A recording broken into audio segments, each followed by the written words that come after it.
That's understandable.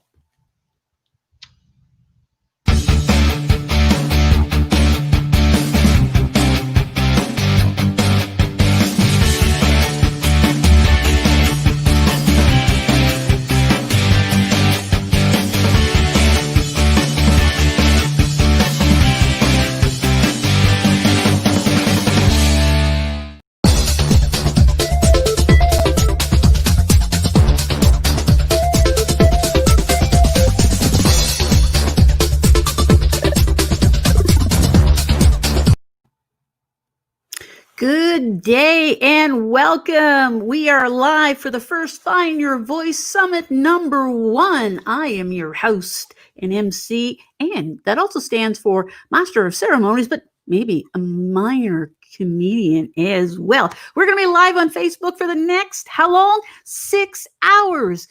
We have, 26 speakers, and this was organized by Ali. Ali, are you there? Welcome. Hello, everyone. And I'm very happy, very grateful to be surrounded with beautiful soul. Thank you, Darlene Smith, for just being part of this and bringing your energy, bringing your positivity, and for this, let's connect globally for the summit, Find Your Voice. And let's connect globally, people from everywhere. And I want to thank everyone. And I will share the stage with these beautiful souls, with Paula Morand, with Joe Gronden, with Yves Doucet, with Kevin, with even Darlene Smith. Just look at that smile, that positivity, that energy. It's just like I'm just excited. I'm like blown away with this amazing summit because we are actually connecting globally, like listening, understanding, and from the vision, a world that is spiritually, intentionally connected. And what a good timing for that, Darlene Smith, isn't it? What a good timing with what's going on in the world, with this COVID-19, with everything's going on. It's just like, and even the day yesterday, was it the day of kindness or something? Yes, it is. And, we need more good and more kindness in the world. And thank you for connecting the world for this event. I know that you've been working hard behind the scenes, many pieces to put together. Congratulations for doing that. And I'm blessed to have the opportunity to share the stage, the microphone, and the camera with you all. Now, also too, we mentioned about the mission statement. It's a diversified, connected, understood world to foster global unity through understanding, communications, and respect, regardless of color, religion, race, or status. And what is the core values of this summit? Well, respect. We need that everywhere. Inclusion. Number 3, communication. We're going to be communicating a lot today. 4 is integrity. Number 5 is authenticity, the truth. And of course, number 5, which is unity. And you can also find them on our page, Facebook Live. Hey, we have 26 speakers from all over the world. This is literally connecting, and there are some of the best that you've ever seen. I am excited. We had a pre-show, and oh my goodness, the stories, the life lessons, the positive messages that you are going to receive today with us live. So 26 speakers. Hey, it's balanced. There is 13 men, 13 women. Love it. Over 16 different countries you're going to hear about today. I lost track of how many time zones, so it's a different time everywhere. And yes, the old saying, probably 5 o'clock somewhere. I'm going to bring some fun, and there hopefully will be a few laughs. Now, what do all these speakers have in common? Well, first of all, they're all speakers. A lot of them are authors. Over 20 books. I lost count. There's probably even more. All speak English, a lot of them another language as well. We are like-minded people from all over. Excellent at connecting others, and that's what it's all about with everything that's going on. Hey, we are all volunteering our time. Time is important, and this is awesome to have all these people stepping up to help connect the world. What's a couple other things? Well, it's also helping others. That is one of the common factors. Many people have climbed many mountains, and they're going to share that. face many different challenges, amazing stories. And a lot of them will share their personal stories as well. Maybe even some of their stories may be similar to you.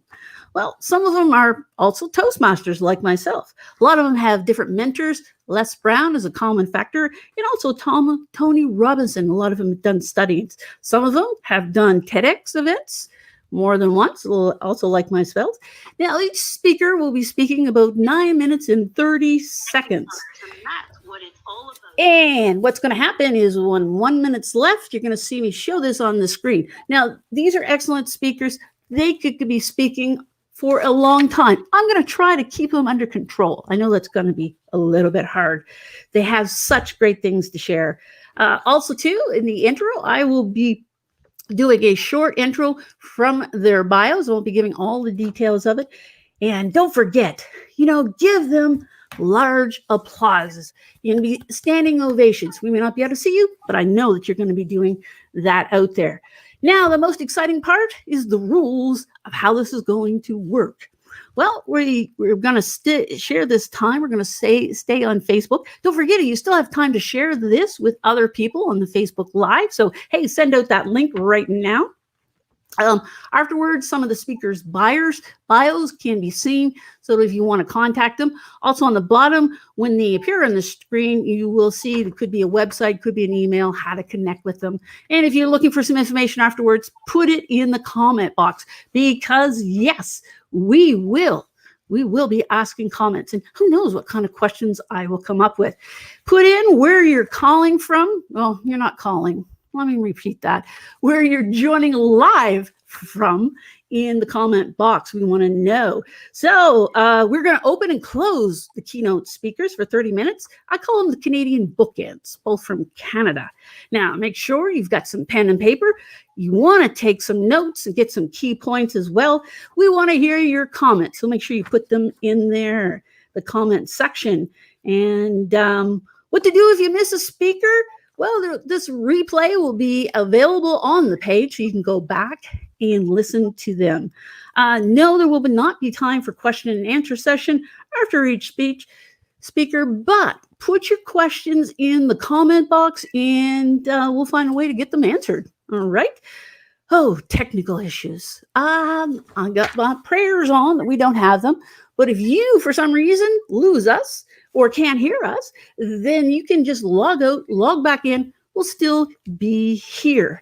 Now, we will be taking a break after speaker number 8, and that will be 10:55. That's correct, 10:55 Atlantic time. So whatever time zone you're in, that will be your time. So that would be 9:55 if you were Eastern time. We will be doing a 30-minute lunch break. That will happen at 12:20 Atlantic time till 12:50, and that will be after speaker 16. All right, so that's important. Now, another important item is the bathrooms. The bathrooms are in your own homes. So we are coming to you with this lovely technology from all over the world, and that is going to be cool. Also, too, and again, I will be putting some questions that I want some answers from in the comment sections. We've got people coming. Kenya is in the house. Yes, Emery, we've got all kinds. We've got some of the speakers lined up here. You can see all the comments. Oh my goodness, Dubai. That's what I mean. How about the technology? Now, I know a lot of hard work has gone into Ali, who's working behind the scenes, and all the volunteers of putting everything together, whether it be the schedule, whether it to be the videos, and everything. A lot of work. I think this is awesome. So very blessed to be with this. I can't wait to hear some of these speakers.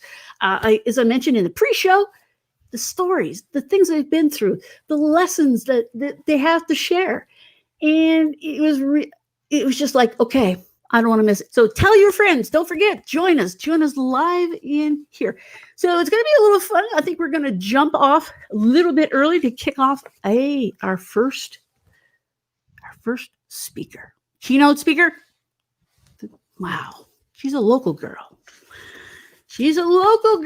And our first speaker, the keynote speaker that's going to be happening. Just before I do, Ali, anything that I might have forgotten? Did I It's get it all? amazing. It's amazing, my friend. You are rocking that stage, and they see the comment from people joining from Kenya, from Palestine, from Lebanon, from Belgium, from Europe, from everywhere, and people just enjoying. Like it's your energy, your power. It's amazing. And Paula will join us in about 5 minutes, and just want to say what an amazing event, one amazing summit. That's everyone, like 26 speaker from all over the world, and each one there for a reason, to speak, to connect. And you Amazing. and you know each one of these speakers, correct, Ali? Yeah, all of them, yeah. Can you imagine that? I was looking at all the different countries. I'm like, do you know all these people? He's like, yes, I do. I just think that's amazing. That's a whole story. We don't have time today, but how you met all these people is just amazing on, where they've come from. We've got all over. Love the technology. This is what we need, folks. There's so much negativity out there in the world. I think it's awesome to connect, right? Let's have some fun today. Let's build people up. There's enough of putting it down. Yeah, there's a virus out there, but we're all being safe because we're all in our little homes somewhere. Hey, we've even got people from local Moncton, New Brunswick. That's where I'm hanging out right now, as such. And yes, I little bit. Got 30 seconds. I also am an international speaker as well. Been a lot of training in business with entrepreneurs, real estates. Hey, I work a lot on people's mindsets. If you might know one of my relatives, the Energizer Bunny. Yes, we are relatives. I know. Boom, boom, boom, boom, as we go back. It's amazing. And let's see, we have how many minutes before our friend Paula Moran Jones to speak? 3. We have 3 minutes. Do you think we have time to share? There is really a nice music was played by our friend, one of the speaker, Eve? Eve Doucet. Yes, And let's yeah, bring it and on. let's. I hope it will play. I hope it's play. I hope it's play. What's before we go to that, I would like to see this one here too, like 1, 2, 3, like we are one. I hope the technology will be in our side. Can you hear it, my friend?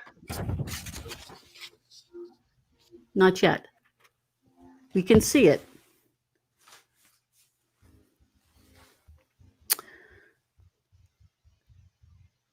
Is the volume on for the playing of the video? Just want to check that out. Again, technical things. If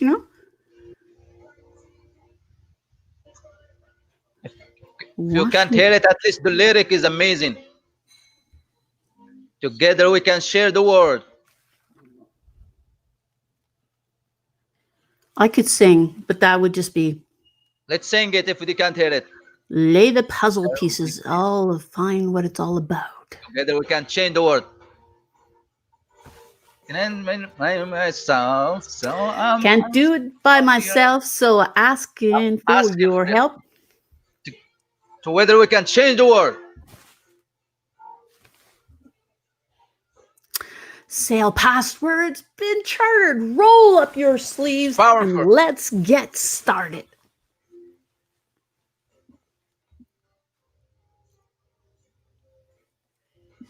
Together we can change the world. With our hands and with our hearts, we can dare to make a start. Yes, together we can change the world. This, wrap it. I like that, Peter. Let's do it. What if we've spoken one word, knowing what we have chose? We can wrap it. Together we can change the world. Can't do it by myself, so I'm asking you for your help. Wow, what a powerful song. This is us improvising. Folks, this is live. Sometimes things happen. So that was just a little technical thing, just with sound. We do have Exactly. We have to be improvising and doing. And I think it's time to bring our friend Paula Morand, and it is the keynote speaker, and she is going to be rocking this stage. Let's bring our friend Paula Morand. Okay, my friend here. So Paula Moran, she is from Canada, a local girl here in the Greater Moncton area. Her title of her keynote is Dream Big and Be Bold and Need for Courage. Now, just a little bit about Paula. 14 times multi-award winner. Wow. Author who is passionate about helping speakers and experts be seen, be heard, and grow their impact. She's a founder of Silver Street Studios. That's 3 S's. And she's recognized as a global change maker, leadership expert, brand statistician, no, strategist. Oh my goodness, my tongue. One of Canada's top 10 mentors, rock stars. And she is a rock star. Her motto is to help others dream big and be bold. All right. Hey, big applause to kick us off with Paula Moran. Hey, great to be here, everyone. And Darlene, actually, I'm not a local girl. I'm in Ontario, Canada, but coming to you today from Canada nonetheless. And everybody in the chat today and that are watching, I just want to celebrate Ali and his vision, because it starts with one person, one idea, one opportunity. And so this morning, for the few minutes that I have with you, I want to talk about opportunity, because there's times in life when you want to grab the reins, jump at the chance to make your mark, to strive for your biggest impact, and to move beyond fear and uncertainty, take hold of the things that you have control over, and to really vision cast what you want your future to look like, so you can cultivate opportunities and see possibilities for who you are and what you can achieve. So I am so excited to be here. I feel like I'm in the midst of my people. And whether you're watching today and you're actually already speak for a living, or you've already been able to share your voice in the work that you do, or maybe you're watching today and you're somebody that says, I have a dream. I so want to do this. I know that I can play a bigger role in my life. I can make a bigger impact and a difference in who I am and how I show up. And I really want to go after it, and I just don't know how. So in our time together today, I thought I would touch on 6 elements that you can infuse into the way that you think and work, that you can put into action today. And I know with 26 speakers that you're going to take away so many nuggets of ideas based on where you're at right now, that you can take some of them and take action on them right away. So are you ready to get going? Here we go. So the first idea that I want to infuse into your thinking is the idea of courage. I've been an entrepreneur for 28 years, and I work with a myriad of people from all over the world. And one of the things that we have to tackle always is the belief system in who we are, and that we are worthy of stepping into our greatest potential. And the thing about courage is that the one thing that makes the difference, the one thing that differentiates you from maybe somebody else getting to where you go, in my estimation, is the idea of having the willingness to try. Are you willing to try? Are you willing to step out of your comfort zone? Are you willing to hold space, to be vulnerable, to share your ideas, to share your stories? Because maybe someone needs to hear that today. Maybe there's one person that needs to understand that you've been there, done that, gone through the journey, and that there's hope for them. Years ago, I have a media company, and we took our crew out on the streets. And we did this interview with about a few hundred people, and we asked the question, what's holding you back? We really wanted to actually get a really good understanding, get the pulse of what was happening in the market of the people that we'd like to talk to, about really understanding what they were thinking. Because we have to have the courage to ask questions. We have to have the courage to understand and step into being that person that pioneers, or that goes after trying to evolve and iterate new ideas and ways of serving people. So we asked the question, what's holding you back? And I want to ask you today to throw into the chat, if I was to ask you right now, where you're in your life, where you are with the vision that you dare to dream big and be bold and vision cast what that looks like, what would be the one thing that's holding you back right now? We had a myriad of answers what that looks like. And here's some of the responses that we got. Number one was fear. I'm afraid. I can't make a decision. I just don't know how.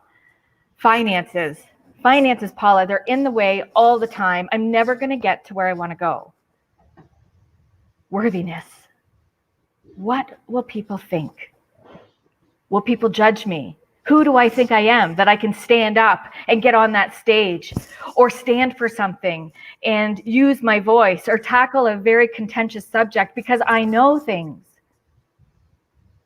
All of these things came up. What comes up for you? Because if we can call out the barrier, if we can call out the thing that we feel like is holding us back, then we can actually start to build and remove those barriers.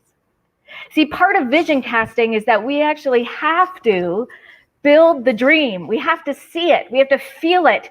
We have to feel it in our bones. We have to be driven by it, because if we're going to be willing to take the risk, we've got to articulate somehow, where could I see myself in 1 year, in 5 years? Where do I believe that I am purposed for to make my mark in this world, to make a difference? The second question we asked when we did this research study, and we just filmed random people on the street, was to answer the question, what do I believe, if I got to my final years, would be my biggest regret in life? What would be your biggest regret in life? What do you think the answers were? Because 98% of respondents answered, which kind of came to the 2 words only.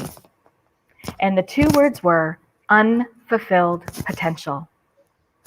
Today, my friends, as you listen to these speakers, I believe that you need to challenge your thinking. You need to understand that part of finding your voice is questioning yourself to think of, what does fulfilling my potential look like? What would the legacy of who I am and what I could possibly build lead me to build this fulfilled, satisfied life that I have served humanity well? And I have made a difference in how I feel like I can play a part in this world. The second idea is insight.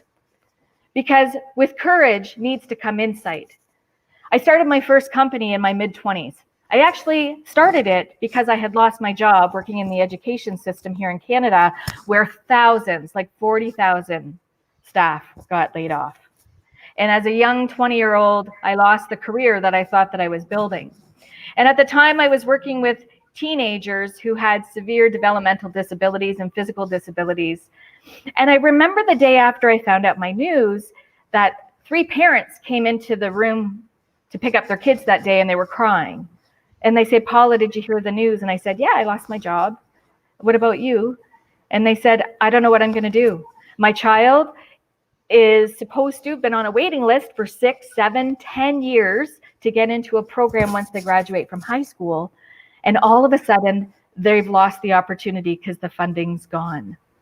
I don't know what I'm going to do. Here's what I did. Because insight and being inquisitive and being curious and asking questions creates opportunities always. I want you to write this question down, because this question has served me well in my 28 years of being in business and of serving people and of giving back to community. And it starts with being curious and asking the question, what would it look like if? What would it look like if? So I asked these parents, what would it look like if I got a location, hired trained staff, and created an engaging program for Kelly, for Joe, for Ricky to come every day, and we would create a safe environment and teach them life skills and give them a great experience. What would that look like for you? How would that feel? Would that make a difference in your life? Yes, yes, yes. In those early years of not knowing what I was doing, I was completely green. That was the biggest gift I had ever been given, because the solution doesn't come until you understand what the problem is that needs to be solved. I knew, based on my experience at that time, that the problem that I could possibly solve, because I understood it, was to help these families. And at the same time, it helped me create some income for my life. So it was a great match. So I signed 3 contracts. I didn't even know how to put together a contract, but I got 3 yeses. And in 6 weeks, I had 27 yeses. And in 6 months, I had 3 cities open and 27 employees. And when it comes to sharing your voice, it doesn't start with a speech. It starts with questions. It starts with being curious. And insight as speakers, excuse me, it requires us to build our knowledge constantly. It requires us, in order to understand and have the knowledge and understand that our voice matters and our knowledge matters. So my career, I work with speakers, I work with experts, I work with thought leaders that are trying to elevate their expertise and take it to market.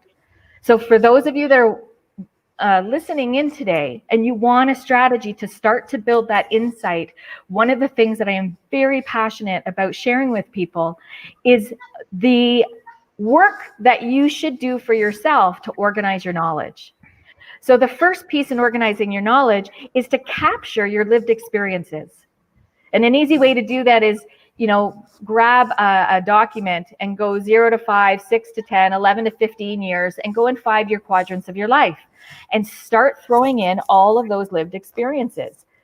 The most happiest, the traumatic, the jobs that you've had, the volunteer roles that you've had, friend memories, family memories, travel memories, all of it. Then capture some of your work experience and your professional skills and some of that knowledge. Can you capture some of the data or metrics of the impact that you've made in the careers that you've had or the various jobs that you've had? We have between 9 and 16 or more jobs in our lifetime. This is all about using our transferable skills and transferable knowledge to connect with the audience that we are so privileged to speak to, like I am here today. The other thing is, all of that internal knowledge matters, including we underestimate the power of our own perspective, of how we see the world based on what we have lived, what kind of work we've done, what kind of education we've had, and what kind of news and media and information and everything that we've experienced, and the culture of who we are and how we are raised. It all matters. Our perspective matters. But the other side of the coin matters too, the external side. So we need to understand, if we're going to solve big problems for people, if we're going to be a part of the solution, we need to understand what's happening in the industry sector we want to speak to, in the world right now that's incredibly impacting people. We know without a doubt right now, stress alone is a $320 billion yearly economic impact. People who, we all understand stress on some level. So how could your voice play a part in connecting or sharing a message that might solve that? As one example. As you organize your knowledge, friends, this is where the beauty of creating your own intellectual property comes from. This is the beauty of coming up with your own take of how to approach making that voice shared so it is actually connected with others. And so that leads me to my third point this morning, is the idea of connection. I know a few things. I think. I know. 2 things, though, very importantly, is we are wired for change. And we are wired to be in relationship with others. That's part of humanity. So let's squeeze the most out of that. And the other thing that I know is that we can do hard things. And this year, for many people, is proving that. Is being adaptive to technology, being adaptive to new ways of connecting with people. And who would have thought that Maybe Ali wouldn't have done this virtual experience. He would have just kept it locally in where he lives, had this disruption not happen. And now we're in a global experience today. So what could that look like for you? What does connection look like for you? One of the greatest gifts and the greatest things that has happened to my career is that I made a decision as a connection point that I would touch point with people constantly. And I wanted to be a woman of resource. I wanted to know about people. I wanted to be really insightful in hearing them, listening to them, understanding who they are and what they do, so I could use my influence to connect with people. Do you know that is one of the greatest gifts? And a lot of people are not gifted with that. In order to open up and make connections or introductions to people, just to be able to know that I'm here. I see you. I appreciate you. I love the work that you're doing. So one of the things I did, and I started almost 20 years ago now, is I made the decision that I was going to connect with 10 people every day. And as soon as they came to mind, I was going to work on the discipline of my intuitiveness. I was going to work on the discipline of my guttural instinct that whoever came to mind today, if I knew them or even if I didn't know them, maybe they popped up on my Facebook feed or my LinkedIn or whatever that might look like, or I saw them in some media, I would just reach out and do a kind note. Thinking of you today, loved your article in the paper, keep up the great work, whatever that looks like. And this idea of connection is transformative. I can't tell you the number of times that people will say, oh my gosh, Paula, how did you even know that I needed to hear from somebody right now? Paula, I can't believe that you saw that I could have used a connection like the person you introduced me to. You didn't even know that, but this turned out to be the greatest connection. All because I started to make a priority to be more intentional about where I felt prompted to connect with people. Who do you need to connect with today?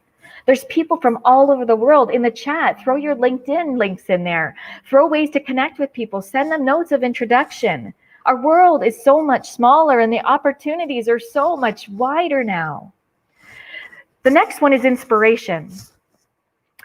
Every year I take a team around the world for 2 weeks, and as speakers, we love and need relevant, timely, and actionable stories. We can't get locked into our old stories that we tell over and over and over again. And so one of the things, because I love working with entrepreneurs and new thinkers and bold thinkers, I take people around to impoverished countries and we serve for 2 weeks in a variety of different ways.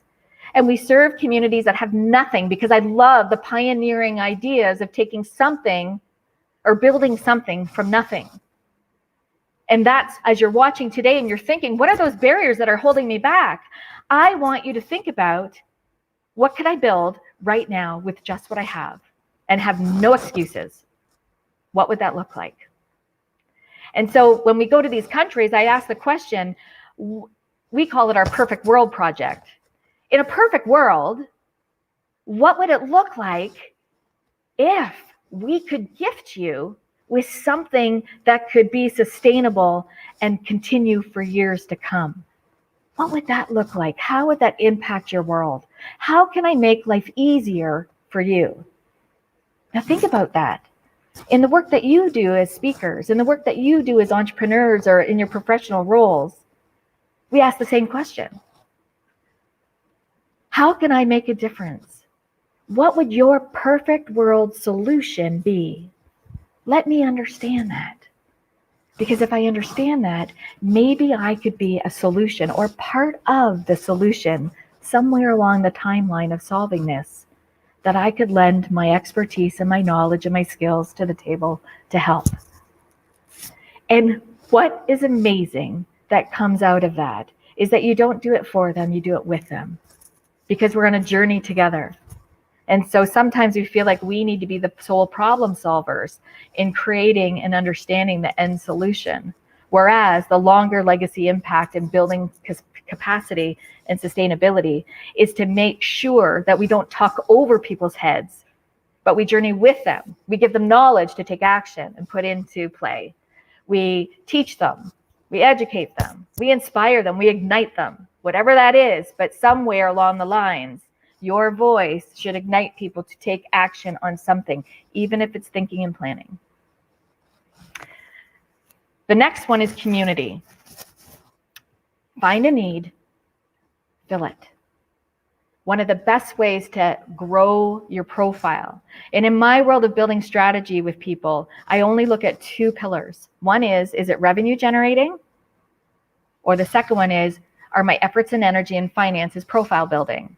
One of the two, that's it. Make a decision on two pillars. Is my work today going to affect one of these two areas? So today, not only did I support Allie of being able to speak here, but maybe it's a profile building strategy, because maybe some of you watching today resonate with something that I'm saying, and you're going to say, Paula, I'm totally going to connect with you on LinkedIn. I'm totally going to send you a message on Facebook. I'm going to email you and find you on your website, because I love what you're talking about. I love the heart that you bring to the table, and it makes sense to me. Years ago, when I lived in the same city of Allie and Darlene, we started this networking group that 35 of us came together and met and were committed every single week for 1 hour at 7:30 in the morning to 8:30. And the sole goal of this whole group was to grow our business revenue, period. And every week we made the commitment that we would understand everybody in our group and how they needed to grow their business. What kind of customers do they need? What kind of solutions and problems were they solving? And guess what happened? In our first year, if I recall correctly, we had collectively as a community closed over $1.7 million for our group that we started. We made a commitment to. You don't have to do this alone. Connect with people, find like-minded people, start to build conversations, start to be brave and reach out to people that you don't know. And they don't have to be in your own city. We are so globally connected right now. Find people who want to be in the midst with you and are so curious and excited to do something meaningful. It could start with something small. And the final idea today is investment. You have to invest in yourself to grow. You have to invest in yourself to get to that next level. So one of the things I always say to people, I can fix strategy. I can make you look great with great design or website or video or photography. I can do all of that. But what I cannot fix and what you have to do the work for is your own motivation. I can't fix motivation. That's your job. I can help to fill in the blanks with the other stuff. So where's your motivation lacking today? Where do you need to light the fire to get you going, to bring hope back that you matter? Your circumstances right now might be just crappy, but you matter. Your vision matters. And what does it take to not give up? So do you need to invest in some new learning? Maybe of skills and abilities that you're lacking, and you know that you need to get some more knowledge. Some of it you'll pay for. Some of it you can find for free, and some of it you can ask for mentorship. Maybe you need some new ideas, and there's an investment in time and research and having conversations with people to really kind of mine some new ways of thinking. We are in the knowledge era right now. We are at the beginning of transitioning from the industrial age to the new knowledge economy. We are the pioneers of this new era. And we can't see it, but guys, we can make history here. And it just starts with one idea, one connection, one possibility. The other thing with investment is your own self-care and your own self-worth. And one of the things I have learned the hard way in my 28 years of pushing my own vision and working so hard is driving my own health down. And at some point you set boundaries and you understand, wait a minute, this is the thing that lights me up. This might be the thing that pays my bill over here, but this is the thing that lights me up. So I need to work on a vision that helps to balance this out, to get into a rhythm that I'm doing things that bring me joy and I'm being of service to others, but I'm also not forgetting myself. because I need to infuse new ways of supporting my thinking, building my expertise, elevating who I am so I do not feel like a fraud, so that I feel worthy. And then I'm so excited to dream big and be bold and just keep building. One of my clients spoke at an event that we hosted here at our studio this week, and she was talking about the idea of redefining success. And I loved what she said. She said, you need to look at your whole life as a whole body of work, not just on the event that you're speaking at today or at the workshop that you're giving next week. I want you to think of your whole life, your lived experience, the work that you've done. All of it is your whole body of work, because your whole body of work is the life that you're living, and it shows that you're living intentionally, and you show that you're living with purpose, and it shows that you have been willing to make a difference and find the voice that is you. Friends, I want you to do one last exercise before I close off and hand this day over to the rest of the speakers. If I had to task you with writing down what are the 4 characteristics of how you want to be seen, how you want people to see you, whether it's online, whether it's in person, whether it's in print, what would those characteristics look like? Most of you don't know me. This is the first time that you've seen my name or heard me speak. If I was to ask you today, what are some characteristics that you have seen from me speaking this morning, what would it be? Throw it in the chat right now. I'm interested. Because when you put 4 characteristics in there to see, hey, I want people to see that I am knowledgeable. I want people to feel that I am compassionate. I want people to be ignited to know that I want to be motivational to them. And I want people to see that I walk the talk and that I am driven to make a difference. If you felt maybe one of those 4 characteristics, then you're right on. Those are the characteristics that I anchor as part of how I want you to see me, to hear my words, to be ignited, to take action and to apply it to your own life. And so my job in knowing that is to visually and verbally, and in my writing too, is to make sure it's consistent, aligned, and repeatable.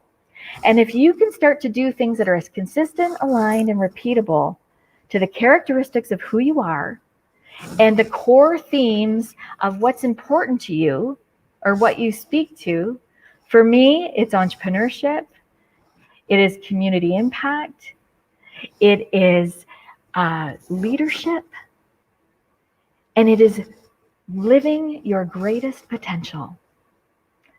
People will start to connect and follow, the ones that really need to be connected with you. So don't underestimate the power of your personality. Don't underestimate the power of your own perspective. Don't be afraid to share your stories, because your stories matter. But your stories matter even more when you understand the problem of the audience or the desire of the audience. What do they need? How can you, in your information or even your enthusiasm, help to remove the roadblock that might be in their way? So it's been such a privilege to be here with you today. I am so excited for the future. Some think that 2020 is the worst year that's ever happened, but I believe that if we can shift our perspective, if we can challenge the lens in which we see opportunity, we can also understand that change is hard. But we can do hard things. We know it, we've proved it, we lived it. Some of you more than others. So as you go through understanding that we can do these challenging things, we can actually embrace the perspective to say, hey, opportunity, I'm coming for you. I'm looking for you, and I am going to find you. So get ready. Thank you. Woohoo! Standing ovation. I can see them all over the world, Paula. Ooh, the chat was just going on fire. Thank you very much for your time and kicking us off. We could just keep listening to everybody. So appreciate your keynote to kick us off in. Beautiful. And the 4 keys, they're awesome. So make sure you read the rest of the chat. Thank you. Okay, thanks. Have a great day, everyone. All right, we are moving right along. So we're going to have now speaker number 2. And speaker number 2 is who, Allie?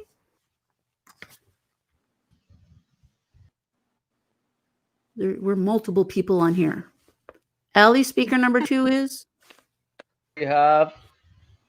We have this speaker, this amazing lady, Zainab Arashdan, all the way from Kuwait.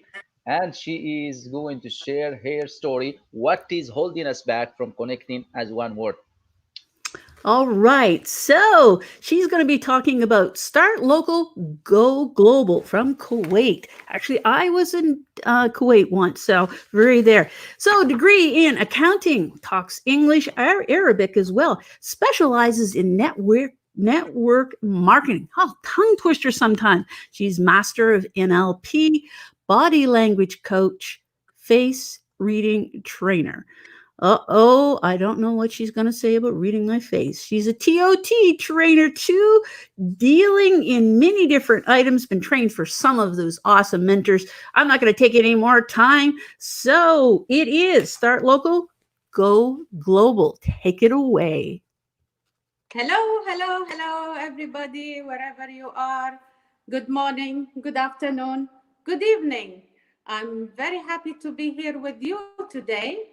And my subject, first of all, can you hear me? Is my voice okay? Is my voice okay? You're great. Very good. I am so excited to be here, and I thank Ali and I thank you for just having me today in this. I just passed by to share with you some information to start local and go global. Somebody might think start local, go global. What could that mean?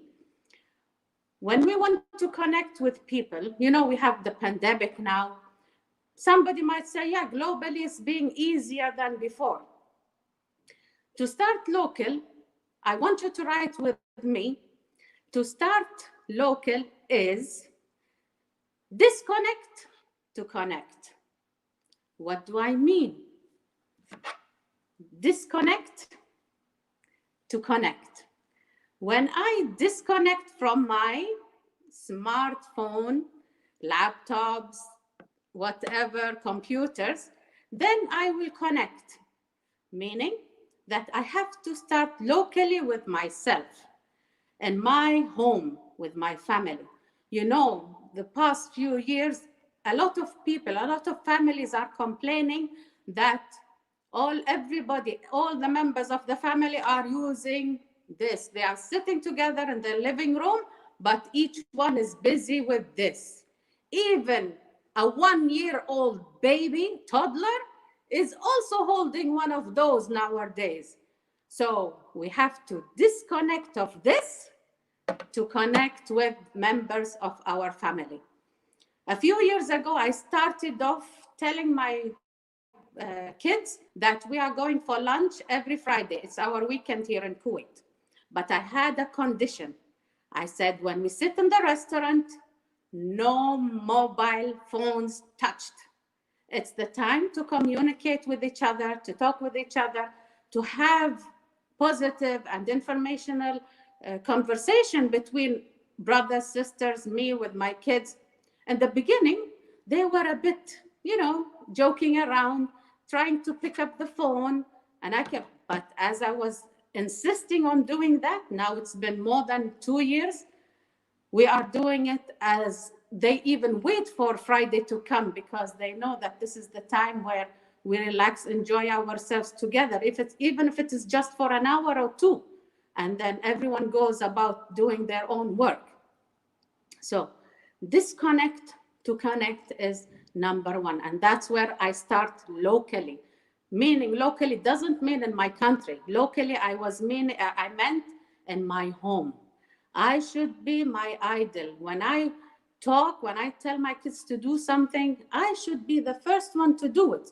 So when we go out to the restaurant, I do not take the authority of being the mother that I take the phone and I forbid them to take it. No, I put it on the table, and if by any chance I needed to answer, I will ask them, excuse me, can I answer the phone? It's very important. My mother is phoning or something, because this is the time for them. And in order for them to apply what I say, I should apply it first. So disconnect to connect, that's where we start locally in my own home. And when you apply it, when you start doing that with your family, members of the family, maybe now you will tell me, no, it's the pandemic and we are not visiting. We are using social media or whatever to connect with our families. I will say that is perfect if you are using it to connect with them, if they are not living with you in the home. When I say disconnect to connect, I am talking about the members living in my home. I am a mother, so my kids are living with me. My husband is living with me. So I'm talking about disconnecting of mobile devices to connect with the members living in my house. But if there is, because of the pandemic, I cannot go and visit anybody, then we can go and talk through social media. We can talk to our members outside our home. This is number one. Number two, now I want you to write this as well. Now we had our time as members living in the home. Does it mean that the whole day I wouldn't use my smartphone? No. I'm sure we will have to use it one way or another. But I would like for number two to be is for you to use this device as a producer and not a consumer. Let me explain what I mean. If I am sitting in my living room all alone, and then I just go on any social platform, any social media, Facebook, Twitter, whatever, and I just go, chum, chum, tatak, chum, chum, tatak. What am I doing? I am scrolling and liking. I am consuming the social media. But I want you to be a producer. So your voice goes internationally. So you attract people globally from all around the world to follow you by being a producer. How can you be a producer? A producer is when you are entering, I'm sure you have Facebook groups. Those groups are the place where you have the same interest. When I open my social media on Facebook, let's say, and I enter the group which I am a part of, I answer the questions of the people over there. Well, you might tell me, Zainab, but maybe I don't know the answer. If I don't know the answer, I try to look it up. I try to give information, give value, give motivation, give inspiration, information, whatever. Because once I do that, people will be attracted to me. Why they will be attracted to me? Because they feel that, no, when Zainab comes on, we benefit of what she says. Okay. Then it comes another point that you might tell me, well, Zainab, I am not a person that likes to go on social media as in the camera, facing the camera. Is that a problem? No, it's not a problem. It's easy. A lot of ways we can use social media. I do not have to go live and talk in front of people.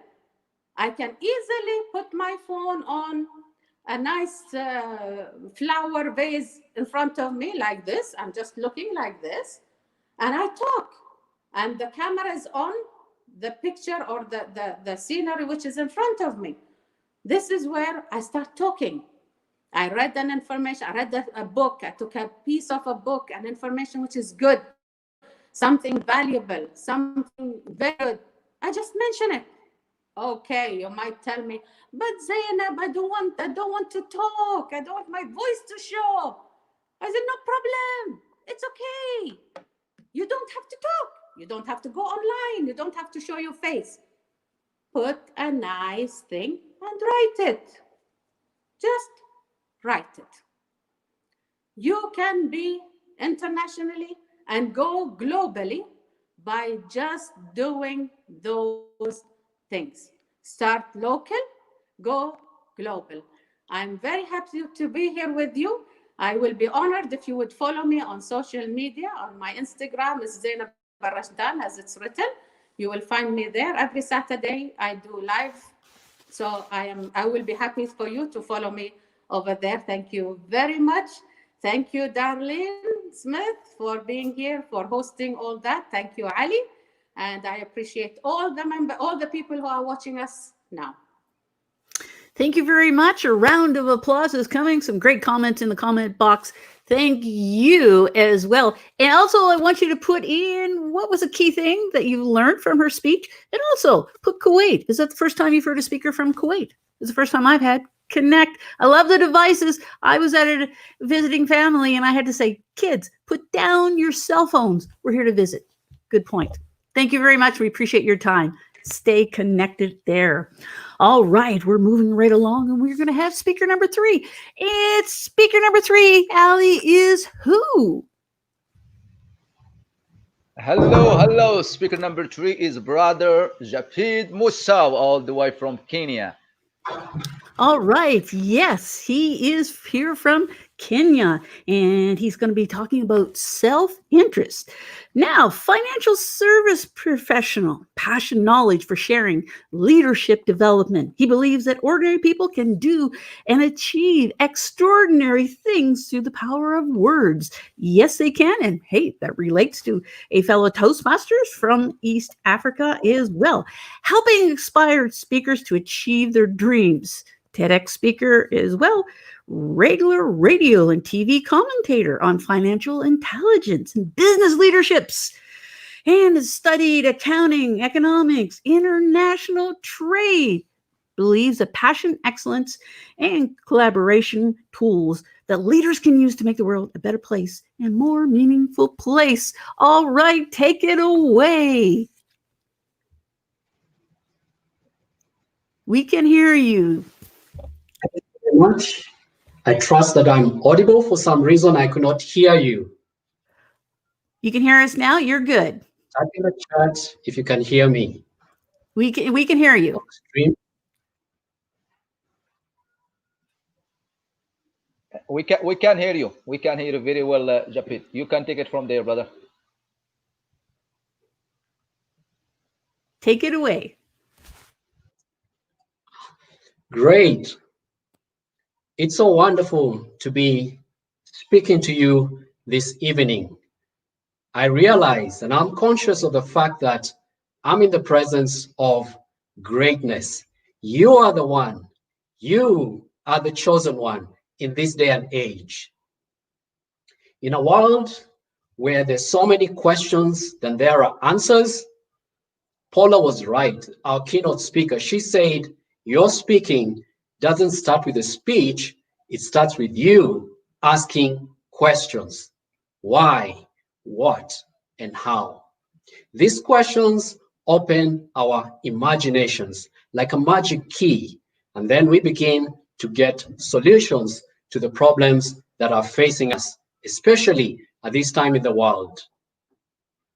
When you look at the world faced with this pandemic, and you being here, having chosen to invest your time to be here so that you can add your voice to the solution that are required at this particular time in order to solve the deep problems that are facing the world, I would say to you, not only have you chosen this path, but I'd like to say to you that you have been chosen for such a time as this. You are the chosen one, and your voice is needed in the world to turn around the situation. And that requires imagination. That is why Albert Einstein said, imagination is more important than knowledge. Because knowledge is limited, but imagination can go around the world and cause a revolution.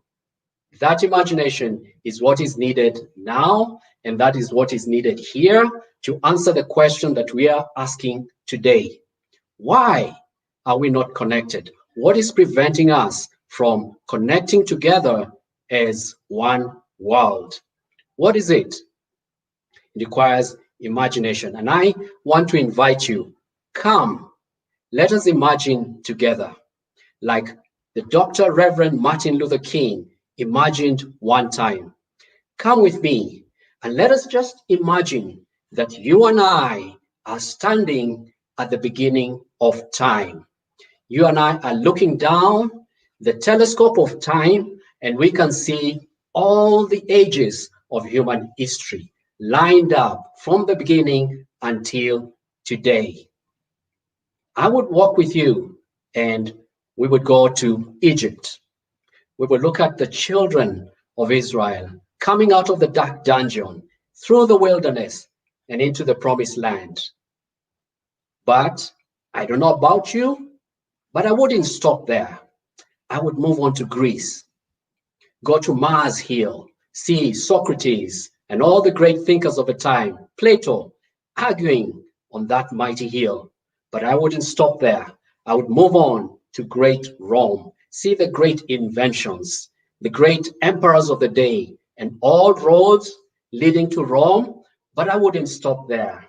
I would move on to the Renaissance, and I would see all the great inventions in music, in the arts, and all the wonderful things they did in the day. And I would see a great politician in Ireland saying, I want to write the music of the people. I don't care who writes the laws. Recognizing there the power of the arts, the music to influence the culture and the society. But I wouldn't stop there. Finally, the Almighty would pause, and looking at me, I would say, if you would allow, I'd like to live in the first half of the 21st century, specifically the year 2020. Now, that's a shocking statement, because if you look at today, where we are, the world is upside down. The world is sick, not from the coronavirus, but from the effects of the coronavirus. Mental illnesses are rising, and a recent study that came out shows that one of the after effects of the infection of the coronavirus is mental illness. In my country, Kenya, domestic violence is on the rise. In other parts of the world, it's civil unrest. These questions rise. What is it that we need to do in order to come together as a global village and begin to tackle these issues that are facing us? This little virus that is faceless, that you cannot see with your naked eye, but has driven you into lockdown, and you cannot come out of your house, and you have to do things that you never thought you could do. What is it that we need to do? And I say we need to work together. We need to be selfless. The problems we face today is because in the face of a pandemic like we have today, in the face of a threat to humanity, most people will retreat into their cocoons and they become selfish. And that brings all the problems that we have in the world. What do we need to do?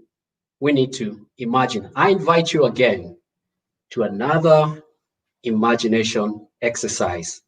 Now I want to take you back to your childhood. Do you remember the childhood friends that you had?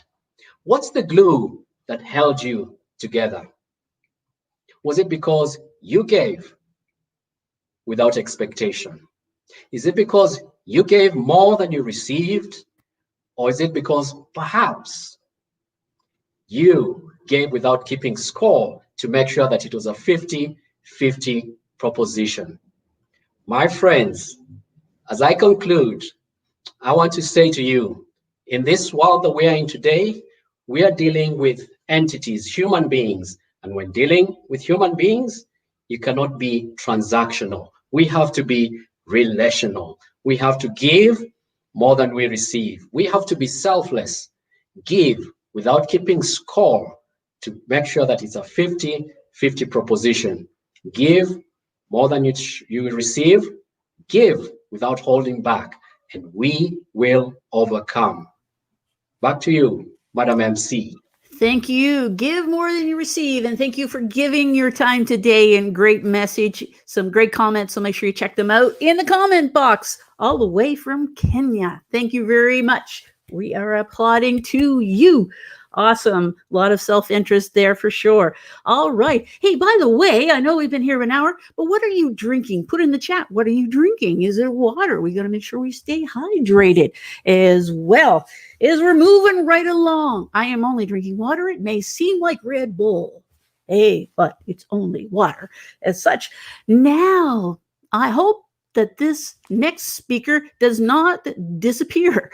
Ooh, why would that be? Because it is Kevin Robar. And Kevin's going to be talking about it's not what you say, it's how you say it. And he is a Canadian. He's recognized as one of Canada's premier magicians and psychic entertainers for more than, oh my goodness, 30 years. You've started when you were 5 years old. Many programs, topics include communications, growth mindset, resilience, sales, workshops, how to improve your listening skills. Kevin, we're going to be listening to you. And also, just like our previous speaker, Toastmaster DTM, you competed at Toastmasters World Champion Speech Contest and finished in the top 14 semifinals. I know that is awesome.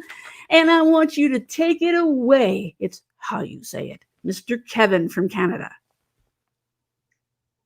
Thank you very much, Darlene, and welcome everybody to this wonderful workshop, Connecting Globally. As we do that, I'd like to bring us all back into our childhoods. For some of us, it's a further journey than for others.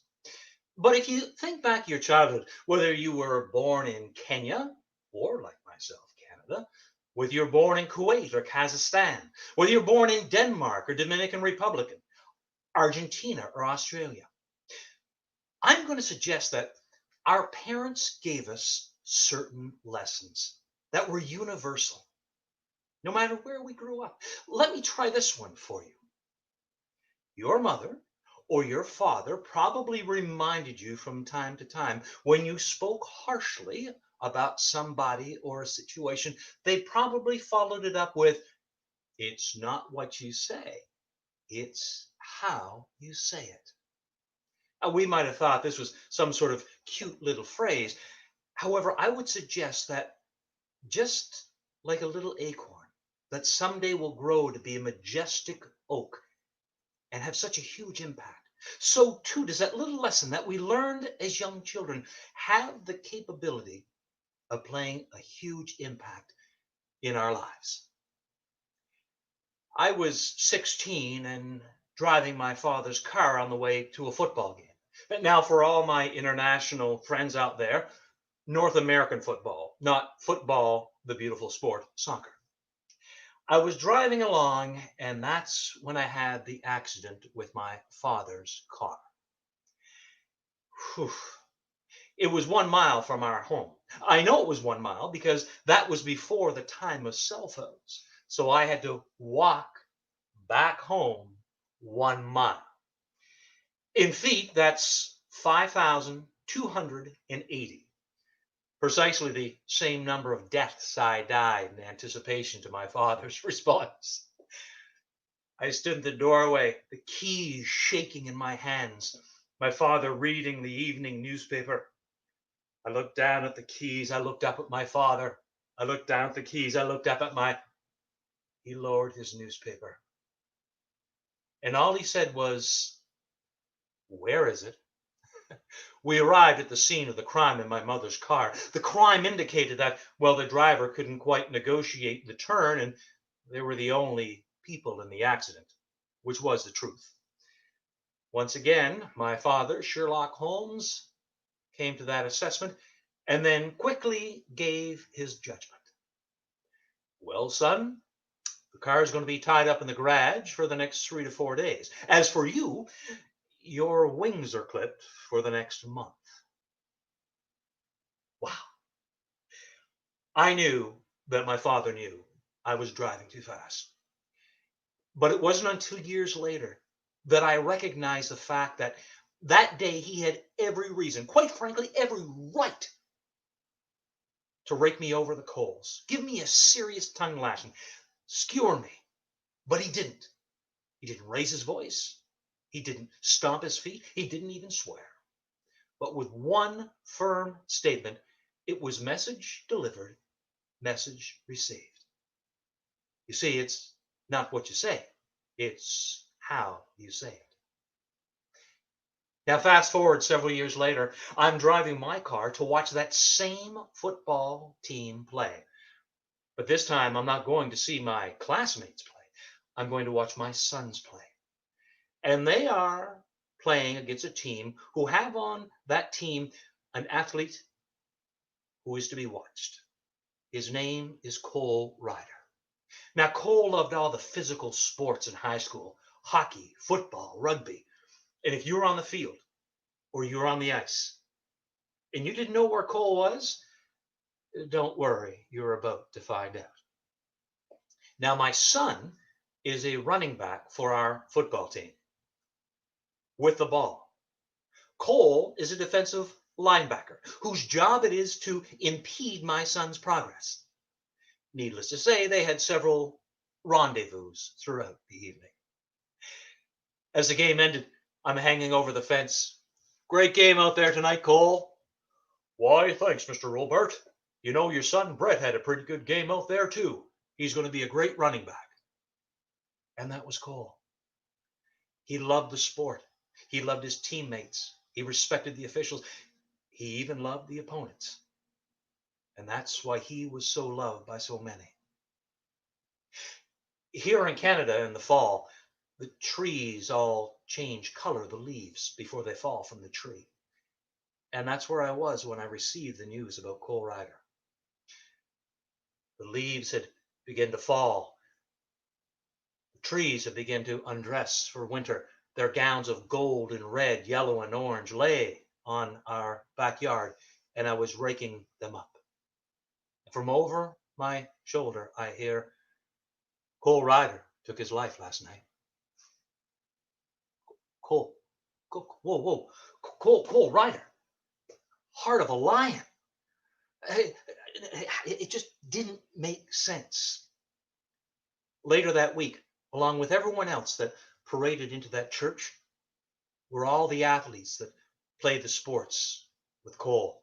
The hockey players, the football players, the rugby players, all creating an ocean, a sea of color going into the church. And these just weren't his teammates. These were his opponents as well. Not long ago, these young men had done battle together. But today, they were gathered as one, united, brothers in arms, to say farewell to a fallen warrior. As the preacher man made his way onto the stage, the podium, to give his sermon, I thought, please help us understand what's going on here. And my friends, what happened next was incredible. And so he began. As I look around me today, I am truly impressed by how many people are here to say farewell to Cole. I wonder if Cole knew how many people truly loved him, how many people cared, if maybe last weekend things would have turned out differently. Wow. This preacher man was taking the elephant in the room head on. And then he continued, you athletes, how many times have you been in a game? How many times have you had to surmount all your energy, but you lean into your teammates? And as long as there's time on that clock, You have your own teammates in life, your friends, your family, and you lean on them. Stay in the game. Wow, what a message. Now, my friends, I doubt if you or I will ever have to give those types of speeches. But like my father all those years ago, we will have to reprimand a child. With a fellow coworker, we'll have to have hard conversations. With our loved ones, heart to hearts. But that's when we have the choice to choose our words, to choose how we say our words, words that can teach a child how to become a parent, words that can strengthen a relationship or take it apart. Like our mother said all those years ago, it's not what you say, it's how you say it. And let us pause before we speak, before we lock our computer into caps and all those exclamation marks, and remember those words, and then go forward and connect globally. Namaste. Thank you, Kevin. Yes, those all caps. And it's definitely true is how we say it. And I was listening as well as anybody else. Some great comments in there. Thank you, Kevin, for your time. I know it goes fast. Look at that. Just like magic, he disappears. And I see some people out there that's drinking. Well, now we were in Canada. Now let's jump over to, hey, how about Turkey? And our next speaker is who, Ali? Our next speaker is Fuson Renard, all the way from Turkey. All right, and she's going to be speaking about the message of hope. Now, she's a high-performance mindset coach and healer, corporate sales career for more than 20 years, helping people discover their true potential, heal their emotions, and most importantly, boost self-confidence. NLP as well focuses on transformation, negative emotions and beliefs into positive mindsets, connecting. That's what we are doing. Emotional healing. Some of us certainly need that. You are capable of more than you think. How true. Conquer your fears and boost your self-confidence for success. All right, take it away, speaker number 5. Thank you very much, MC and Ali. It's amazing to be here with all these great speakers and, of course, the viewers. I'm very happy to be here. So my message today is message of hope in this chaotic world. I want to start with the famous quote of Maya Angelou. People will forget what you say, people will forget what you do, but they will never forget how you make them feel. Feelings always stay, and that's why I chose the path for emotional healing, because that's what we all need at a certain moment of our lives. Healing those emotions. It's not only the mindset that we need, but we also need the heart set, the soul set, the health set. These are all 25% of the portion. When you bring all these together, then you become complete. If you are not able to wake up from your bed with a positive feeling, all you know, all the trainings you followed, all the education you got, all the books you learned is not going to help you, because you need that energy. You need that boost to get up from that bed when you wake up in the morning, right? So the message of hope goes back to last year, 4th of August, to the accident of my daughter, who is 23 years old, a professional dancer. I have been in emotional healing for 14 years, starting to heal myself first. And I'm able to see how people feel through their eyes, through their face. What I experienced was an extraordinary, like extra water in the cup, because my daughter of 23 years old experienced a huge accident last year. She was almost dying in intensive care after the motorcycle accident she had in a foreign country. So when she was hospitalized, she was in a very bad, severe condition, physically as well as, of course, mentally and emotionally. And as a mother, and as a healer and a mindset coach, I had to keep myself together and trust the process, have faith, have hope for the days coming after. And I was on Facebook Live giving these messages of hope to people despite the conditions that I was in. It's very important that we feel through our heart in today's world. Because in today's world, we are so stuck in our analytic mind. We are listening to our egos. We are filtered by our ego filters. And we forget to go within. We forget that everything starts within. External factors can help you at a certain level, but feelings inside, when you start feeling your heart and you speak through the heart, that changes the game. Not only the analytic mind, you have to move from here to your heart center to understand yourself first, and then to understand other people, so that we can be one, so that we can live with peace and in harmony. There is a lot of abundance in the universe. This world is created from scratch, from nothing. You are created from nothing. You are created from a small sperm, and you became this form, this shape, this heart, this mind, this soul. Sometimes people are in fear. They think that there is not enough for them. So they become selfish. They start thinking about themselves. They put themselves first, thinking that they are the center of the universe. It's not true. If we are living in this universe with I don't know how many millions, trillions of people together, we need to live in peace, in harmony, with unconditional love for ourselves and for our loved ones. Going back to the accident of my daughter, the heartfelt motivation she got from me, she survived that accident, and she had also the faith that all will be okay again.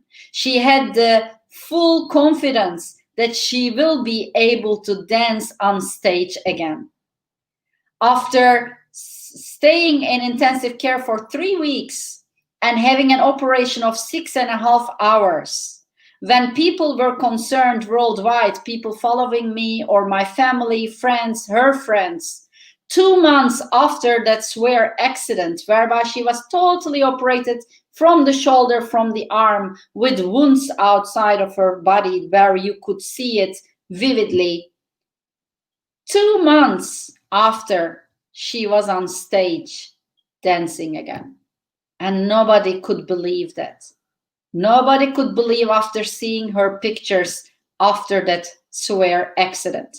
And I was there every step of the way saying there is always hope.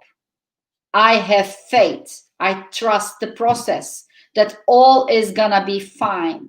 We are all worried about Corona. We are all worried about our future. We are all living in this fear because we have an old childhood programming coming from our families and from our environment.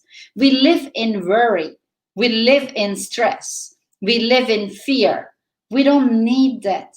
The only thing you need is get connected to your heart center and switch back to your pure essence of being, your divine being, your light being, because we are here for a temporary period. We are not here permanently. I always say I have a jacket that I borrowed, and while I'm leaving, I will leave this jacket here and go wherever I'm gonna be transitioned. And the only thing that will be with me is everything I have done and left in this world and my heart and soul. You are not gonna be able to take your possessions. You are not gonna take your material stuff. You are not gonna take your fame or your out appearance or whatsoever.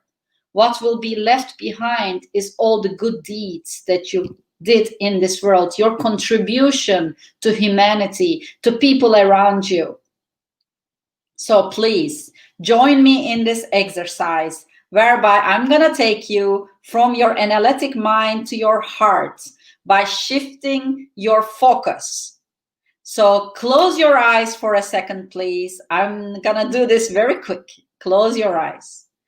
Put your hand in your heart center and feel your heartbeat. You have a heart, you have a heartbeat, which proves that you're alive. And feel that. And now breathe with me. Inhale 5 times and exhale 6 times. Breathe in by counting 5 times. And breathe out 6 times.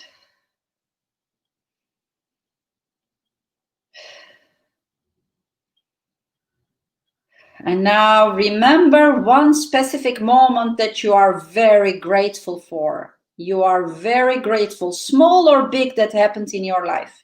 Just remember that moment. And now I want you to appreciate for that moment. If you're a believer, doesn't matter which religion or whatever you believe in, say a prayer for yourself and for others. And after that, let's bless the world with our good intentions and good hearts, because the world needs that blessing right now at this moment. And now you can open your eyes and come back to here and now. And this was my message of hope to all of you. Namaste. Thank you. And what a message with emotions. And I was breathing and everything. And so, emotions and go within. That's what it's all about in connecting. So thank you very much. I'm just thankful to be here with all these great speakers. Thank you. Bless you for your time as such. So yes, I know the time just goes so fast. It's the fastest 10 minutes we probably ever had. And I know that you certainly can listen more. Make sure underneath when the speakers are speaking, they do have websites and way they connect. So put your comments in there as well. Moving right along. Well, we were in Turkey. Now let's go to Palestine, where we have Ola Rashid. I might have got the last name right. Hey, check your Wi-Fi. Oh, Wi-Fi, my Wi-Fi, it is good. She is for the Toastmasters people, a DTM. That's the highest that you can have. Palestine by blood, Georgian by nationality. She was raised in Kuwait. Degree in international business, MBA, yes, 2015. Specializing in what? Human resources. Academic advisor at the American University of Middle East in Kuwait. She's been Toastmaster of the Year and many other awards. We're blessed to have her. Miss DTM Ola, take it away. Thank you so much, Darlene, for this. Good morning, good afternoon, good evening for every single person listening to us. I wanted to ask you, when was the last time you checked your Wi-Fi? I'm pretty sure you just checked it before this event to make sure that you will be connected.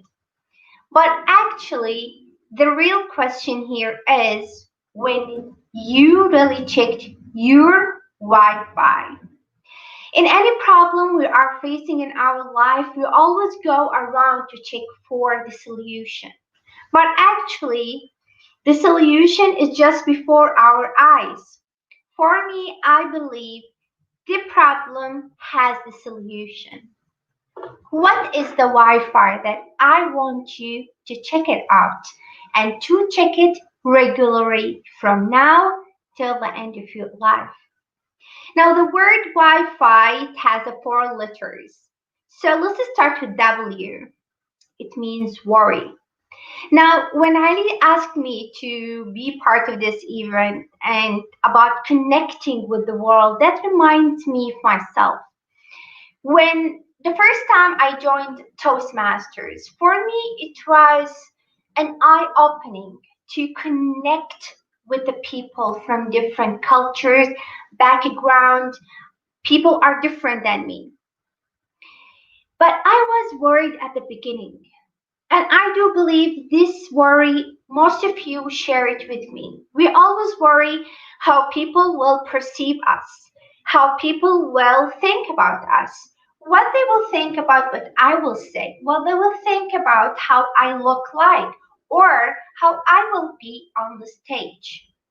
And the most thing that I was worrying about, if people will really perceive what I really wanted to convey of a message, or to be able to do it with a second language for me, which is English. I struggled at the beginning, and kinda this worry kept me inside my comfort zone. I really didn't want to break it. And this actually, when you do this and you leave your worry to control you and keep you inside your own comfort zone, that will lead you to be an ignorant. Doesn't mean I wanted to say a bad word here, but ignorance. It means not allowing yourself to discover the other, not allowing yourself to discover the people or the environment that is different than yours. We always have that kind of thing that we think if we will connect with people who are different than us, we only concentrate on the differences. We forget about that all of us, we are human beings. All of us, we do have the basic needs. The basic needs of love, the basic needs of acceptance, the basic needs of feeling that I am worthy. So when you worry and you keep yourself in a comfort zone, and that will lead you to be ignorant regarding the people who are different than you, that will prevent you to connect with the people. And I do believe many people, they are afraid from that because they don't like to see what others think about them, and they are afraid that they may not accept the differences from the other people. So here is a solution. Instead of just thinking about, I want to know people who are like me, and I don't want to get to know the other people from different cultures, from different backgrounds, different religion, different anything. Let's try to focus. And this is what F stands for in the Wi-Fi, to focus. Try to focus on the positive idea of connecting with others. Try to focus on the positive things that you will gain from people.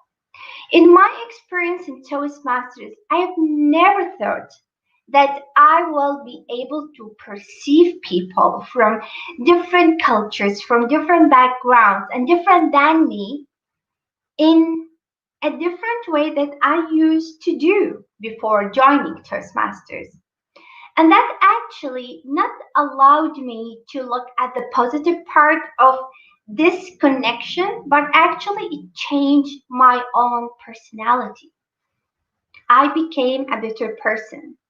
I became a person that I'm allowing myself to introduce myself to different things, and not only to have myself in my comfort zone.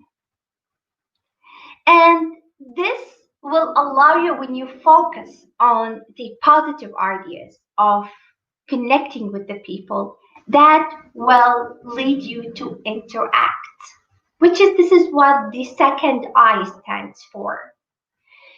You will start to interact with the people around you. You will start to interact with the differences around you. And you will realize that you have been captivated in the wrong area. You have been captivated in a comfort zone that were not allowing you to expose yourself for others, or even to let others to expose themselves for you. And by doing this, you will actually will live a very interesting adventure, because everything in life, when it is different than who you are, it is always interesting. This is for me. This is how I feel when I introduce myself for something that I didn't do before, or I didn't know before. I feel like I'm living a new adventure. So to wrap up, check your Wi-Fi. Stop worrying about what people will think about you. Stop being, let yourself to be ignorance related to the differences around you. Try to focus on the positive things that you will gain from connecting with the others, and let yourself to interact with the people around you. So I urge every single person to check your Wi-Fi from now and then and connect with the global. Thank you so much for this opportunity, and back to you. Thank you. And yes, what a good reminder. Focus, intention, everything. You know what? We do not check our Wi-Fi often enough, right? It's one of those regular things that we have. And some great comments in and there. Oh, you could just keep listening to you guys. So thank you very much for that and for joining us. Thank you so much. All right. Things are rolling on there. Hey, we're soon going to do a break. And I just want to know, put Halloween in there. How many people actually have Halloween candy left? How many people actually have Halloween candy left? Oh my goodness. Yes, I said we're also going to have a little fun as well. Hey, there's so many nuggets you can take away from some of these speakers already. And we're only at speaker number 7. Number 7. And Ali is known as our Mr. Connector, which is he connected us all here. And Ali, who do we have up next? I think we're going to Lebanon. We are going to Lebanon all the way. Look at that. We went all the way from Canada, all the way to Kuwait, to Kenya, to Turkey, to all at the same day and travel sitting at the same place. And now we have our friend Sadiqa Kabi, and we will bring her right here with us. All right. Yes, my arms are getting tired flying all the way around. And she's going to be speaking. With our Humanity Holds Back. All right. Yes, my arms are getting tired. I'm getting an echo somewhere. Around. And just want to be speaking. Hello. Hello, yes. He is a corporate trainer, workshop designer, known as Sadiqa, do you have the Facebook or something on? I think we have the echo somewhere playing. I think. Hello. We still have an echo somewhere, but it's not as bad. Anyway, she is a TEDx speaker, National Storytelling Network in the United States. John Maxwell, director, author, founder of NGO, Being Human, Aims of Coexistence. I love it. Bridging gaps. And that's what we need. And notice how titles and labels fade away and eventually disappear once a human heart is touched. And I hope that we're touching many human hearts today. Her mission is to empower women and youth. All right, take it away. Thank you so much. Thank you so much, Darlene. Good evening, everybody. Good evening, good afternoon, good morning, whatever the time is. On the 4th, Sadiqa, I think there is something running in the background. We have the echo.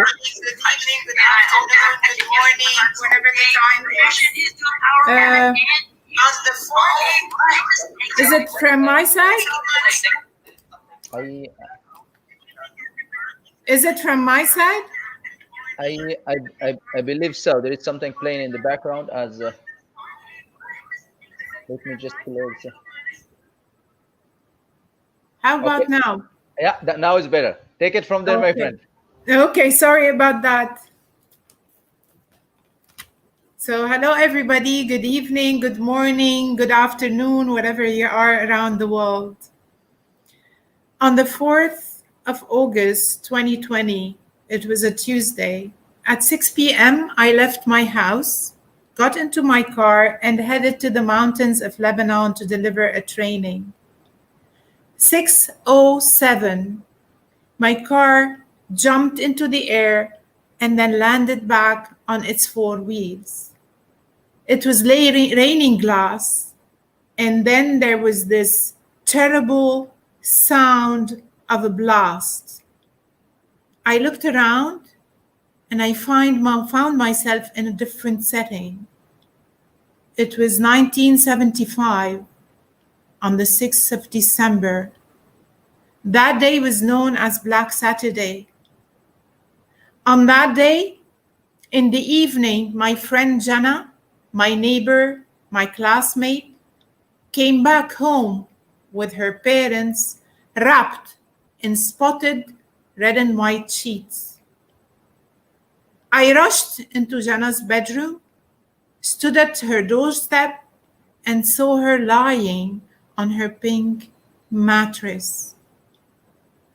I thought she was playing hide and seek, and I rushed to the sheets and I uncovered her face. Her slit throat ironically smiled back at me. We were 10 years old at the time. We were dreaming of our Paris of the Middle East and our Switzerland of the Middle East, Lebanon.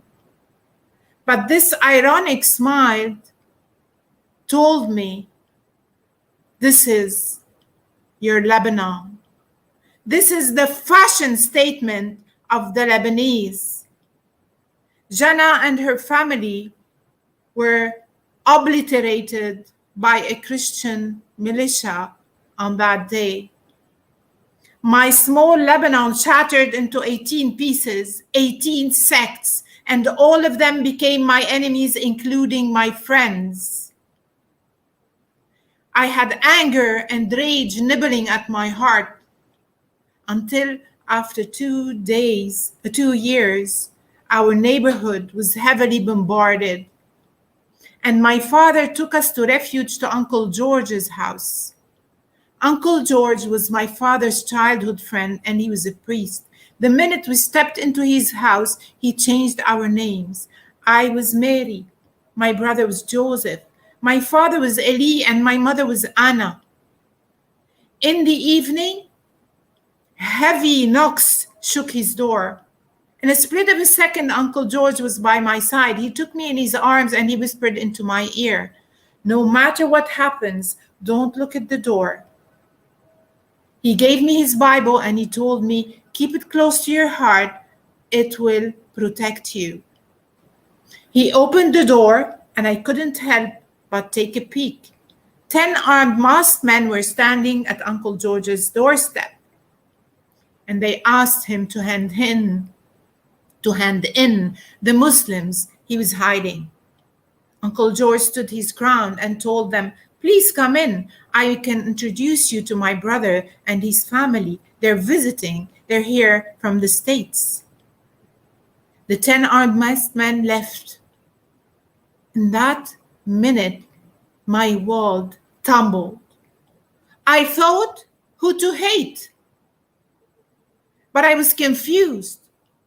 2 years ago, Christians took the life of my friend and her family, and 2 years later, a Christian is saving our lives. Uncle George took it a step further, and we would pray together every single day. And after each prayer, he would tell me, "My little Mary, my sweet Sadiqa, listen carefully. When you hold God in your heart, the human he created reveals itself by serving others. And then, and only then, even your enemy becomes human." At that moment, I was back into my car in 2020, and I was like, "Sadiqa, it's time to look for the George within you. For the George within you will take you to serve others." I looked around. The streets were bloody. Dismembered people were everywhere. Broken houses were all around. More than 200 lives were taken. 6,000 injured. 300,000 left without a home. And all that in 30 seconds on the 4th of August, 2020. The streets were jammed. I couldn't get back home. It took me, the 7 minutes drive took me 2 hours to get back home. The moment I got there, I grabbed my son's hand and I told him, we're going now to where the blast took place, Beirut port. Not mainly Beirut port, but the neighborhood around Beirut port. We need to be there. It's time to serve. It's time for the George within to come out. We hopped into the car and we drove to the heart of the city, downtown Beirut. I can't describe what we saw there. But the people came together. Those 18 sects that were divided in 75 and they fought each other and they killed each other were there helping. The Lebanese people came together. Everybody was serving. People were helping with the injured. Some others were helping with the dead. Some others were helping in removing the boulders to bring out the injured out of the rubble. It took us the full night, and then a week later, and 2 weeks, and 3 weeks, and it dragged on, and it's still dragging. But what is happening is that the Lebanese are transforming. And I found in every and each one of those volunteers helping on the ground, I found a George. And I'm sure that within all of you, there's a George. Listen to him. Listen carefully to him. Bring him out. And when you hold God in your heart, the human he created reveals itself by serving others. And then, and only then, even your enemy becomes human. The secret is in becoming human. If we can all become the creature that God meant us to be, we can become one. Thank you, Darlene. Thank you so much. And thank you, Ali, for having me in that among that beautiful bouquet of speakers today. Thank you. We thank you. And this is very clear why you are the storyteller, because I tell you, I was lost in the story. This is only one chapter. I want to hear the rest of the book that you have going, and the emotions and everything. And I could see just with the comments, people were there. It was like, we don't want you to stop. Thank you. Thank you. my dear. Thank you for connecting the George and all of us. I think that's so powerful and such a powerful stories that you tell. Thank you. Thank you. Oh my goodness, the time is just moving on. Mr. Connector, things are just, this is so beautiful to hear all these beautiful people from all over the world, the positivity that is happening. So we have one more next speaker, who Mr. Connector. Who might our next speaker be?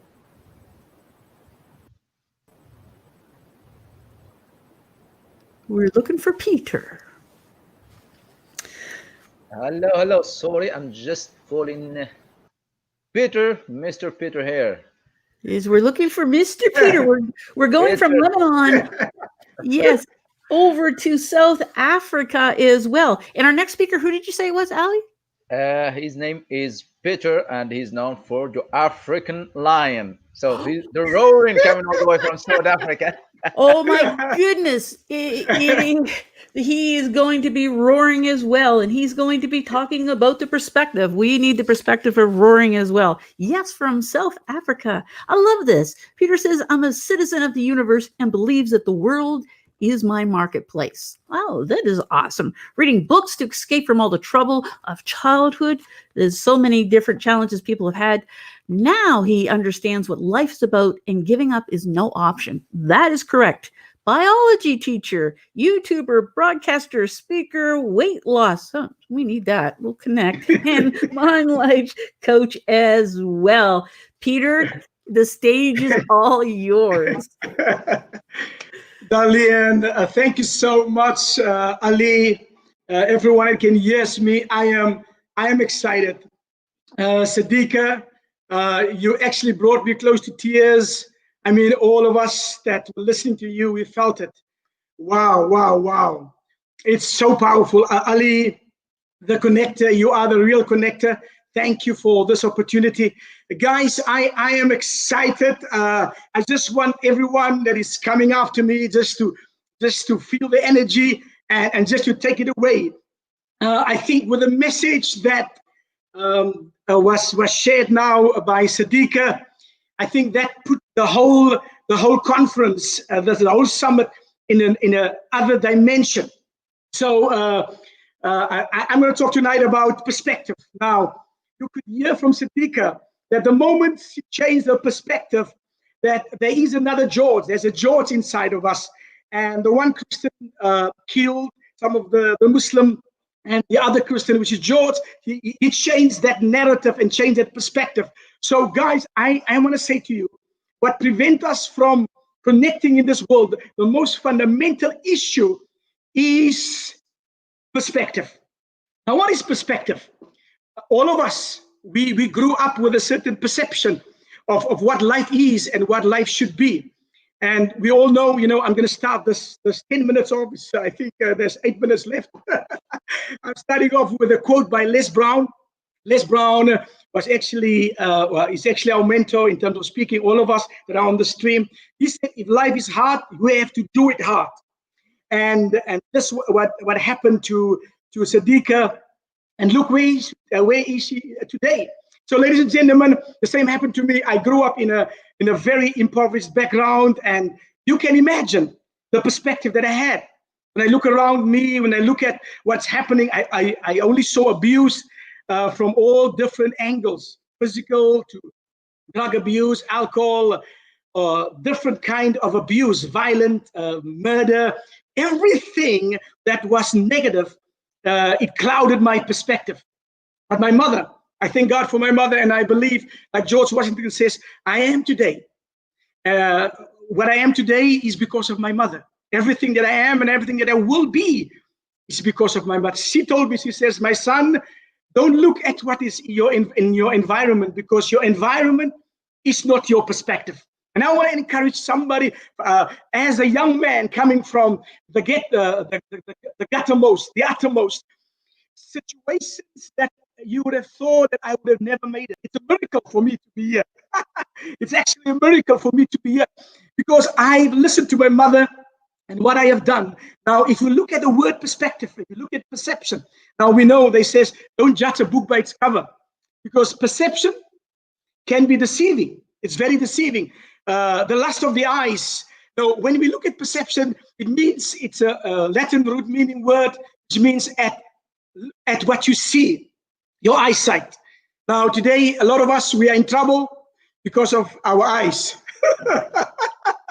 We were not supposed to eat that cookie, and we gained so much weight. So the eyes are very deceiving. And there are two elements of perception that I want to share with you tonight. There are two things that I want to share with you. It is observation and understanding. So our observation of something can be totally wrong. It works. If you study the human eye, you will see the moment when we look at something, if you study the eye, the image that the eye will actually see, it's inverse, it's upside down. So a message needs to be sent to the brain, to the hypothalamus, and in the brain, the hypothalamus will send a message back to the eyes, and then the image will be turned the right way. But it happens so fast in the split of a second. So I want to say to you, when I grew up, I decided I'm going to change my observation. I'm going to change my understanding by doing two things.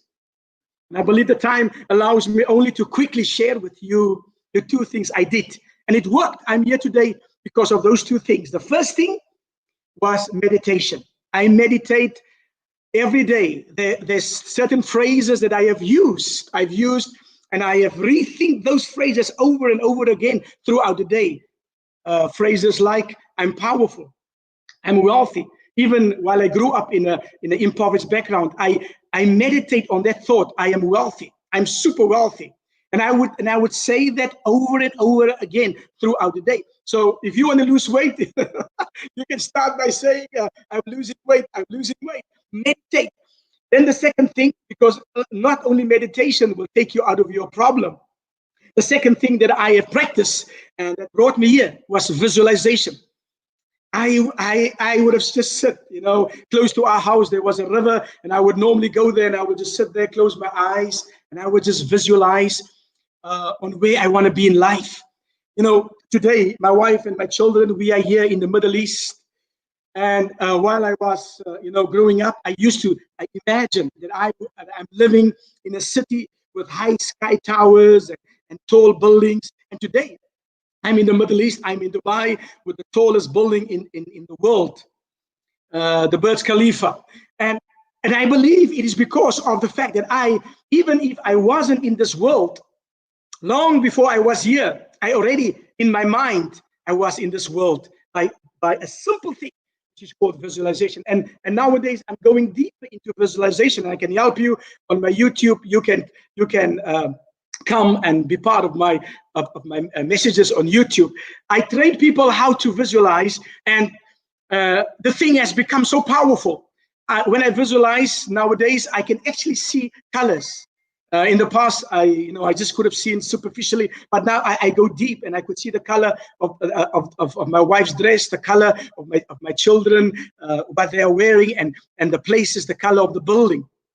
So visualization actually changes the environment that you used to be. And that is one of the most powerful things that I've learned, and I'm sharing with you. Today, listening to Sadika about the races, today, the perspective, that's why we can't connect, because of perspective. We see each other as white, as black, as brown.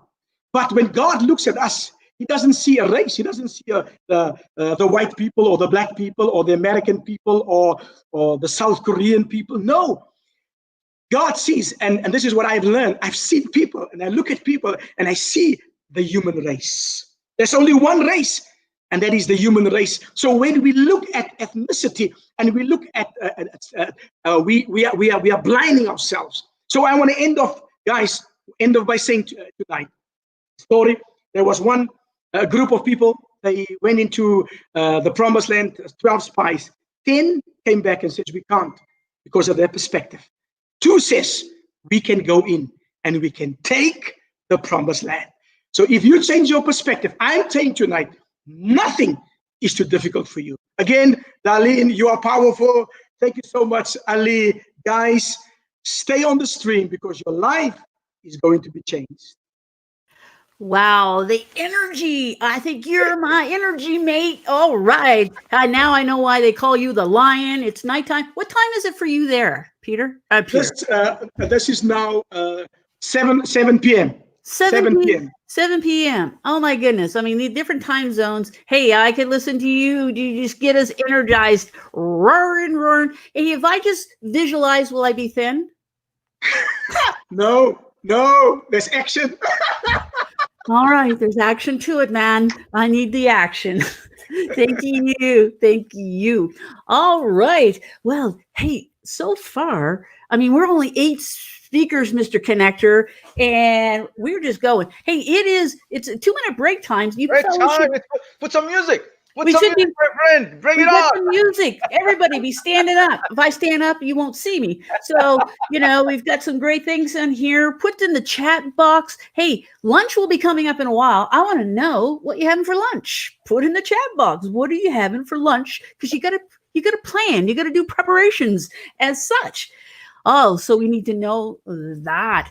This blows me away on how Mr. Connector, Ali, that's what he's known as, is bring the world together. I know someone put in there, the world is smaller a place. Yes, it is a smaller place because of this. This is really cool to listen to all these people all over the world.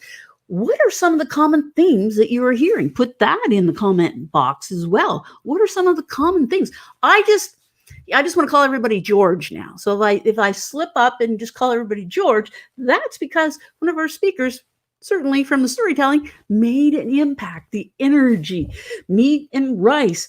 All right, we've got some people won't be eating lunch because they're some curry. We've got all kinds of different here. See, the time zones, that's the difference. So we will be eating lunch at a certain time. So hey, it's been fun trying to keep it all on time. We're doing great. This 5-minute break is we're just filling in because we want to keep everybody on time all over the world as such. Look, and put the words in there. What are some of the key things? Because there's been a lot of good stuff already, right? Visualization, the Wi-Fi, the storytelling, what's happened in your childhood, how you say it, right? I love that. 10 people per day. It's definitely getting that as well. All right. We need to bring on Mr. Connector. It's the top of the hour. Who is our next speaker? Our next speaker, all the way to Europe, Belgium, Cristina Morojo. Let's bring Cristina Morojo all the way from Belgium. Well, the way for we just keep traveling. I just love this. Is the fastest airplane I've ever been on as well. Hey, Christina is going to be Make Your Fears Fear You. Born in Romania, which was a dictatorship. And these are things, just learning the different cultures.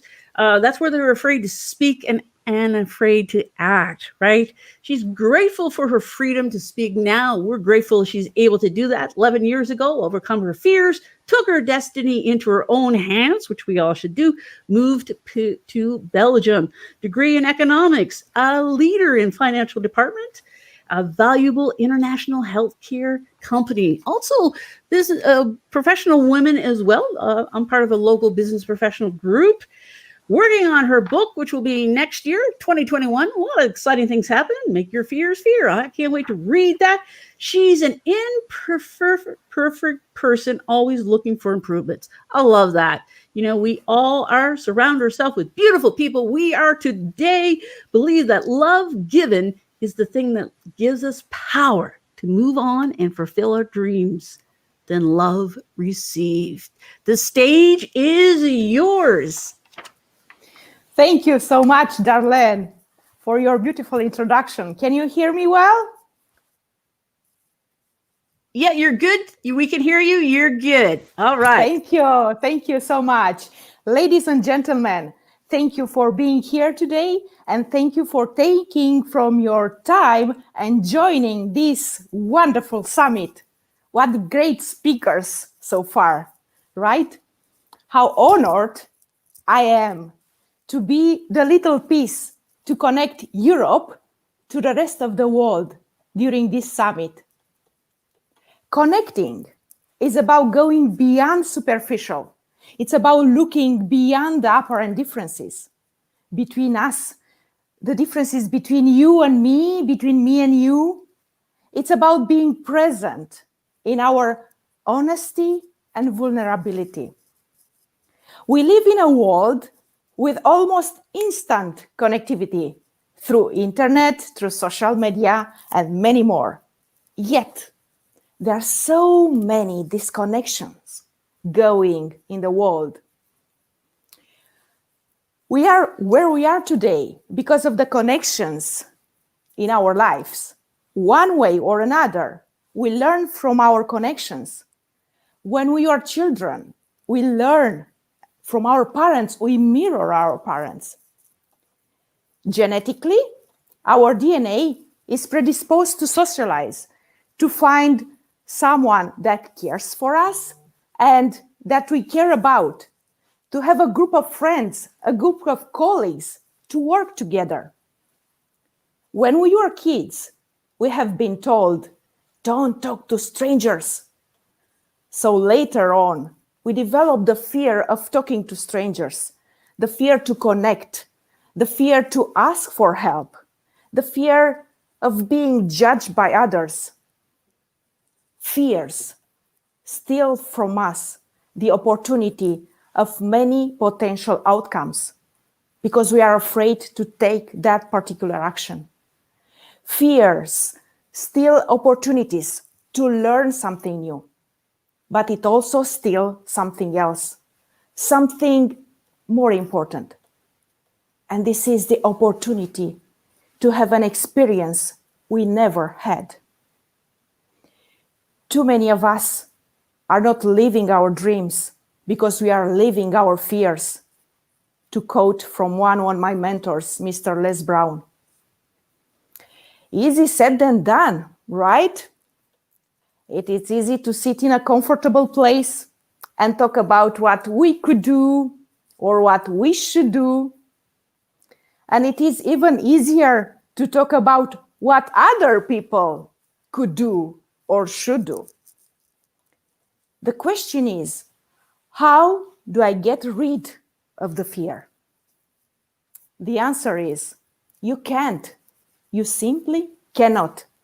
But what you can do is dance with the fear. Of course, when your life is not in danger, understand that fear is normal when we confront uncertainty, struggle, and change in our life. Fear is the signal that we are in a learning experience.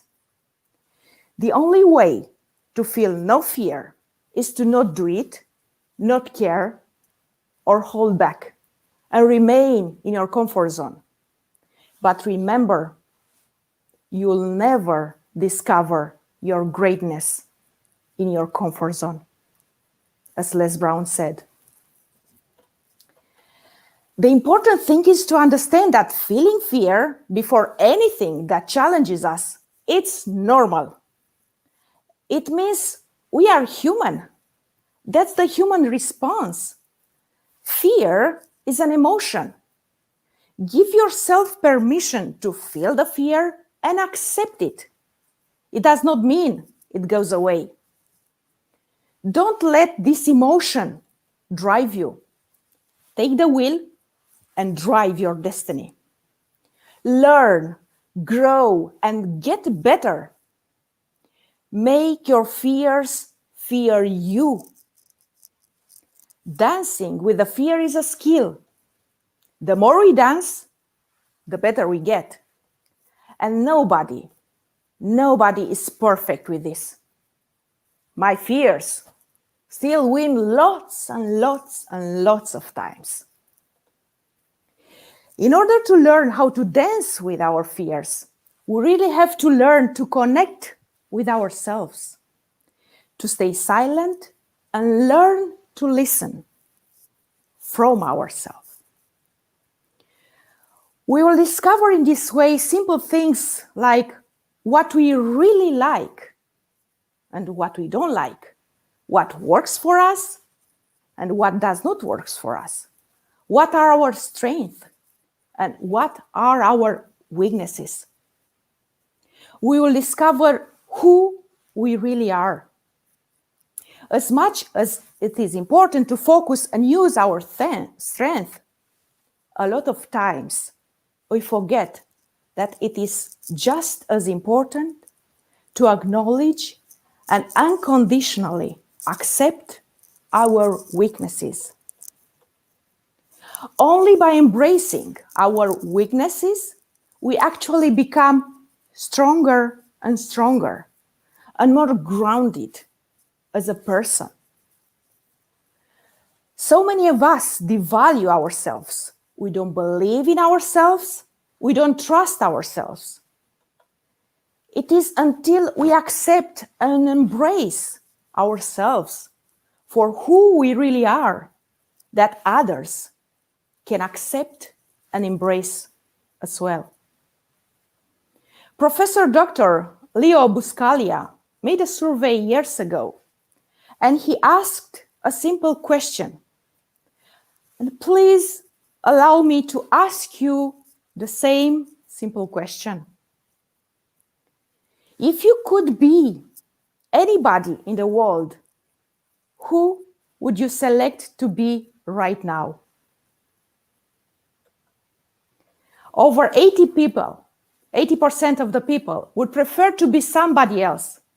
Let me remind you that you have all that you need to have and that you have greatness in you. As much as you would like to be someone else, you simply can't be. Use your resources that you have and develop yourself and give it away and create that connectivity with people and find out what happened. The only thing that you can give to anybody else, it's what you are. So accept frustration and conflict as a very important part of life because it is a very important one. And this is the part from which you learn. Dedicate yourself to making yourself the most wonderful, the most unique, the most incredible person that you are in order to give it to anybody else. Thank you very much.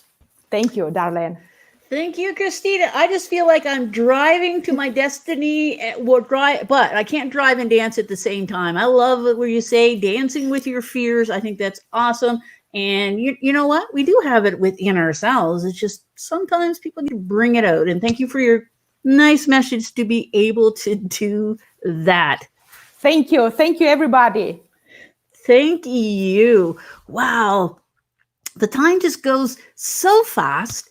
And I know, but you can connect with some of these speakers afterwards and you have more. It's great to have an opportunity to hear them from all over the world. And Mr. Connector Ali, I think we need another speaker. Who might this gentleman be? It's Tariq, but I think we have some technical issue and we have to switch things around. And I don't think anybody ready right now. So what I will do my speech now. Okay, that sounds good. Let's shuffle that. Let's get it from there and let me look at my speech quickly. All right. So speaker number 10 is now speaker number 25. I know that might be a little confusing for the numbers in here, but it just means that if technical things happen, we just find a way to move things around. So we've moved things around. So now we're going to listen to Mr. Connector himself, Ali.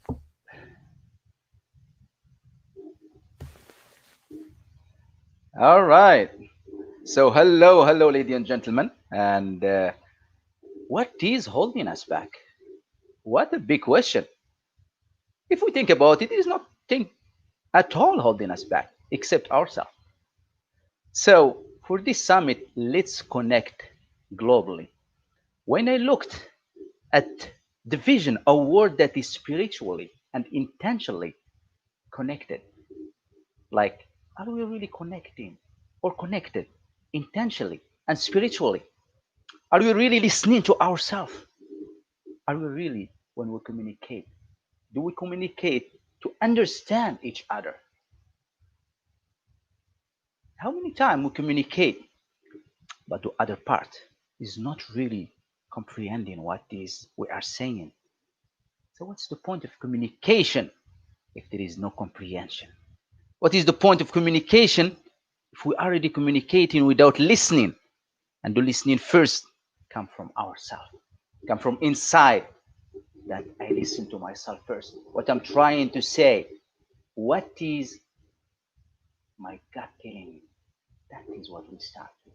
Communication with the self first, with our family, with our kids, with our community, before we bring it to the ground. So connecting all this beautiful soul here, all those speakers, and as you heard, some amazing speeches right here were from different speakers, and they just engage with everyone.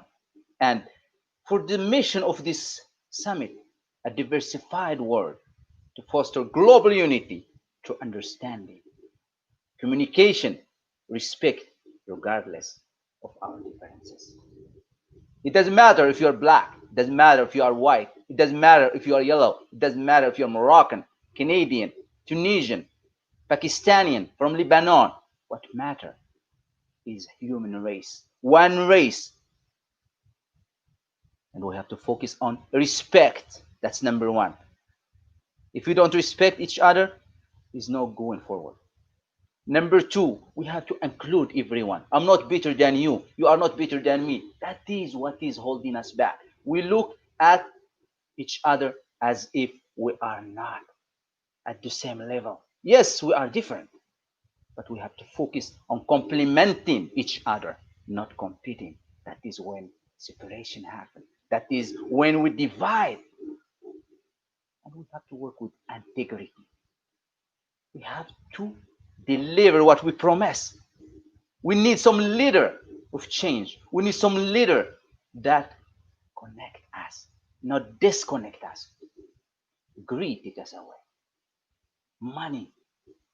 And we all worry about what is for me. I do something for you and I expect something back. That's become business. That become business. If I do something, do it from the heart. Do it from the soul. Let's connect globally, but first locally with ourselves. Are we listening to ourselves? Are we listening to understand, or I'm just listening so I can speak that? Let's all focus on that and listen. Listen and be authentic. Be authentic, be real. So many people just like showing totally different image of who they are, but they are not really real. They are not truthful. Let's connect as one globe, as one world that is connected, that there is love, that there is peace, that there is harmony, that there is communication, that there is education. Let's educate each other about each other. Let's see the best in each other. Let's see love. Let's see what can get us to the next level. Not I compete and better than you. Let's change what school teaches us, what culture brought in us. Imagine a world that is spiritually and intentionally connected. We communicate, we comprehend each other, we love each other, we cheer for each other, not we stab each other in the back, not we take stuff from people because we focus. It's a world that is become uncontrolled because materialistic things become huge. And they want to tell you one thing. When Corona hit, I would say, thank you, Corona. This is the first time in the history that we feel connected as human being. The humanity, the first time connected from the north to the south, from the east to the west. The first time that we value family. We spend time with family. Corona connected us. It showed how fake we were, how greedy we were, till we get hit. It doesn't matter if you have a blue passport, or red passport, or green passport. You can go anywhere. It doesn't matter if you're rich or poor. You can go anywhere. We are all connected. Anyone can get sick. Donald Trump had corona, had the virus. Everyone. So it is the same level. Let's connect globally and understand each other and speak from the heart, because that is the vision that we want to see. Corona didn't break the system. Corona exposure the broken system. Let's connect. We get connected with our family. We spend more time with our family. We spend more time with our children. We spend more time with our friends. Let's connect, my friend, because connection is what all we are here about, to be connected and to be part of this. And when I say connection, I mean connection. I am there for you. You are there for me. Sharing is caring. Let connect, to be able to see, to read, to feel, to understand, to lead by example. One love, one heart, one human, one race. It's not like black life matter, white life matter, but human life matter as people. because we are creating separation. We are creating more gap for not understanding each other, for not being for each other. Let's make that change. Let's connect globally. And it's all start within. Connect with ourselves, listen to ourselves, and talk to ourselves, and talk to our children, to our family, to our community, and bring it to the next level. So let's be the change that we want to see in the world. What is connection mean to you? Thank you. Hey, you mentioned the virus, and it's a force of habit. It's a simple thing that we can do to connect as well. And if you see there, let's connect globally, hashtag, make sure you use that. And I do apologize, I didn't give you a proper introduction. One of the things I can't wait to read is your upcoming book, Just a Cab Driver. You're not just a cab driver. That's how you got connected. Emotional fitness coach, podcaster, listen to this. It says, find your Voice Summit1 organizer. Whoa. And I love your tagline, live fully, love openly, and just, hey, folks, be yourself. And we have a lot of that. So many great words. Were you guys hearing me when I was again? Yeah, you were good. You were okay, excellent. good. So do we have Eric next? Right.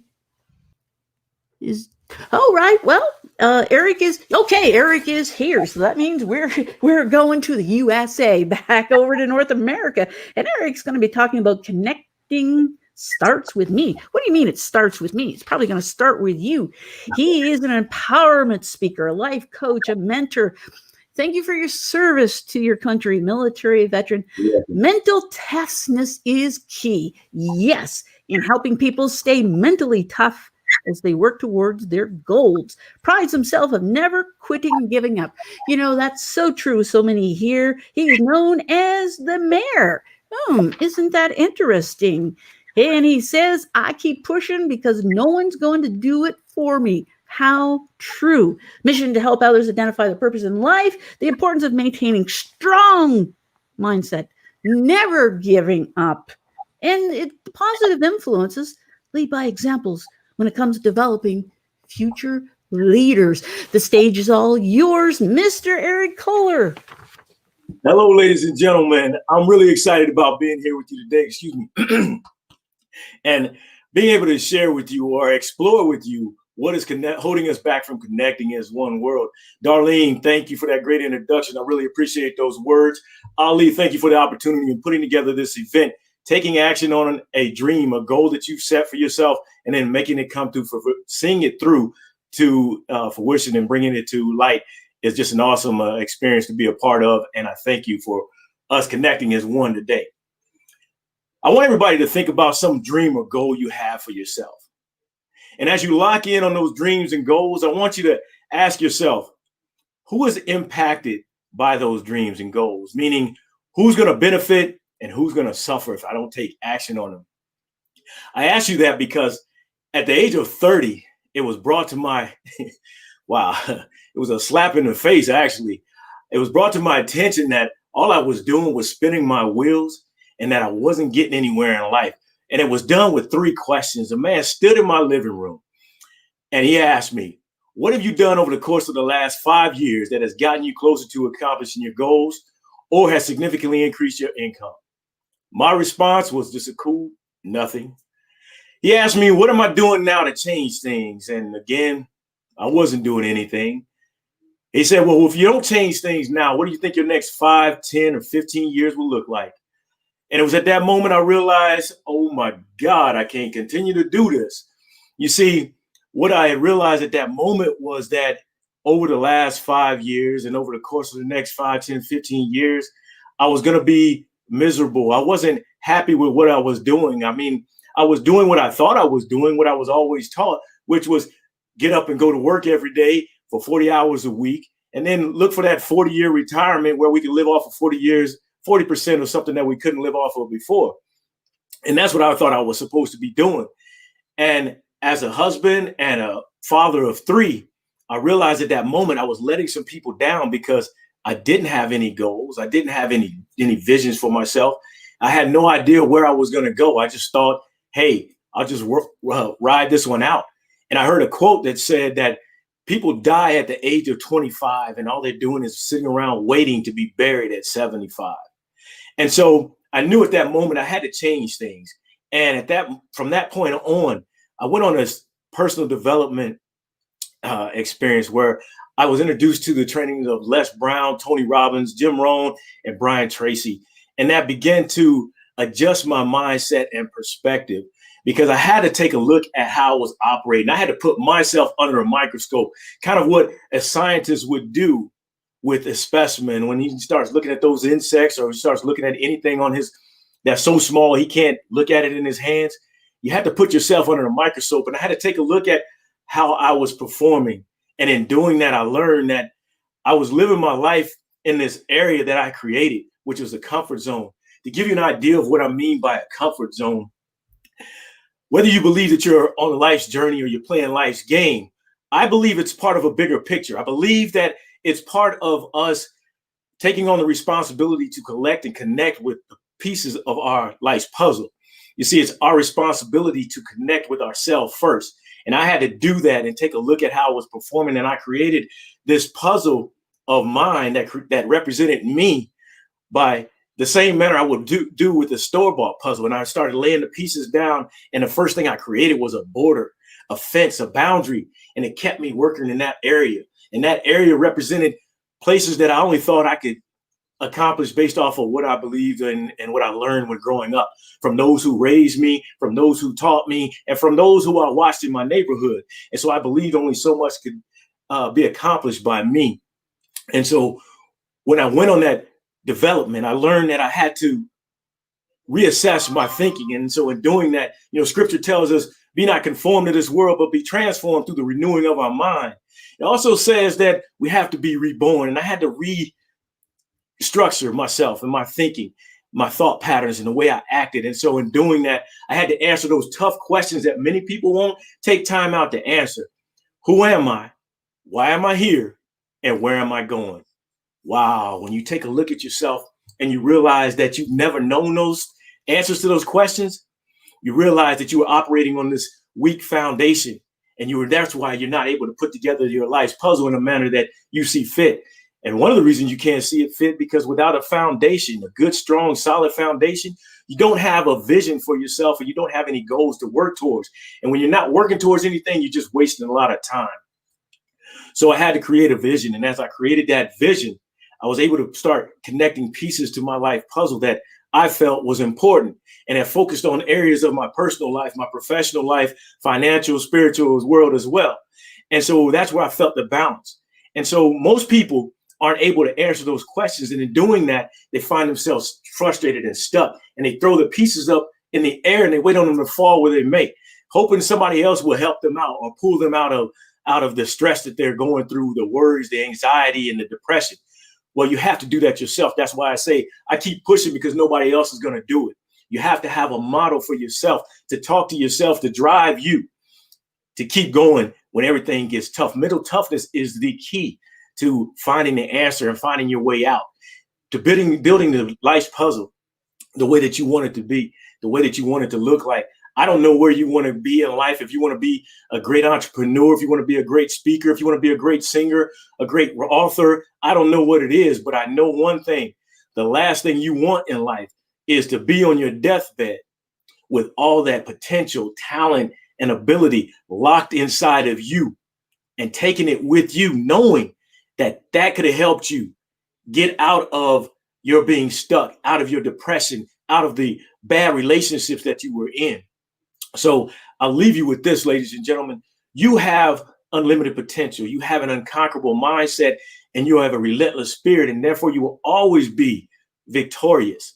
No weapon formed against you will ever prosper, and you have to believe that. Weapons will be formed, but if you believe that, trust me, nobody will ever defeat you in your mind or your spirit. And so tapping into this unlimited potential that is your life's puzzle, by doing so, you connect with others that you thought that you never even would connect to. You thought maybe their financial status, they didn't want to be interested in you. You thought because of their levels of schools, they didn't want to even connect with you. But guess what? There are people waiting for what you bring to this table, bring to this world. All you have to do is get out of that comfort zone. I'm with you, ladies and gentlemen. Trust me, I believe in you, and you can do this. It's going to be tough. There is no microwavable process. When it gets tough, just take a deep breath, step back, and rock and fire, because you got this. I'm Eric Collier. Great things are happening today. Make sure you're a part of it. I love each and every one of you. Let's get to work. Thank you, Darlene.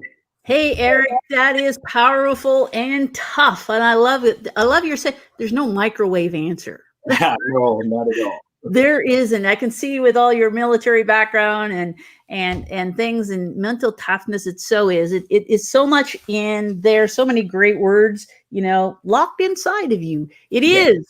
And connecting here, having that opportunity. Let's get somewhere we've got the key, right? Do you have the key, Eric, or do we each have our key? No, we each have our own key. It's our unique puzzle. It's only given to us. I can't fix your puzzle. It's on you. I can connect with you like I'm doing right here, which is a beautiful thing, but I can't unlock the key to your puzzle. Okay, but you can help me though, right, man? I got you. I got you. Thank you, Eric. Thank you. And how awesome. You know what? There is a key for all of us. And this is connecting in so many great words that you're hearing from the speakers today. Put it in the chat box. How many of you have listened to every single speaker so far? Because we're only at speaker number 12. We're not quite halfway there. How many of you have been tuning in all day? The time is just flying. I can't believe it. Oh, it is time for another speaker already. Oh my goodness, we're going to be talking to Michelle. Where are we going? We're in the United States, and I think we need to go somewhere warm like Trinidad. That sounds like a good place. And we need to talk about, oh, well, we don't need to. Michelle is going to do that. It's ego. Drop the E and go. I love that. Oh, she's an author, a broadcaster, a marketer from Trinidad. Oh, and she's a collection of poetry. I think it's good. Iconic voice is well known throughout the Caribbeans. I think that's awesome. Now, not only the Caribbeans, but all over the world. Voice ID for several radio stations, executive producer, marketer, host, triple F fashion, food, friends. I love that. Position of brands manager for 2 international brands. Put passion in action. Wake it up and ensure your dreams wake up with you. All right, Michelle, the stage is yours. Thank you so much, Darlene. You are the Energizer Bunny. Such a fantastic host. Thank you. It is a pleasure to be able to connect with you, especially on this platform when so many persons from around the world were coming together and making this place brighter. So, sweet soul, thank you for your light, and I feel its warmth. And I'm giving you some of the warmth of the islands here in the Caribbean. And with this theme that we have today, which is what is holding us back from connecting as one world. Ali, I am humbled by your invitation and I'm so thankful for it.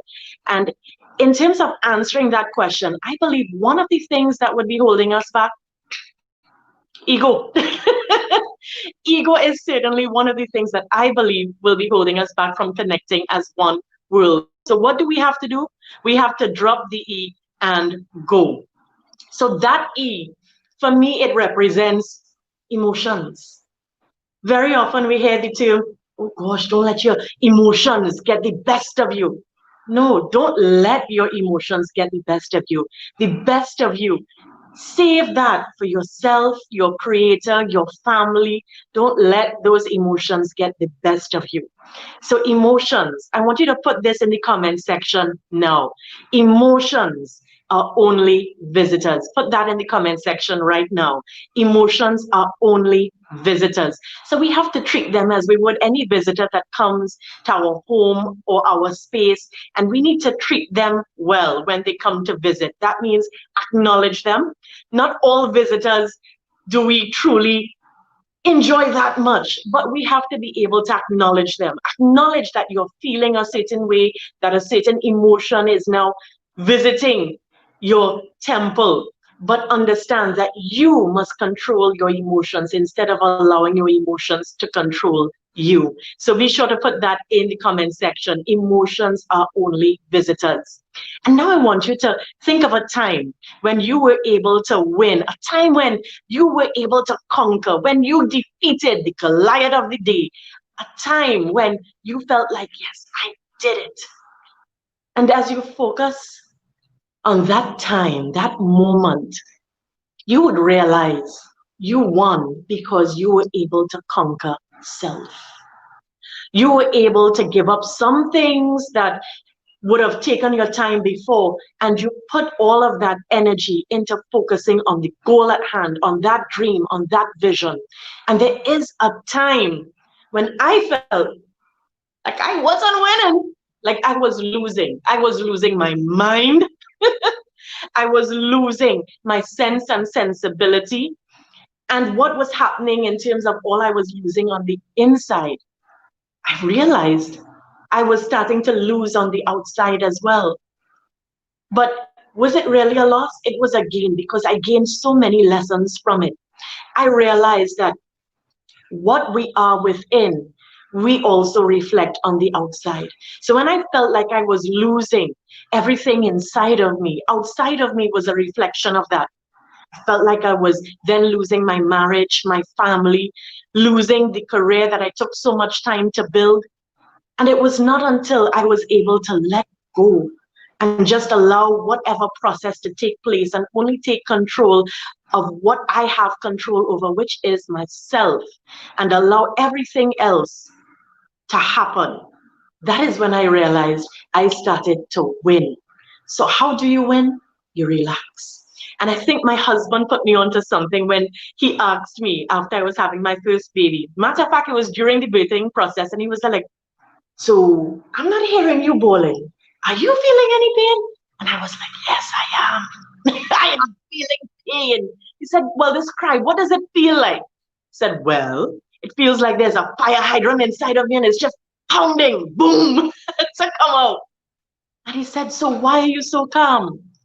And what I realized then is what I realized works in so many other areas of life. It's being able to let go, to relax, to breathe during the process, to meditate, to focus on the goal or the vision in hand.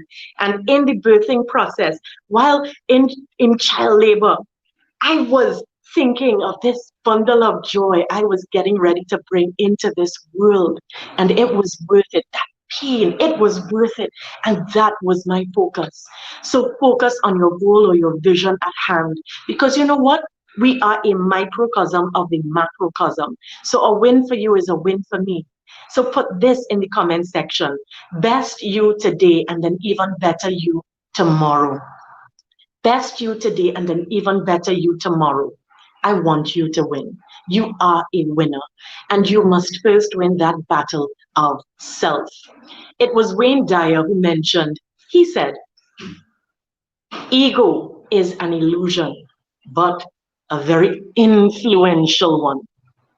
So that influential ego, I have a piece that I wrote on it that I wish to share with you. And it's called You Shall Win. Ego says now. Spirit says wait. Spirit says love. Ego says hate. The real battle is within. Ego says me. Spirit says we. Spirit says feel. Ego says see. The real battle is within. Ego says speak. Spirit says listen. Spirit says forgiven. Ego says retribution. The real battle is within. Conquer self and you shall win. You shall win a great reward, more than what money can afford. Money can afford only things, but you, sweet soul, are a spiritual being. You shall win. And a win for you is a win for all of us. Drop the E and go when it comes to ego. Conquer self. That is where the true battle is. It was Dr. Miles Monroe, and I was so blown away when he said, we don't have societal problems, we have individual problems which impact our society. So when you are your best self, when you are learning, growing, glowing, and you are being beautifully you, that is how we're able to connect as one world. So what is it that is truly holding us back from being able to connect as one world? Ego, in my opinion, is one of them. So join me as we drop the E and go. Sweet soul, I thank you for your light and its warmth. Soulfully yours, and Michelle Borrell from Trinidad and Tobago. Offering you the warmth of the islands. Darlene, you're a great host, and thank you so much. Ali, this is fantastic what you were able to do. Yay! I can feel the warmth and I can see the light. And you know, I just couldn't resist. I love it. Drop the E and go. Right? It's a message there. Can feel your warmth as everything. Thanks for sending it on. Oh my goodness, Michelle, I could just listen to you so much more. You know, I love it. You are amazing. And insider emotionals are only visitors. Love it. They're just visitors. They can come in for a little while, get rid of those negative ones. All right. I feel like Caribbean music now as we're going through. And also too, Eric, I just want to let you know that I do have the key here. I just don't know which one fits. Some of you have that problem as well. Well, we've been into the Caribbean. I think we need to come back to Canada. And we've got an awesome speaker who Monchef is going to be joining us. Hopefully, I think he is ready. He's going to be leading with love and compassion. Oh, those are both cool things. He originally from Morocco. I think he's ready to go. He's one of Atlantic Canada's top 50 emerging leaders in 21 inks. Woo-hoo. Yes, Boys and Girls Club of Moncton executive director, moved to Canada's international student from Morocco in 2004. He's still young at heart, developing youth and immigration services in the province. They're both close to his heart, and so much commitment to his community, sitting on so many boards of directors, also helping with organization services for Francophone immigrants to the Greater Moncton area. Also on the board of Magna, Multicultural Association of Greater Moncton. Too many boards to list. He is awesome, and we can't wait to hear joining us from local Canada here back in Moncton. Welcome, my friend. The stage Thank you. is yours. Thank you so much, Darlene. It's such a pleasure and honor to be here. I mean, I've been listening pretty much since 9 o'clock to all the amazing people from all over the world talking about their perspectives of the world and how to make it a little bit better.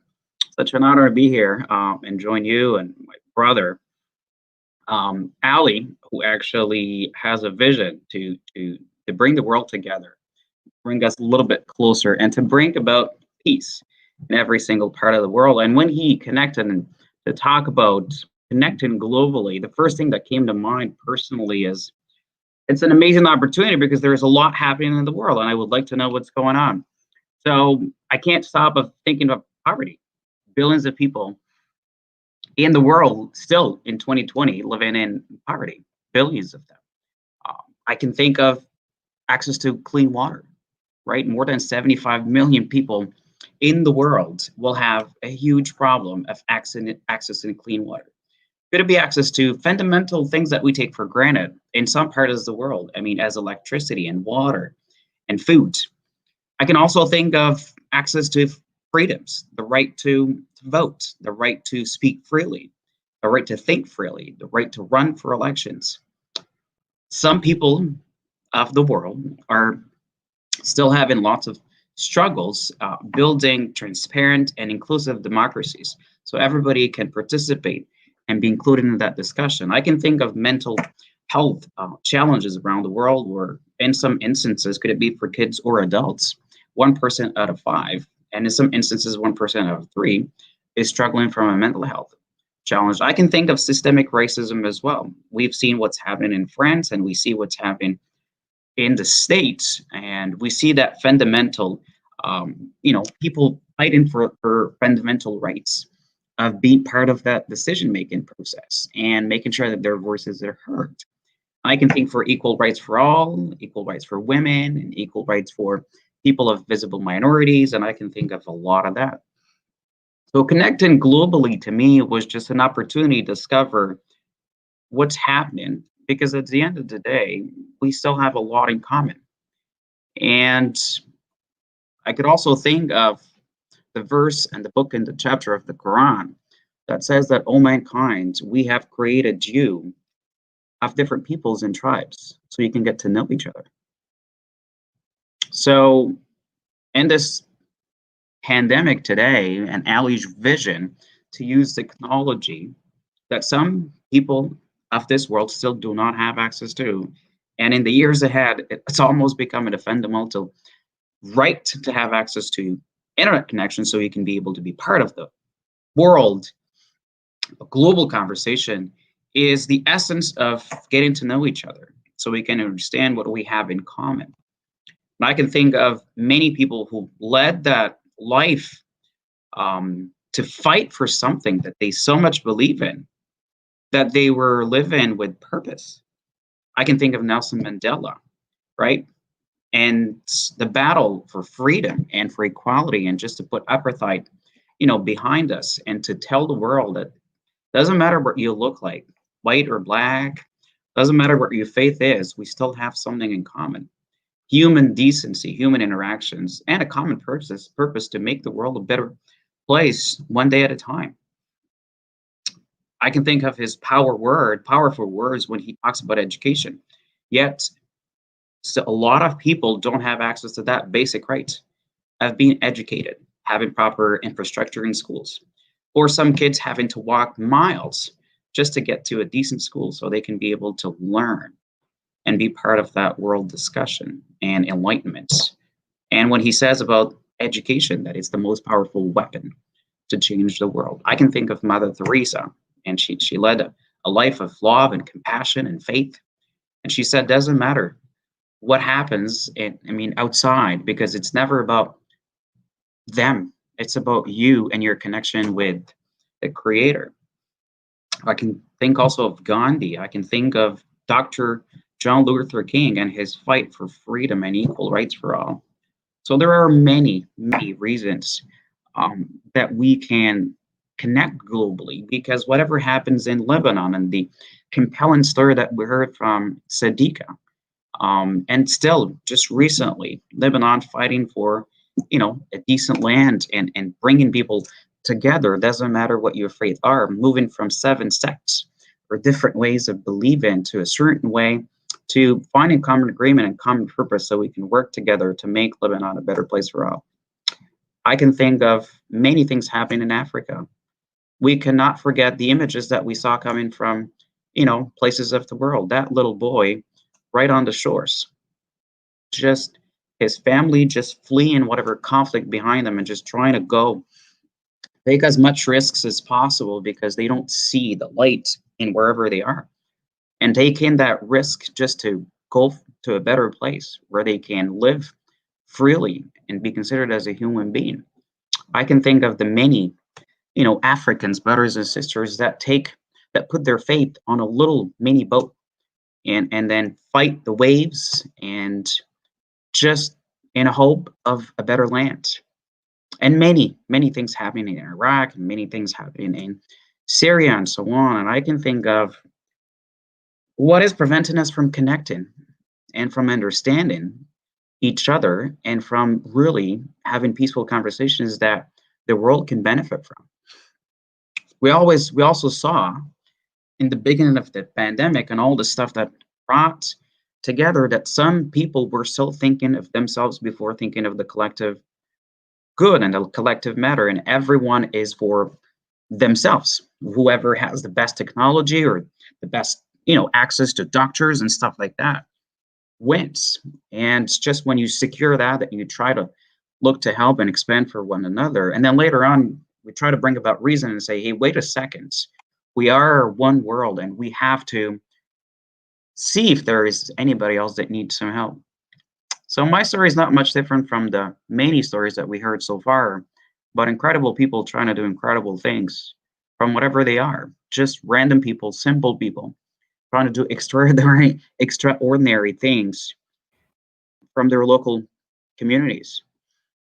Trying to help in any way I can to make the world a better place. And I'm focusing on two things that are close to my heart: youth and immigration in Canada. Migration, a lot of people come here to build a better future for themselves. And I want to be part of it as much as possible to enable them to see that vision and be able to put the conditions for them to be able to make it happen. And for youth, definitely, they're not just the future, they're definitely the present. And there is so much to be done in terms of giving them the confidence and the skill set, and providing them with opportunities so they can be able to connect with hopes and dreams and aspirations inside of them. Because at the end of the day, it is just about making the world a better place 1% at a time. And one day, like every single one of you said, at the last moments of your life, you will sit down and look back. And what have I accomplished? Will you be the Mandela of this world, or the Teresa of this world, or the Gandhis? Or you'll be just a random person who was just trying to do everything just for himself, not necessarily trying to make the world a better place for everyone. So on that note, I'm going to leave it there. I would like to connect again so we can talk about all those things and how we as individuals are trying to do our part to make the world just a little bit better. Thank you. Well, thank you. Some key words there. I love how you said, let's have peaceful conversations in the world. And one of the other key, education can change the world. And that is so true. We thank you for your work in the community and with the youth and what you're doing and giving out there, and definitely making the difference. And mental health, yes, it's an issue, you know, and sometimes they don't talk about it. Our voices are heard, and we are connecting today. And it feels like with the speakers, we're halfway through. Time is flying, and it's almost like the pieces are just fitting together. It's like one speaker finishes and another one just picks up, and it's the same conversation about connecting the world. Well, let's you know what? Let's stay in Canada just for few more minutes. And the next speaker, number 14, great gentleman I've had a chance to see and listen to speak, Mr. Yves Doucette from local here in Greater Moncton. He's going to be speaking about be in discovery or fall for injustice. Ooh, well, Yves is a student of life, and so many people here sharing what he has learned, right? It's not taking that knowledge and just keeping it to ourselves. You know, he seeks to make others better around him. And you can see a lot of people doing, he's generous with his time and coaching his peers, sharing his wisdom through all of the popular social media channels. If you're not following Yves and all the speakers, you should be, because there's a lot of good stuff that's being said. And just like hey, sharing is caring. That's what I'm all about. Tips of the day as well. So, Mr. Yves, let me check. Is Mr. Yves? Oh, look, Mr. Yves is playing pool, which is awesome. So I hope you not dunk it, because that's basketball. Put it in the pocket. What's the term? Score a goal. I'm more of a hockey player. Like, if you saw my height, I'm not a big basketball player. I never thought of that. All righty. I love it. The world stage is yours. Thank you so much, Darlene. Thank you so much, Darlene. And a peaceful conversation. I like that message. Love that message. I just want to share a little bit about my story here. And I'll start with this. Have you ever asked yourself this question? What are they thinking? What are they thinking in doing what they're doing? I don't understand how they can do or believe or vote or act that way. And it's this thinking that gets us in the wrong space. I was chatting with one of my friends recently, and she said, 55 of white women in the US voted for X. She continued, my mind, or perhaps my soul cannot process this. And this is where we start to believe in things, right? And we have to understand how the brain works. We are human beings, and every single human being on this planet is driven to belong to something, to a community, to our tribe. We are tribal beings. It's how we evolved and how we survived. And we get to be part of a tribe with our something called beliefs. And our beliefs are made up of facts, are made up of our history, and are made up of something that doesn't quite exist yet. And beliefs are powerful.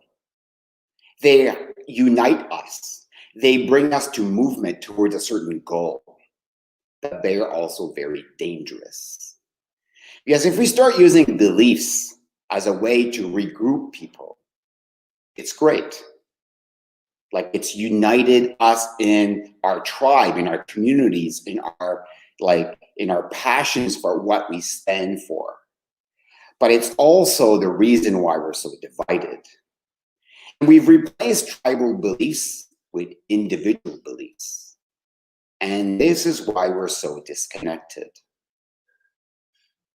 Mother Teresa stands for something, stood for something. Nelson Mandela stood for something. They never stood against something. And the brain kind of works this way. You practice, whatever you practice, you will come to be. So every day you wake up and you say, I want to be this awesome leader, this awesome person, this awesome entrepreneur. And you wake up and you put that on your wall as an affirmation. And then you go out in your community, on social media, in your community, and you start looking for people that don't look like you, that don't behave like you. And you start practicing that. And you start practicing that over and over and over again until you've become that. And let me explain what I mean here. 20 years ago, I fought against an injustice. I went to court for 10 years, fighting against this injustice that was perpetrated against me. I stood there and I thought I was going to change the world and rid the world of greedy entrepreneurs, greedy business people, greedy people that go out there and abuse the worker. That's what I stood against. So for 10 years, I fought in the court against greed, against being greedy, trying to rid the world of this injustice. But what I didn't realize I was doing is I wasn't standing for something. I was standing against something. And the brain doesn't differentiate between what you stand for or against. It just says, what do you believe? I was looking for greedy people. I was looking for greedy people all over. And I was finding them. So the brain practiced that. Greed, greed, greed, greed. And it didn't matter what I wrote on the wall, on my mirror every day, what I stood for. It mattered what I was discovering in everyone. And eventually I lost the case. And to my astonishment, the judge ruled me to be greedy. I had become exactly what I stood against. The brain doesn't differentiate between what you are trying to rid the world of and what you stand for. Whatever you practice every single day, right, you will become.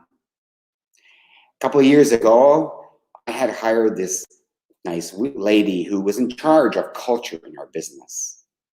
And she wanted to actually instill I got good innovation culture in our business. And she started to do that. One day I came over and she came to my office and she said, I have been bullied.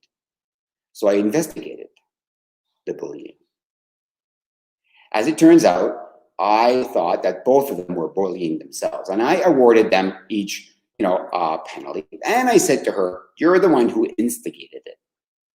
That what she didn't realize, right, at the time, is that she was actually looking for bullies. She was standing against bullying in the office. So she was looking for bullies. She was looking for bullies so much that she had become the bully herself. And that's how it works. That's how the brain works. It registers whatever you're looking for and discovery of. If you understand how the brain works and you start looking for what you want to be in the world, you start looking for what you want to be, what you value most in the world, the decision is going to change. If you start looking for authenticity, for standing for the right reason, for the values, for love, or whatever, family, and you start discovering that in each human being, you will become that person. Think of it this way. When you get rid of all the pretenses in the world, all the things that you value, that you think you are, the titles, the house, the money, your body, your physicalness, you will get to the end of our lives. And you will be sitting there and you will be thinking, I am just the same as everyone else. I am one. We are one. Thank you. Thank you, Eve. We are one part of the tribe. I'm part of your tribe, man, and I love it. We have all asked ourselves if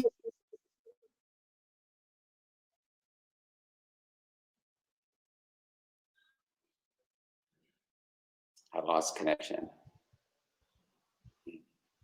few times. What were they? I just disappeared. That must be that Kevin guy just making me disappear. I was standing for something, right? I love what you said. Stand for something, not against something. Thank you, Eve. Some great information there. Hey, how many pages of notes do you already have? We're halfway through. We'll soon be taking a lunch break, 30 minutes. Lunch for us on the East Coast. It could be bedtime or supper time for some of you.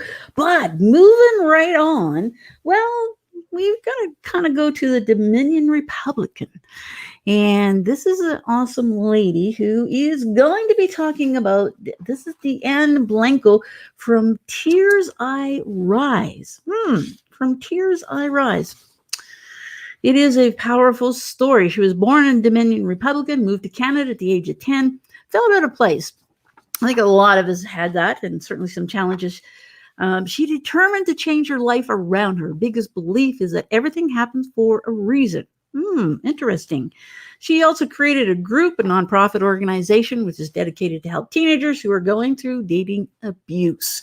It does happen. Sharing her story to educate teens, encourage them to speak. You know, we're together, we are different, and there is pain during the journey. But to always believe in ourselves, only in darkness can we see the light.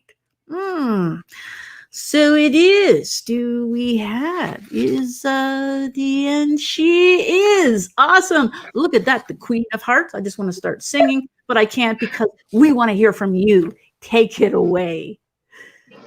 Oh my God, thank you so much for having me today.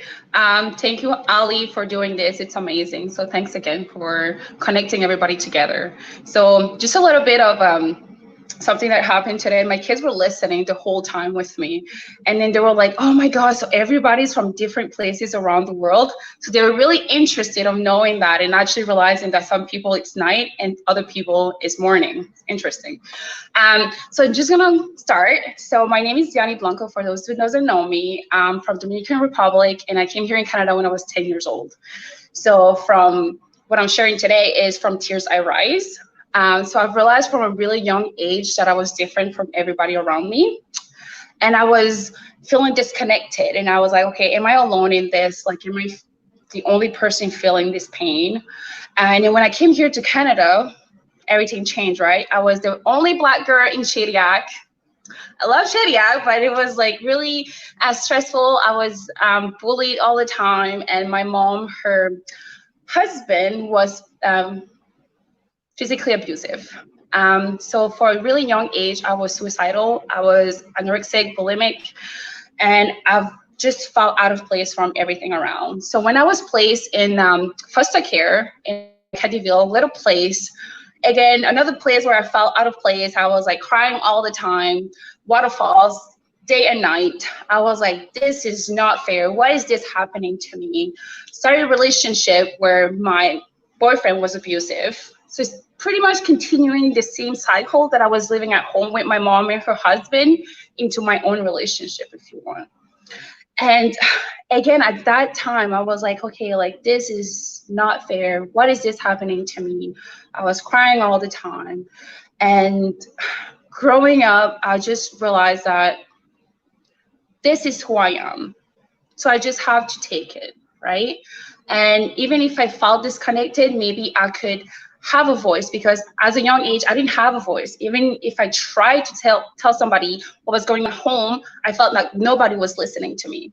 So as growing up now, as a 27-year-old woman, I have a voice and I can share my story. I can connect with other people and empower them to change their life and realize that everything happens for a reason. There's no excuse out there. If you're going through something that is painful, that is breaking you right now, it's okay. Heal and turn that around and make something beautiful with it, right? Especially during this time, the pandemic. A lot is happening right now. So this March, actually, there was different like single parents just reaching out to me, and I was like, we need to do something. So me and Alicia Guzman actually got together and we created Queens of Heart. So it's a nonprofit, it's a charity to help single parents here in the Greater Moncton. So we deliver boxes of food. And I remember that like a few months ago, there was like this mother who I was delivering this box, and it had like rose in there. And then she just reached out again, and she was like crying and saying that she didn't have a rose in like so long, and then she was so grateful for it, right? Sometimes we have that here in our home and we take that for granted when we don't think about the stuff that we have. And I think that's really something special. And even if something bad is happening to you, even if right now you're going through something that might be painful and you don't understand why that's happening to you, realize that right now it's a lesson of life. The universe is giving something to you. It's giving you a gift that you can share with somebody else after. Don't keep that inside, right? Spread the words, just talk about it, have a voice, right?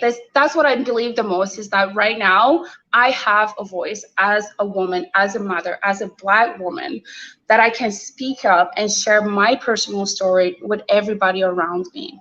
So when Ali actually asked me to do this, I was like, I don't even know what I'm gonna be saying. I don't even know what to say at all. And I was just there reflecting of my 25, I wish I was 25 again, my 27 years of my life, of everything that happened to me. And again, everything happens for a reason. And I'm really grateful for the pain that I've been through, the waterfall that I cried at night, sleeping in the shower. And I really feel like the only thing that is stopping us from connected as one world is honesty and being vulnerable. I was having a hard time with that at the beginning. I was like, if I'm honest with people, they're gonna take that and use that against me. Every situation, right?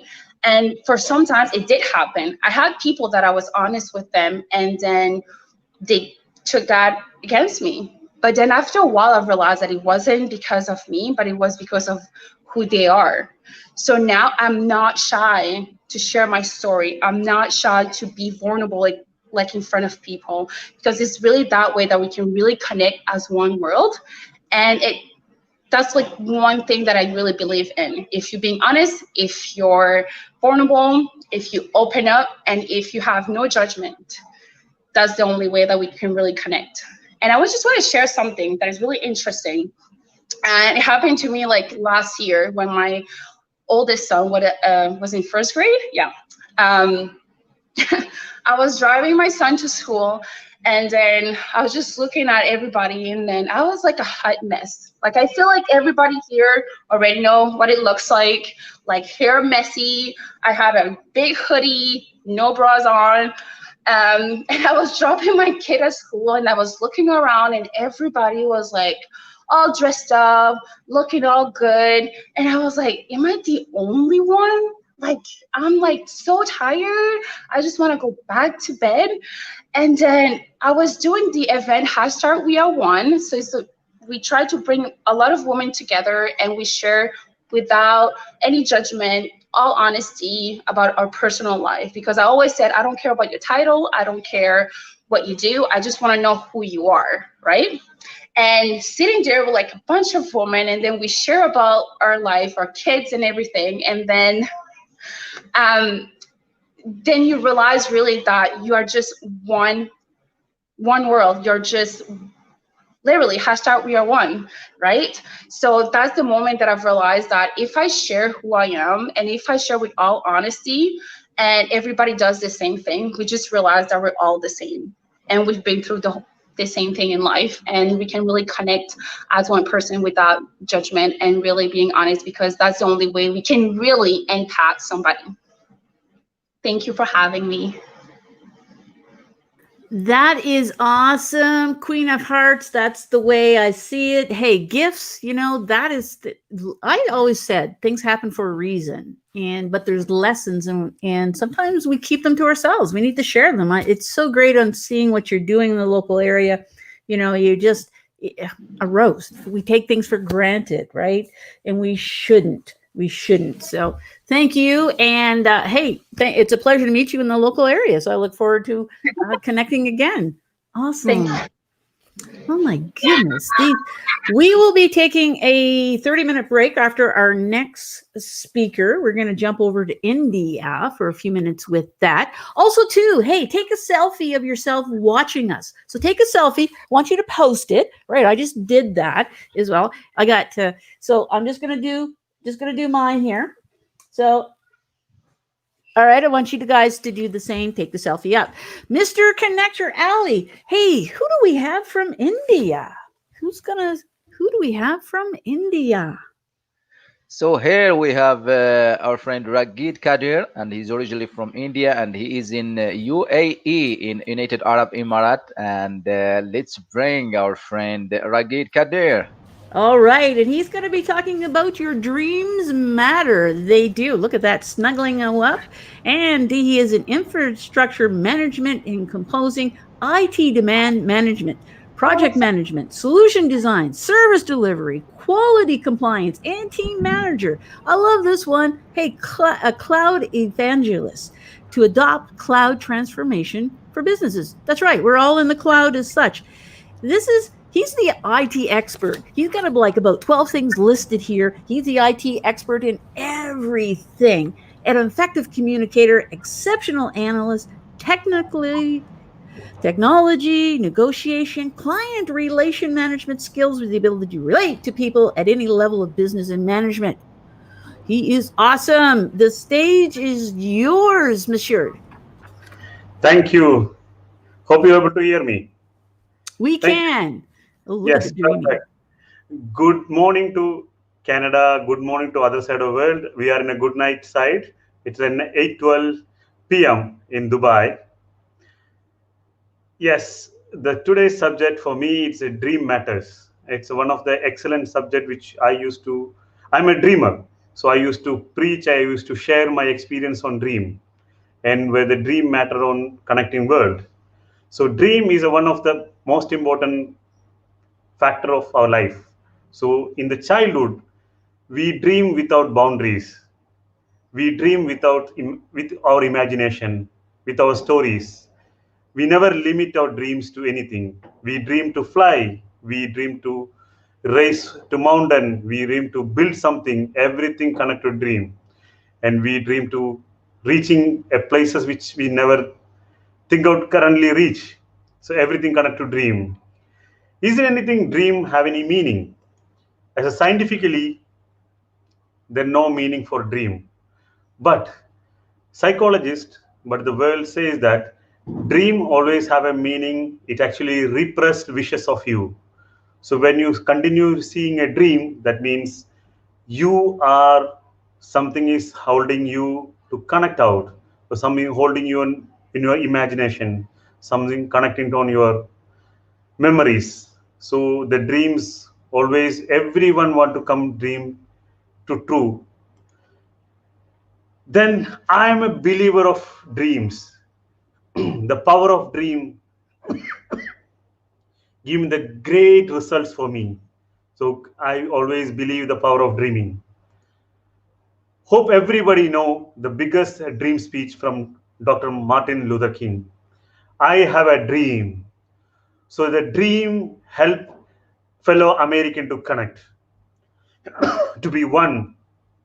Doesn't matter your race, doesn't matter your color.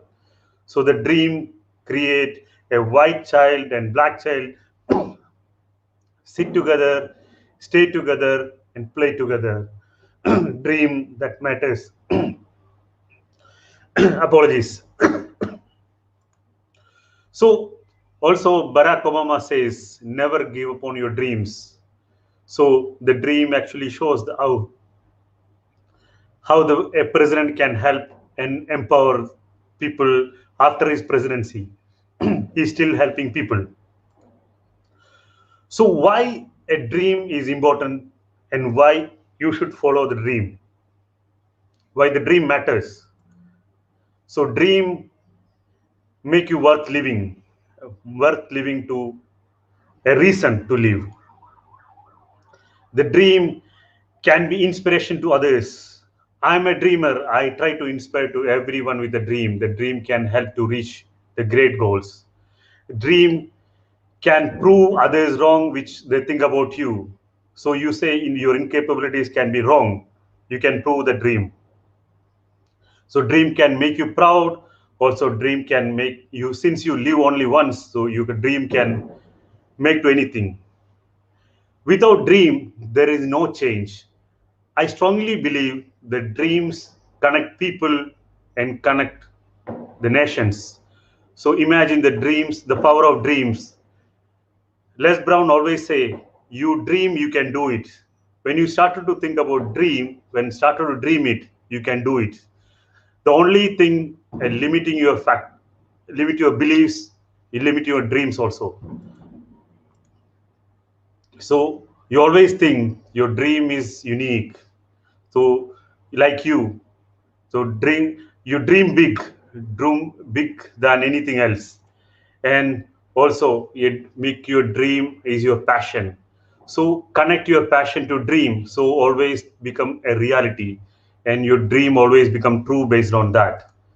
So the quality of dream define the magnitude of success. You want to connect to the world, you want to be successful, connect to the world, you improve your quality of dreams. Your dreams defines the magnitude of your success. So always remember. So it's okay to be a dreamer, but always make sure you are a plan and to work on the dreams to become a planner and worker to connect your dream to the world. Make sure your dream connect and inspire others to be connect with you. So it's make your dream. I wish always to make your dream comes to true. And let's connect. Let's dream to connect as one world. That's my speech for 5 minutes. Thank you.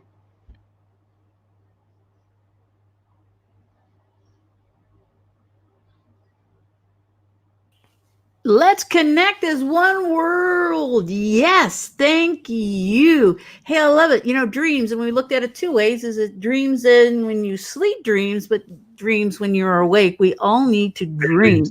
Yes, so much. And I thought that was interesting. You know, even dreams don't really have any meaning. You just do it. So great, excellent presentation. Without dreams, where are we? This was a dream that has come true for Ali to put this together. Yes.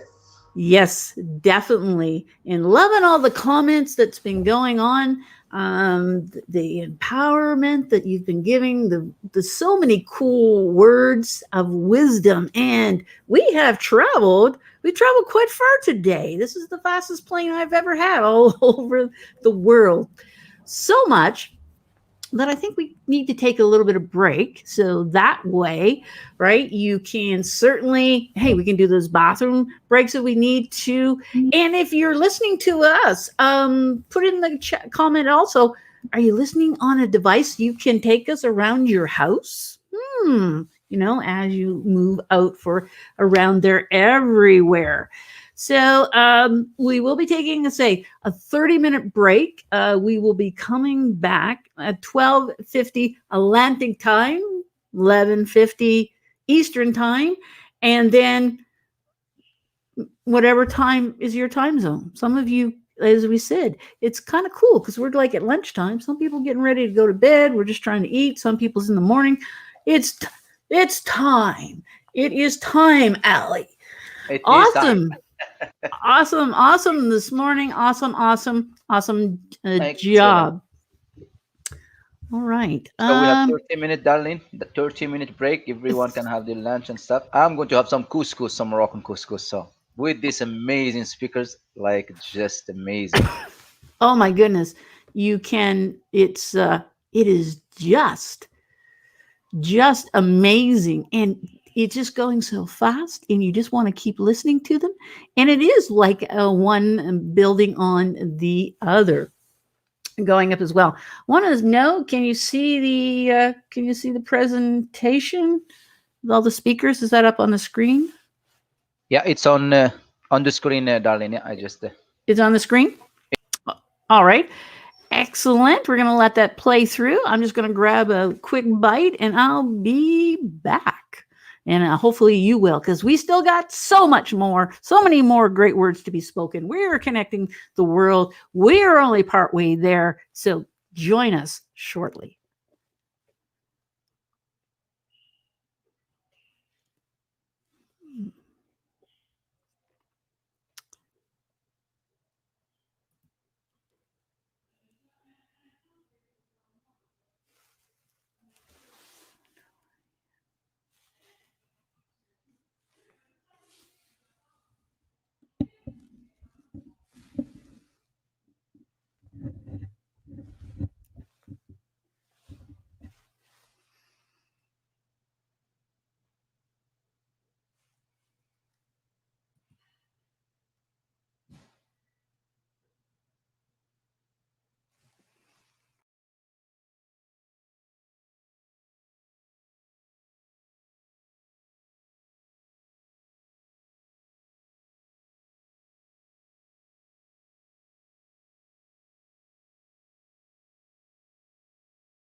Oh, I'm sorry. I was just singing there. We are the world. We are the world. I was looking for that song by that Eve Ducey sent me, and it was made here in Moncton. And that's amazing, like the way they put it together. Let's see if we can play it. I think I can play it on my phone. Let's see. We are the world. Very much Are so. the Hey, the children. time has just been going on by. Hey, this so far morning for us here in Mont. You know, dreams, tries. You know, your voices to hear, peaceful conversation, lessons learned, mental toughness, emotional healing, dance with your fears, Wi-Fi, focus, focus and interact. Did you get it playing? Let's see. Mr. Connector, this is so awesome. It's amazing. You are like it's amazing. It's just gonna see. This is. Can you hear it? A little bit.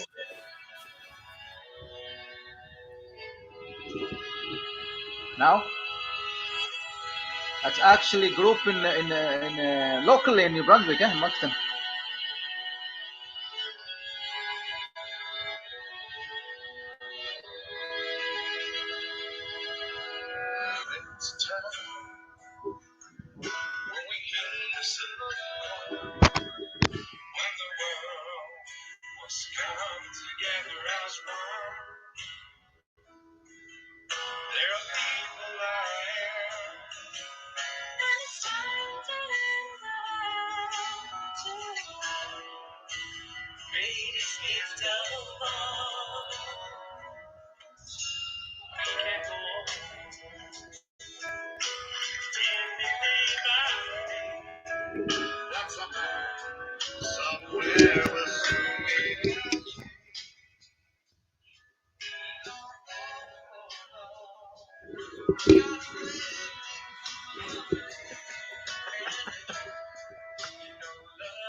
We are the children.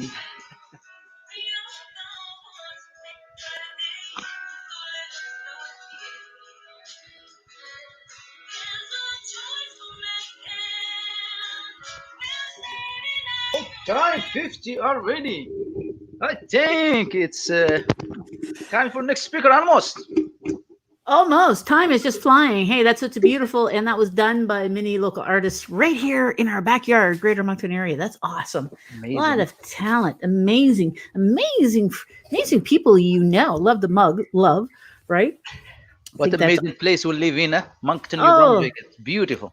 It's beautiful. And it's so interesting to learn about all the different cultures around the world, right? Everybody's different perspective. But when you look at it, when it comes down to it, right? Connecting the world and, you know, being positive and everybody speaking the same language. Mm-hmm. It is beautiful. It is beautiful. And hey, put the comments in there if you've been. I know some people said, hey, it doesn't feel like it's been 3 hours. No, not at all. Time just flying. We still have 10 more great speakers. Whoa. Whoa, sorry. 9. Yeah. Get you excited. All right. So we're going to be kicking it off. Hopefully you all had a great lunch there or supper or...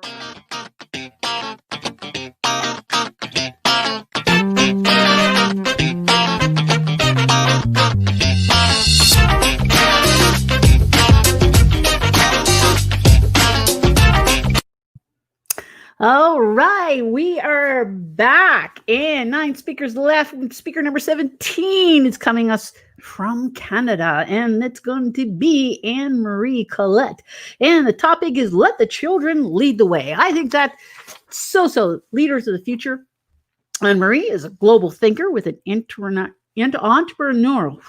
kind of a tongue twister, eating spirit. Co-author of some of the books, Dreaming Big, Being Bold. I think we could kick that off at the beginning with that.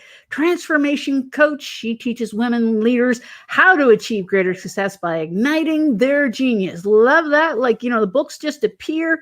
Innovative leader in education for about 25 years. Looking to redesign education. I think that's, you know, programming that empowers students, teachers, administrators, parents step into their infinite potential where heart heads and hands connect. That is awesome. And we're going to connect you now with Anne Marie. There she is. Hey, it's your turn. We're all full with our bellies and our minds, but we still got lots of room. Stage is yours. Well, thank you so much, Darlene, for this gracious introduction, and to Ali for organizing this summit. Bonjour, bonsoir, greetings to all listeners and speakers from around the world. Let me show you something. This bottle, a ladybug bottle, has fond memories stored inside. Memories of a 5-year-old child who not only led her family, but our entire country and beyond to change some of our perceptions. And this bottle landed in my classroom in 2004. Let the story begin. It's Christmas Eve in Winnipeg, Manitoba, in Canada. Hannah, 5 years old, is returning home with her mother from a manicure appointment.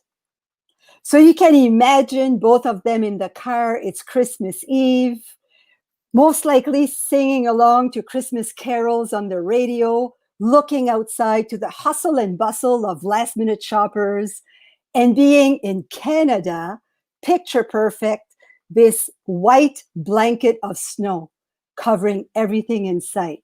Both of them so eager to get back home and create Christmas memories, memories that only Christmas can create. And all of a sudden, the car comes to a halt. Hannah's eyes met another set of eyes, eyes that begged to be loved. From a green dumpster jumped out this man, holding on to food and staring at Hannah's eyes. It's minus 30 degrees outside, and that shocked Hannah. Mom, what is this man doing? He had bad luck, and this is how he lives. Well, even at 5 years old, that answer did not sit well with Hannah. And that night, part of the family Christmas traditions was to set out some cookies and milk for Santa. Hannah wanted to bring those cookies and milk to the man by the green dumpster. After a long explanation and some consolation, finally, Hannah fell asleep. But on Christmas morning, Hannah wakes up and still she wants to bring cookies and milk to the man by the green dumpster. A whole year went by, and Hannah still wants to bring cookies and milk to the man by the green dumpster. Finally, her parents did more than listen and console. They sat down with Hannah, and together they came together with an idea of starting a project called the Ladybug Project. They brought this idea to Hannah's grade 1 teacher, who was very supportive of the Ladybug Project. In 3 months, Hannah's voice was on the news, TV, radio, newspaper, and the whole community of Winnipeg was supportive. $50,000 was raised for the man by the green dumpster and other homeless people. Let the children lead the way. Now let's fast forward. Hannah is in grade 2. And it happened that at that time, I'm also a grade 2 classroom teacher. I'm in a year of experimentation. Let me explain. After 14 years being a school administrator, my heart was yearning to go back into a classroom setting to prove to myself that the soul of education could be revived, and that without being fired. So this one morning, myself with the students were all sitting down on a carpet in the classroom. And this usually timid, soft-spoken girl was frantically waving her arm to catch my attention, holding on to a piece of paper. She read that newspaper article, and then, with a bold voice, she declared, "Madame, I believe Hannah is an artisan de paix, just like us. I would like to invite her as a peace builder, guest speaker into our classroom." Well, all heads were nodding and kids were clapping, just staring at me. What do you think happened? Of course, we championed Sarah with her initiative. You can imagine the level of excitement in the classroom on the day that Hannah was arriving. Students, parents, grandparents, even government dignitaries joined us for this once-in-a-lifetime celebration. There was a buzz in the classroom. But what I remember is when Hannah appeared in the doorway, there was a hush. All of us captivated with her radiance of love. And from her first step, she was radiating not only love, but peace and joy. She walked with determination, poise, and confidence. And when she reached the front of the classroom, she delivered a speech that moved all of us, pulling heartstrings. I was not the only one moved to tears. Others were too. When we champion our children and youth, magic happens. Let the children lead the way. Her parents had a choice to make. They could have ignored her or silenced her. What would you have done had you been Hannah's mom or dad? I had a choice to make. You see, her parents understood that when children are creative and use their imagination, they can transform their emotions and work through their feelings to get to an action. Mountains are moved. Are children to be seen and not heard? Hannah responded to that question.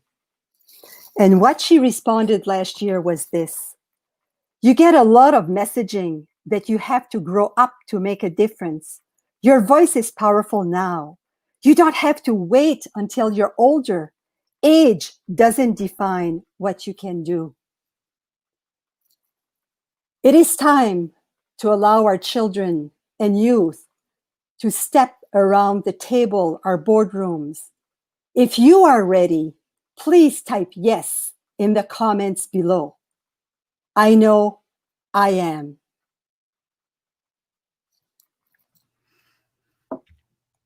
All right. Hey, that is awesome, Anne-Marie. Hey, a champion for our children's. I loved it. Eyes beg to love.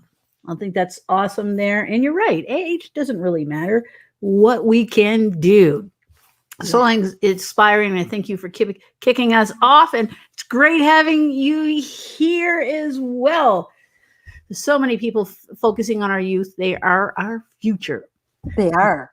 They are. Thank you very much. It's been a Let's pleasure. applaud them. Thank you. Bye-bye. Bye-bye. A big standing ovation for all these great, some people putting in there. Everybody's standing up as well.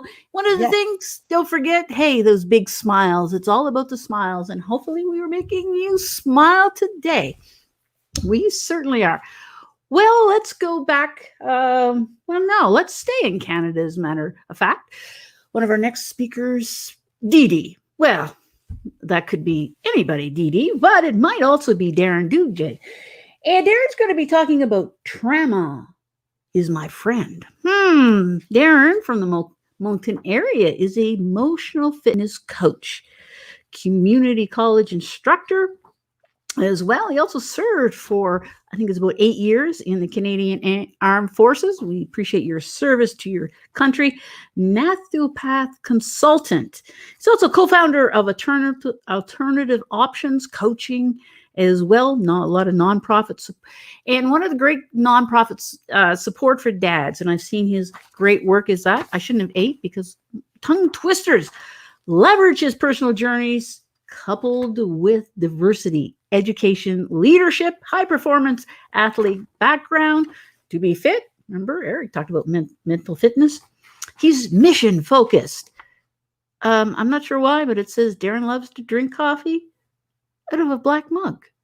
All right, that's not colorful, but we'll go with that. Mr. Darren, are you with us? I sure am, Darlene. Thank you. All right, Dee Dee, the stage is yours. Just imagine you're a child walking into your kitchen at the house you grew up in. You look out and you're noticing your dad writing a note. And there's a shotgun beside the note. Something doesn't feel right. You return back to your bedroom and get ready for school. Returning back to the kitchen, the same spot you were standing the first time. This time, there is no dad. There's no one. Bang! You hear the sound of the shotgun. You've just experienced the suicide of your dad. It took me 42 years to discover that trauma is my friend. Now I know, my friends, you're not as slow as I am. During our time together, I'd like to share with you in about 10 minutes some of the things I've discovered. 3 things that all get in the way of disconnection from the inner world and getting in the way of connecting with our friend trauma. And 3 big tools to help navigate when trauma happens. Ali, Darlene, fellow speakers, and most importantly, the world, welcome from Canada. Imagine being a 12-year-old child, navigating through being a suicide loss survivor, being busy. You're the child in the classroom who's got ants in your pants, can't sit still, can't focus, always on the go, always running, always busy, busy, busy, busy. Never a free moment in your schedule. At the age of 18, you lose 2 of your very good friends. You get up close with your friend trauma. But this time, you don't get along very well. You don't have the tools to be able to connect and have a healthy friendship with trauma. You revert to addiction. Addiction. And a life of sex, drugs, rock and roll. For 2 years, an intensive journey of sex, drugs, rock and roll, and any other derivative of that. Until you hear the words, you're going to end up just like your dad. Addiction. Addiction is one of the components of 3 tools, all making a difference of disconnecting. A, addiction. But there are 3 big tools to help support us. B, balance. Look familiar? For me, it represented, and for us, it represents balance, direction. Being an addict, I was addicted to physical fitness. I only really knew physical fitness, a little bit of mental fitness, but I also discovered that there are actually 4 components you discover that you have 4 components in your balanced fitness wheel: physical, mental, spiritual, and emotional fitness. And you decide to fill in each of those 4 quadrants with different things that work for you to have a balanced physical program. You also add in the element of social connections as well as family. Balance is one of your big tools. Just imagine journal writing. And that is where I go with it. Eventually, we get to a point of what are those tools that I have to be able to navigate. Imagine the next time that we walk into our kitchen of trauma and connect with the fact there are 3 things that will get in the way of disconnecting from trauma: addiction, external influencers, and lacking purpose. That we have 3 big tools for us to connect: balance, our internal influence, and our purpose. As we connect with our friend trauma and have a friendship, we'll be able to connect with ourselves, leading to connections around and to a world that is connected. Thank you.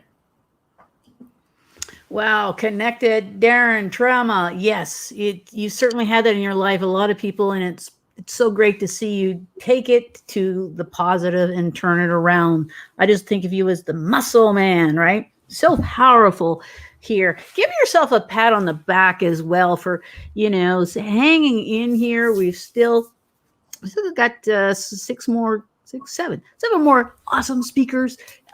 Powerful as such. So I think we should jump from Canada to another country. As a matter of fact, I think we should go where?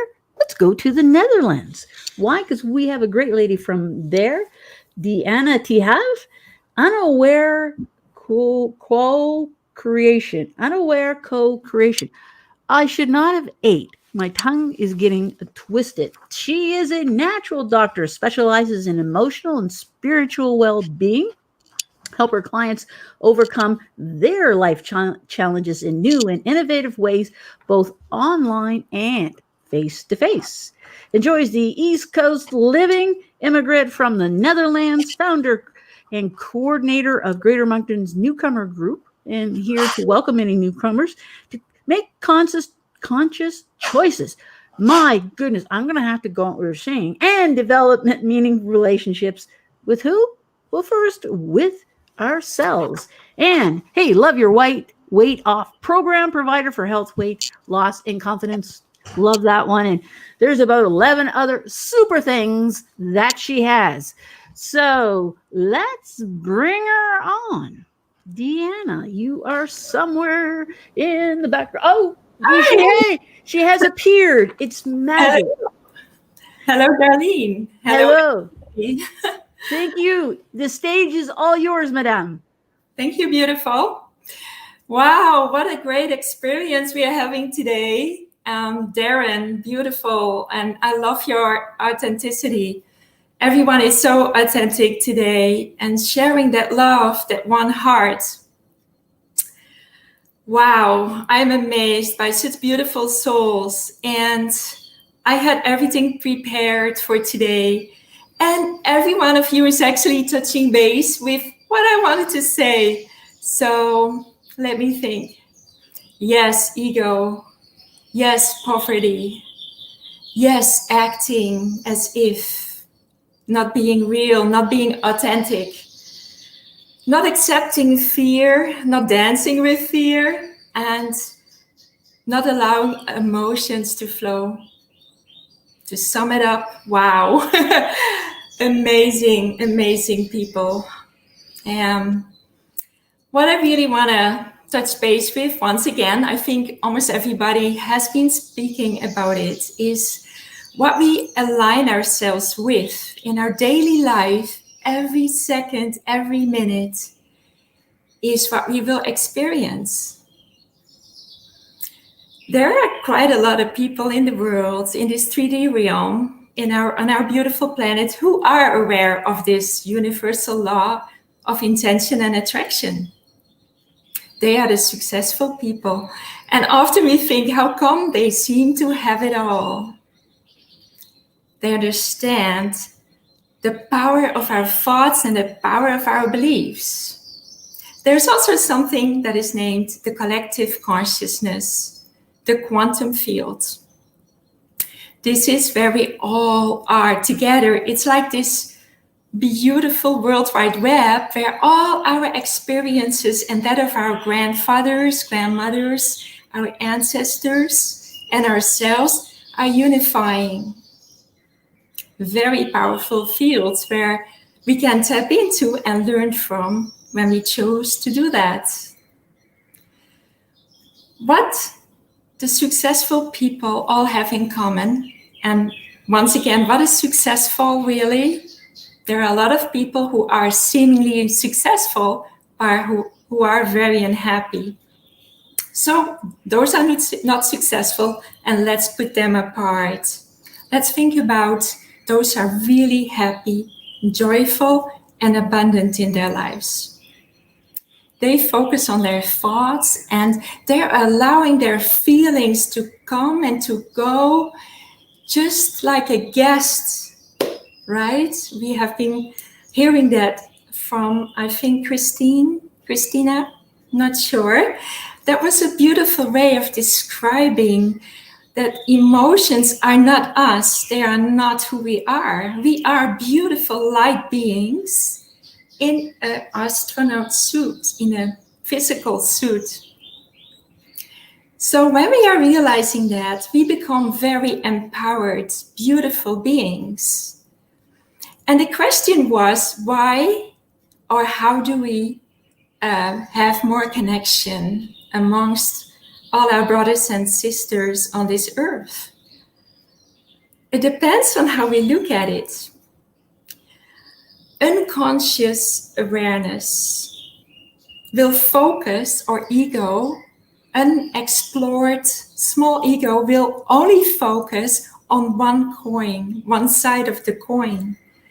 They will watch the news and they will read newspapers and they may feel very devastated. What has humanity become? They see violence everywhere, they see racism everywhere, or whatever they choose to see with their mind, with their ego. But when we get still, when we become quiet and listen within, yes, that famous key, when we listen to our higher heart, instead of to ego, to what we see with the physical eyes, but we listen within, we discover that we are already very deeply connected to this quantum field, the World Wide Web. And that's beautiful. So when we choose that, instead of the media, the news, with all this negativity, but when we choose love and when we choose to see community, we are going to expand that. We are going to expand that. That is one heart. That is one humanity on earth, one soul family. And that is what we are here to do. That is what I truly believe when we incarnate in our physical body as a soul being, as a spirit. We are going to experience this duality on earth. This duality. So we're going to experience good and bad and happy and sad and day and night. And then we get to dance with that. We get to experience that. And the most beautiful journey we can make as a soul in a physical life, in this beautiful sacred messenger, is to coming back to being no longer judgmental, rise above that judging, that duality. That is in a way what we are all coming to do as beautiful souls, to return to love. Dancing with fear, I've heard that one, and it is a beautiful way, because when we face our fears, and I have done it many times in my life, when I was feeling separated, when I was scared, when I was ill, I didn't know what was going to happen, I too was dancing with fear. When we dance with fear, we face it, and we accept it, and we understand who we truly are. We are truly beautiful light beings. We are infinite. Then we can overcome just that. And that's a beautiful journey. So go within, be still, turn off the TV for as long as you can. Don't let you get just mixed up in arguments on social media. Agree to disagree. And trust the universe, trust your guidance, your key that is connected to the quantum field and connected to all beings. And that is a beautiful journey that we are on. And this year it is accelerating. So become conscious aware of what you are focusing on. Thank you very, very much. I think my time is up. Oh, what a beautiful soul you are. And a lot of great points that you made, reinforcing some of the key things that a lot of people have talked about, right? You know, dancing with the fears. That one just sort of stuck in there. I like how you said, you know, be still. Sometimes we're just so busy, right? Yeah. We can dance, but we got to be still. And, you know, the universal laws, which is there. Wow. So powerful moving forward. Well, I think we need to jump to Canada as well. And I think we need to go sort of in the middle of the country. And that's where Tammy Valicious, I probably didn't get it quite right, is going to be talking about truth. You are brilliant beyond belief. And Tammy is a transformational teacher, coach, author, mentor, consultant, unlocks those potentials within leaders, teachers, parents, students, helps individuals and group align with their purpose, passion, using her compass card model. That sounds interesting. Create positive harmony environments and hero intelligence. That's many things. Aligns with their mind and body and heart. You know, it's like Darren talked about balance as well. We need to have them all aligned. So Tammy, I believe, is in the Toronto area. Tammy, am I getting close? Hey, hi, Darlene. I'm in Woodstock, Ontario. Well, so all right, we got Ontario. Geographically, we've been everywhere, and I probably didn't get your last name right, so just say it. It's your spotlight. Yes, it's Tammy Valuers. So you've got a tough job with all of our last names and names, so that's okay. We appreciate you and all your efforts. It's been great. So thank you for the introduction as well, Darlene. It's been a wonderful lineup of guests. I feel really privileged to be here. So thank you, everybody. My 4 areas I'm going to be talking about is, Darlene mentioned that I'm a hero intelligence teacher. So what that means is that I speak to the entire being of my students and the people that I work with. So I'm our mind, our body, our heart, but our spirit, and how we connect to that spirit. Because when we don't connect to the spirit, the whole body suffers. So I'm going to be talking to you today about 4 areas: truth of who we are, trust, transition, and transformation. So I want to start with the truth of who we are and connecting to our bigger self. And what I love about the truth is when you show up as your truth, when you show up as your authentic self, what happens is you build trust within your community, within relationships. So that deep dive discovery of figuring out who you are is, to me, the most important journey. And children are born into the world understanding that and realizing that. And what I do is teach through the power of storytelling. And I love stories because stories are so rich and we remember stories, and everybody has a story and everybody enjoys stories, fact or fiction. And so our biography and how I started to get into my truth was, again, writing a story. I was in the book Dreaming Big, Being Bold with Paula Morand, our keynote speaker, and Anne-Marie Colette, my soul sister. And Paula asked us to really, write a chapter about who we were. And that was really tough for me because I was so, working with everybody and talking about we, that I didn't really understand my me. And so when I really understood me is when I actually started to grow my hero. And I really started to grow in confidence and become an expert in who I was.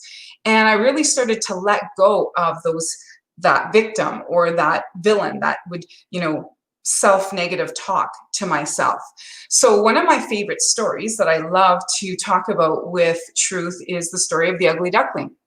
Because if you think about it and you think about that little story, here's this poor little ugly duckling. He goes through 4 seasons of being bullied and going to different communities that he doesn't feel loved, he doesn't feel accepted, and he doesn't like who he is. And here's the problem. He's not even a duckling. He's been identified wrongly as an ugly duckling, and that's not even the truth of who he is. And when he looks in the pond and he looks in that mirror, he sees his truth, which is he was a beautiful swan, and he finds his swan community. And that's what I love. Go and find your truth, find your swan community. Go where you are celebrated, not where you're tolerated. So that's what I want to encourage and invite everybody to do right here, right now. So I'm going to get you to activate your truth. So one thing I'm going to get you to do, I'm going to ask everybody to clap 10 times. Put your hand on your heart. And then I want you to repeat after me your I am statements. And if you want to look in the mirror, it's a great exercise for yourself and for children. I am playful. I am peaceful. I am emotional. I am thankful. I am magical. I am encouraging. I am self-love. I am generous. I am reflective. I am authentic. I am powerful. I am a leader. I am a master teacher. So how I invite my children, my students in kindergarten, is to say the hero in me sees the hero in you. Because one thing I know for sure is when you expect the best shows up. So we're going to go into trust. Building trust is when you are showing up authentically, consistently, who you are, and people know that that's true, and you're not putting on a mask. So when that little duck, right, actually realized he was a beautiful swan is where his whole life started to transform. And that's why I call myself a transformational coach, because I try to help children and the people that I'm working with transform through storytelling, through mentorship, through teacher training, through workshops. And so what I need you to trust is that there is something brilliant, something amazing, something incredible, jewels and gems inside of each and every one of us. And to me, you do the world such an injustice when you don't discover that, when you don't share that, when you don't, own that brilliance. So I'm going to invite every single one of you to stand in your power and to really own your brilliance. And I've got something here, a little pledge for everybody to listen to. So I'm going to get you to close your eyes if you're listening to this. And the dream in my heart is creating heaven here on earth. I want you to repeat this or think this in your head. All is perfect, well, and harmonious. My internal compass guides my decisions, thoughts, and actions. I support my inner hero because it teaches me how to coexist in harmony with myself, others, community, and the world. I love myself, therefore, I choose only nourishing foods, thoughts, and actions. I ask myself daily, will this make my life better, worse, or the same?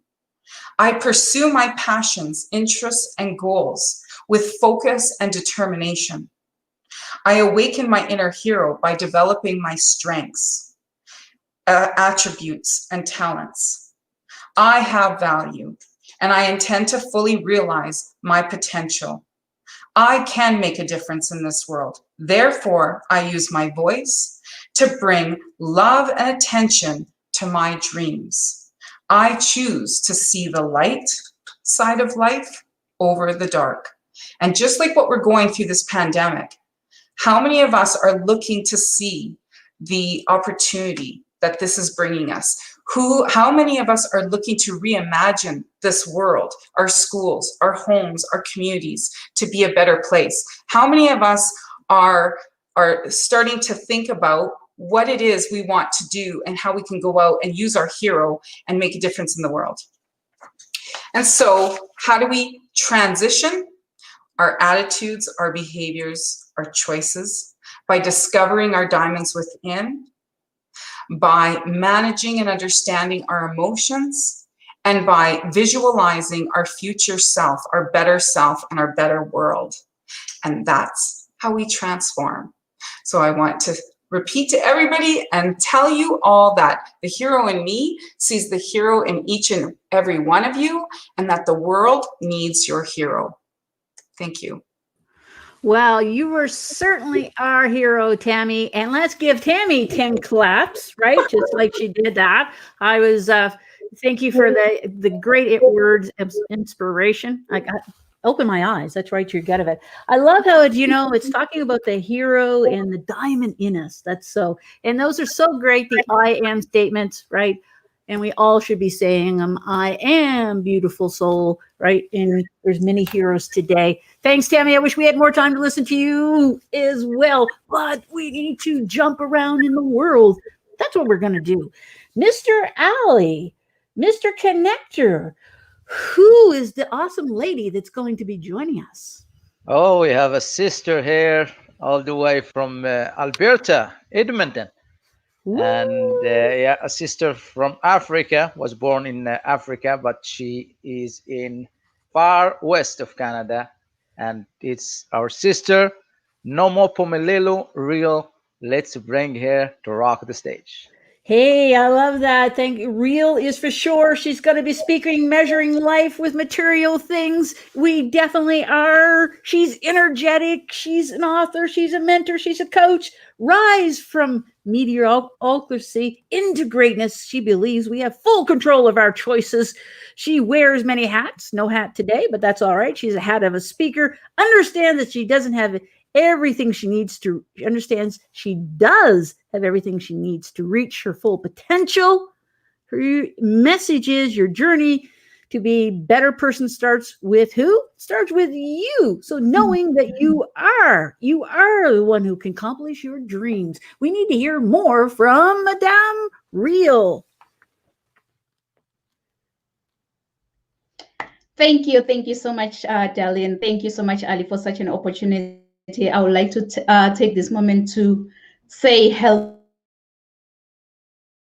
everyone. Hello, Sawubona, wherever you are. My name is Nompumelelo Riel Kunene. So before I'm gonna double check if I'm in the right platform here, how many of you with the raise of hand can say that, Pumelelo, I have never, ever complained in life. Never. Okay, seemingly I am in the right platform here, because sometimes in life we go complaining about everything. Or the weather is really bad today, traffic was worse than expected, my family drives me crazy sometimes, or the movie was really disappointing, you name it. Though whining can be a way to build an inspiration, it can also keep us from acting, and it gives excuses time to procrastinate from achieving goals. And we tend to focus more on the problem than finding potential solutions. It is so much easier on the they're up to her complaining that, why do pizzas boxes? Yet they're around. And funny enough,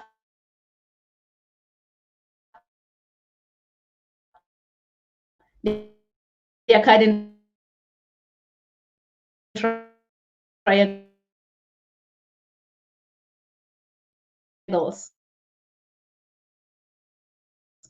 Does that sound Hello, sister. I think there is some like you? connection Yeah. connection issue. Okay. Okay, you know what? Setting a mindset for success is so significant, especially on our day. Happy and a successful life. Who is the substance of things? It is not it with money. The world were framed by the word of God, so that the things which are sin were not made of. Hello, sister Noma Pemelelo. Sorry, I think there is an issue with connection. So maybe we can come back in a minute. I hear people saying there is a connection. They can't hear. So we can come back. Hello. Here shows that you are not willing to. Don't measure life by material things. In life are not materialistic things. So don't complicate your life by surrounding yourself with individuals who take life as a competition instead of making a difference to this world.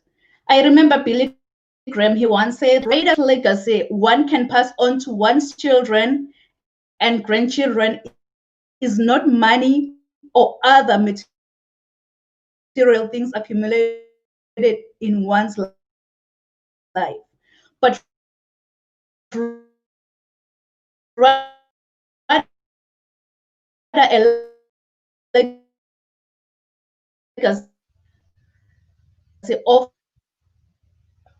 Hello, sister. I think there is still a problem with the connection. I think us will come into your life to use you. Ask you have dreams and goals that you want to achieve before the year ends. If you have any dreams and goals that you want to achieve before the year ends, please type rise to greater heights in the chat box. Rise to greater heights. We cannot underestimate the value of surrounding ourselves with positive thinkers. You need people like this in your life who can change the way you think. And these incredible human beings are the ones who's going to hold accountable for any action that you take. Energy flows. So please, let's connect globally, and please don't sets that she could have inherited were all taken by home of a shift. One which is entirely different, meaning in a situation where you any move that you make. Experience that my mom felt whenever that they can sub.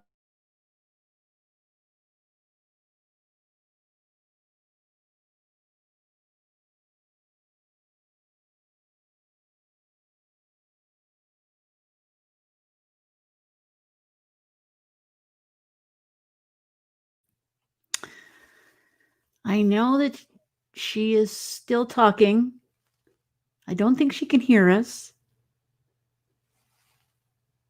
She sure is focused. You have an issue too hearing that as well, darling? Yeah, we could hear her before, and then all of a sudden the hearing stopped. Not our hearing, but we couldn't hear her, so it become bad as such. Maybe we can come back in a minute, and we'll connect. I think there is she's still talking. The connection froze or something from the side. I will just see if can just maybe bring sister Noma Pelilo after and check. She's focused, positive energy. I love her determination. Amazing. I don't know if she could see us on the screen or not. Oh, okay. Oh, you know what? We've been all over the world, and very few technical issues. You have to admit. Technology, you got to love it when it's working. When it's not working, you just have to embrace it and don't get frustrated with it. Not at all. I think she's in Canada. Oh my. Yeah, so it's something there with the connection. I will connect with her in the background there. All right. All right. So we have actually 3 minutes before the other speaker, which is our friend. Yeah, 2 minutes before that. So let's take this 2 minutes and just check our next speaker. Yes. Well, it's been going great. Hey, what's been some of your favorite speakers? Put some names in there. I know we all have some great. It's hard to choose.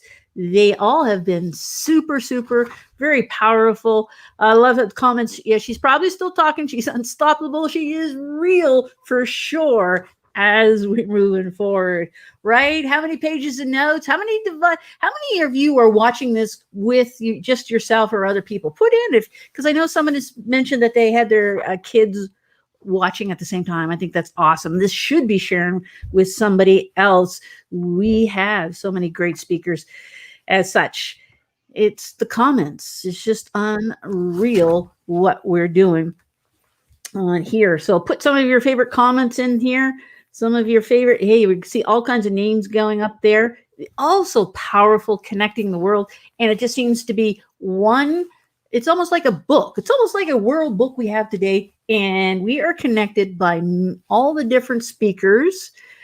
26, 15, 13, moving forward. I invite everyone to share. Yes, no favorites. Love that. They all are inspiring. I should not have taken that lunch break. Loving the beautiful messages as well. All right, so we're going to return to the USA for the next, and the title is going to be Thinking. And this is Bitra, and she is a change and transition coach. Received the Woman Excellent Award in 2019 from India. She's a guest on a variety of TV, podcasts, summits, you name it, coaching to success through journaling. Host of a weekly live show as well, many interviews she's gone through, and significant transformations herself, merging from Poland in 2011. Challenging times, yes. Our thinking has the ability to either get in our way or propel us to great success, whether personally or professionally. You are so true. Enjoys helping others achieve their entrepreneur conquest, significant changes in our lives. So, Madame Bitra, are you with us? You are up. Oh, there she is. Awesome. Hello. Thank you. It is your stage. We lost you.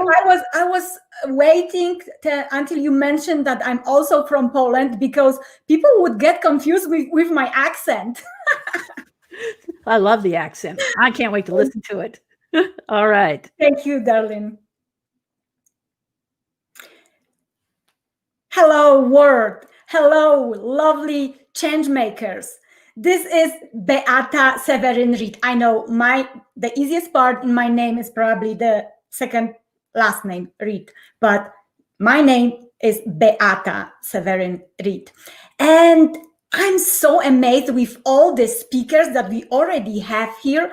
Oh my goodness, I learned so much and I had so many beautiful reminders.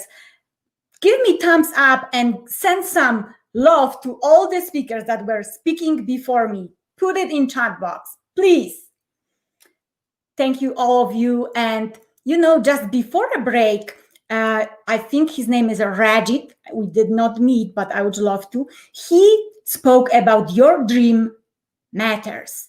And oh my gosh, it stuck with me. These 3 words, your dreams matters. That's true. And what are the 2 biggest desires, the 2 biggest dreams of all humanity? To be loved and to belong. So what is stopping us? What is stopping us? Have you ever felt like there is some kind of hidden force within you that is holding you back from achieving more, from loving more, from connecting more, and living more? What makes you quiet when you want to raise your voice, when you want to speak up? What keeps you in action when your heart longs for change? We already heard from other and learned from other speakers some of these barriers. Someone mentioned fear. And come on, what is fear? The smallest word that has the biggest impact on our life. Michelle was talking about ego, assumptions. Someone mentioned culture, limiting beliefs. But where is the main division? Where all these feelings come from? Where are they come from? Ladies and gentlemen, they are all created by a single thought in our mind. Mahatma Gandhi said, a man is but a product of his thoughts. What he thinks, he becomes. Ladies and gentlemen, your thinking has the biggest power over your life. It can get in the way of your dreams that we just talked about, or it can set you up for success. The way you think can connect you with each other or can keep you separated.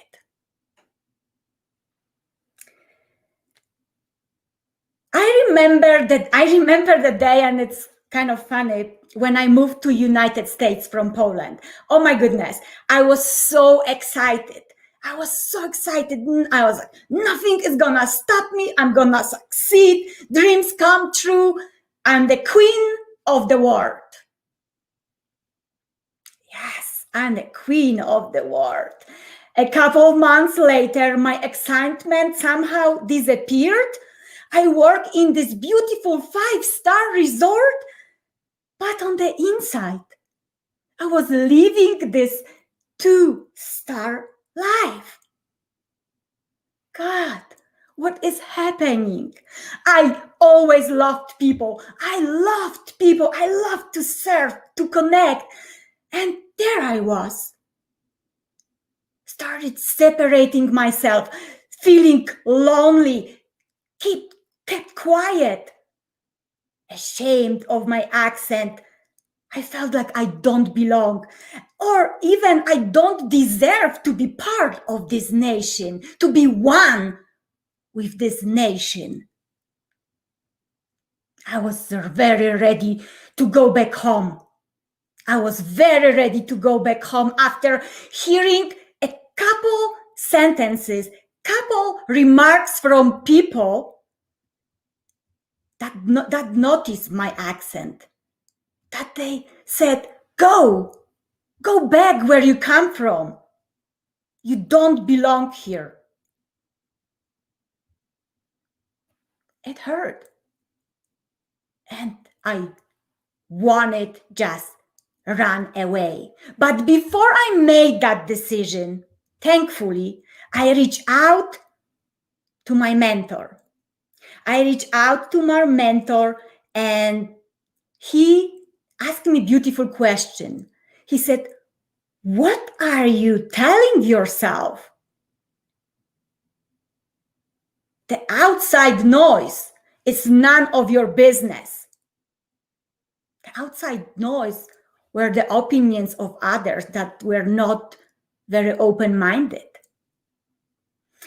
My mentor also brought and reminded me of a story of 2 wolves. And some of you probably already hear it, but let me remind you. The old Cherokee said to his grandson, he was teaching him a life lesson, a fight is going on inside me. It's a terrible fight, and it's between 2 wolves. One is evil. He is angry, envy, sorrow, regret, resentment, judgment, and ego. The other is good. His joy, his peace, love, hope, compassion, and faith.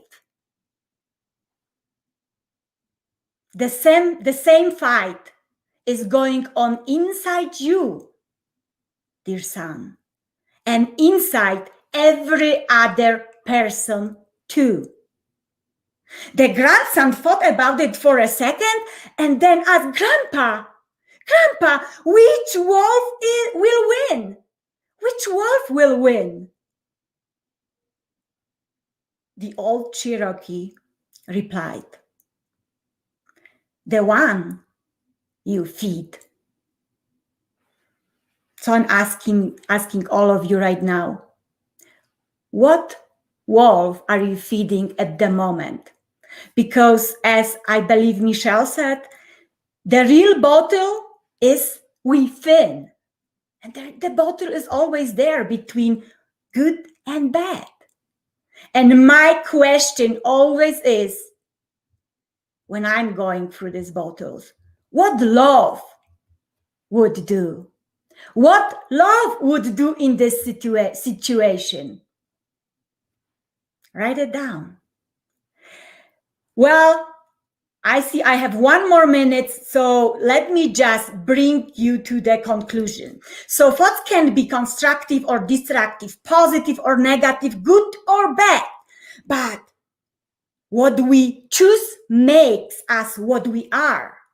And I want you to remember 3 things when you go through challenging times and you feel like you don't belong. First, think for yourself. Think beyond what you already know. Be brave to take a path less traveled and do not follow the masses.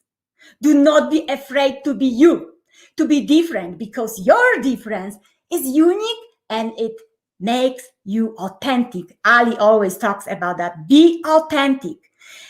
2, expand your awareness. Educate yourself. Expand your vision. And, because I think it's time for me to go, master your thinking. As Marianne Williamson says, you must master a new way of thinking before you can master a new way to be. So my final thought for you is stay strong, stay tall. Do not envy anyone to get your voice away.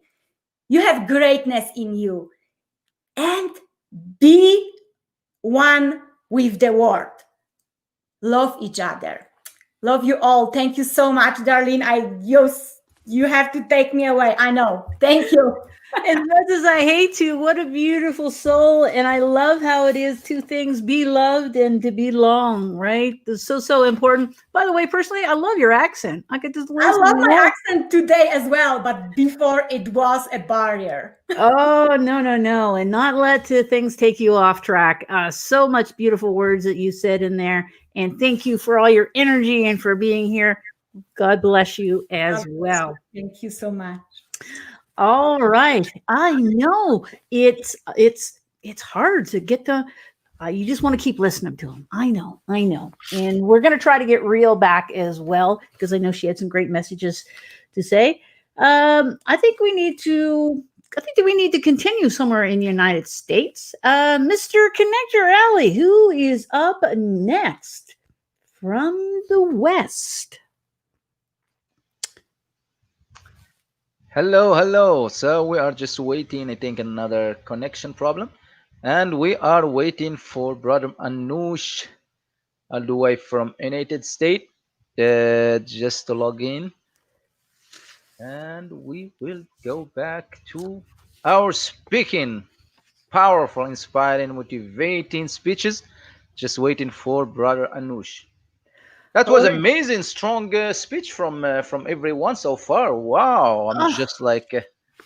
I know there's so much power in the words, right? Also positive, connecting so much together. Such a beautiful souls being, and what a group of awesome people that you awesomely attract. But again, you're attracting the like-minded, great people. No question. 100%. It's all about connection. It's all about amazing stuff, huh? And that's just here. I think we have Mr. Anush. He just been dropped at the airport, and I'm just going to grab him, and he's coming right here. All right. While you're doing, all right, I'm gonna just do a quick intro for him, and he's gonna be talking about connected and disconnected. He is a resilience coach who specializes in working with those who want to make a change, overcome obstacles and challenges, and need that support, structure, inspiration, and motivation to make the changes that need to happen. Experienced in over 4 decades in the field of finance, things like that, information design, business development, and network marketing. Spent a lot of time in the financial industry. Past clients, many among the Fortune 500 companies. And I think he hangs out in California. And is he ready? Oh, yes, there he Oh, is. Darlene, thank you. Look I am here and I am ready and willing and able. Oh, Anush, I see. And I love that you have the red for me and the yellow tie for Allie. I put it on just for you, darling. And the yellow Allie had the yellow tie on earlier, so you're good, man. You're good. Read Minder, take it away. Wow. Really, it's an honor and privilege to be here sharing this virtual stage with and following such amazing speakers from around the world. To start, let me ask all of you here with us today a question. How many of you have goals and dreams? We all do, right? Some of those goals and dreams that we have is for a better world, for our children, our families, and the future generations to come. Perhaps to leave them a better world than we found ourselves in, right? In today's world, we are connected in more ways than we have ever been in the past. Computers, cell phones, tablets, all this new technology facilitate that connection. Yet in many ways, we are more disconnected from each other than we have ever been. Seems like somewhere along the line, we traded our human connectivity for technological connectivity. Instead of talking with each other, we talk to our computers, to our cell phones, televisions, refrigerators, microwave, whatever. Instead of talking with each other, we're talking to Siri, Alexa, and Google. The sad part and funny part is that they actually talk back to us. But we text, email, WhatsApp, Signal, Viber, and Messenger each other instead of connecting personally and talking. We let the technology control us instead of us controlling technology. Come on, let's admit it. How many times have you had your phone either ring, ping, or vibrate, and you were eating dinner, or you were with your friends, and you stopped what you were doing to answer or check your email or text message? I'm guilty of that myself. Put a me in the chat box if you've done that. Come on, be honest. There's an old Shakespearean adage from Hamlet that says, above all else, to thyself be true. There's a friend of mine who comes to mind who is so controlled by his technology that if his phone doesn't ring, ping, or vibrate for a little while, he picks it up, check and make sure it's okay, or in case he missed something. Now that's going to an extreme. Don't get me wrong, I love technology and I use it every day. But I think people should precede technology. So looking at all of this, I believe that we live in a connected yet disconnected world. Now, I'm a real positive guy, believe me, and I try to find silver lining behind every dark cloud. I'm so positive, in fact, that being positive literally runs through my veins. My blood type is even B positive. So I believe that this COVID-19 virus was the universe's way of giving us a warning and showing us just how far apart we have drifted as human beings. In the old days, and I can say that because of all this gray hair, people would get together over a dinner table and talk about events of the day instead of eating dinner in front of a TV. Today, many people sit around the dinner table and instead of talking, they're checking their social media news feeds. Now, we're here wondering what is holding us back from connecting with each other. I believe there are a number of factors, but I also believe that we must first connect with who we are really inside, who we are really. instead of who we think we are. There is a difference. Then we need to connect with each other, starting in our own homes, with our families, with our friends, talking, understanding, accepting. Then expanding that circle outward into our neighborhoods, communities, then connecting globally without any expectations or judgment. Just try to be of service to one another any way we can, without any expectation of reciprocation.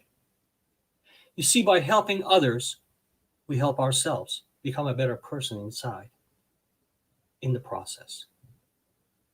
Please repeat after me. Help somebody, help yourself. Help somebody, help yourself. Have you ever helped someone without them asking you for help? Maybe you held the door open for a mother with the children in the stroller, or helped someone load the groceries in their car. If you have, put a yes in the chat box. How did that make you feel? Did it feel good? If it made you feel good, put a yes in the chat box. See, we need to help each other when and where we can to make a positive connections with each other. And that's not just locally, this is also globally. I also believe that we need to let go of many things that perhaps has been embedded in our minds through generations of conditioning being passed down. Things like the concept of one group of people being better than another because of their skin color, where they live, what their beliefs are, what their financial status is. No. We need to get rid of that. We have no room for that stuff. Or the idea that for us to have successful relationships with each other, we need to believe in the same ideology. And if we don't, then we must shun each other and become adversaries. No. We need to get rid of that too. We have no room for that either. I believe we need to realize that we can still love each other as human beings in spite of our differences, because we have more in common with each other than we have differences. Although our differences is what makes us unique and wonderful in our own way, inside, we're all alike. I believe we need to reprogram this biological computer that is occupying the space between our ears so it can operate properly and correctly. We need to not allow other people's negative influences affect our thinking and control our actions. So I believe that this COVID-19 business, no matter what you believe about its origins, was a swift kick in our complacency and served as a wake-up call so that humanity can begin to grow out of its infancy. If it was a wake-up call for you as well, that you needed to change something in your thinking, change something in the way you live your life and operate, please put a yes in the chat box. Now, none of this will be easy. As a matter of fact, some will be very hard for some people. There's no kidding about it. But there's so much to gain and so little to lose for the effort. So I will conclude with this. I believe that we all have a force within us that directs our thoughts and our hearts. No, it doesn't make you a Jedi Master or anything like that. But I believe that this force was placed in us by our Creator. And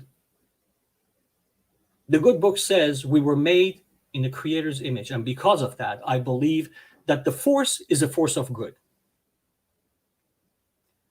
The negativity that counteracts this force of good all comes from old conditioning that we got ever since childhood and in our current environment. To release that force of good into the world and connect with each other on a level playing field and in a spirit of love and cooperation, we must rid ourselves of all that negativity.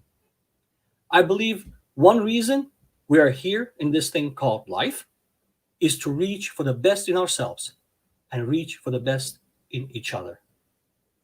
We need to commit to surround ourselves with positive influences and love of humanity so we can connect with each other as one race, the human race. Now, for all you wonderful people taking time out of your lives to be here with us today, I have two gifts. If you go to the URL listed below on the bottom of the screen, gift.anushkhaza.com, you can claim your first gift, which is a free ebook on personal self-development. And once you claim that, you will also get an email with instructions via email how to schedule a free 30-minute coaching session with me to see how I can help you in your journey to positive self-development.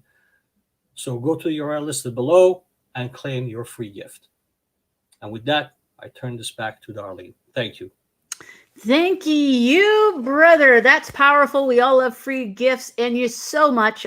Someone made the comment, put some of these devices, I won't say where they said to put them, but you were right? You know, the talking face-to-face, human to human, not always in devices.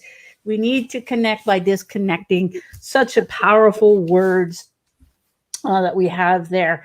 And I loved how he said, people before technology. That's what it should be all about.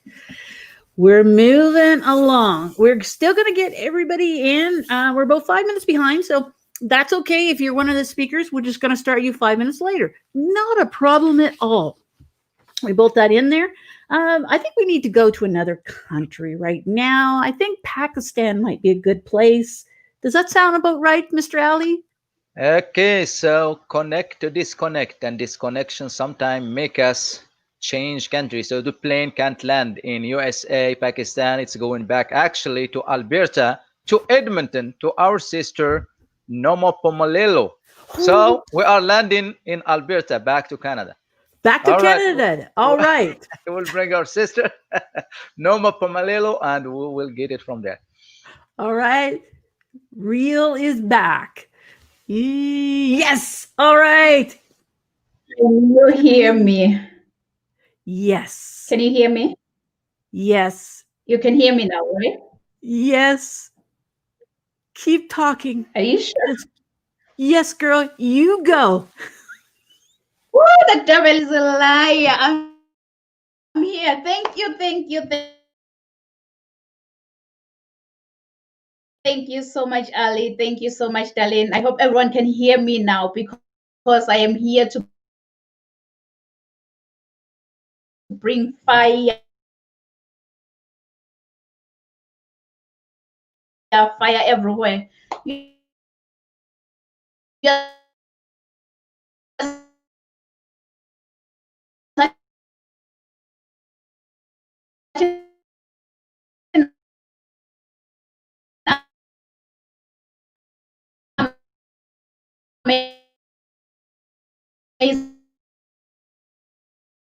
Amazing host.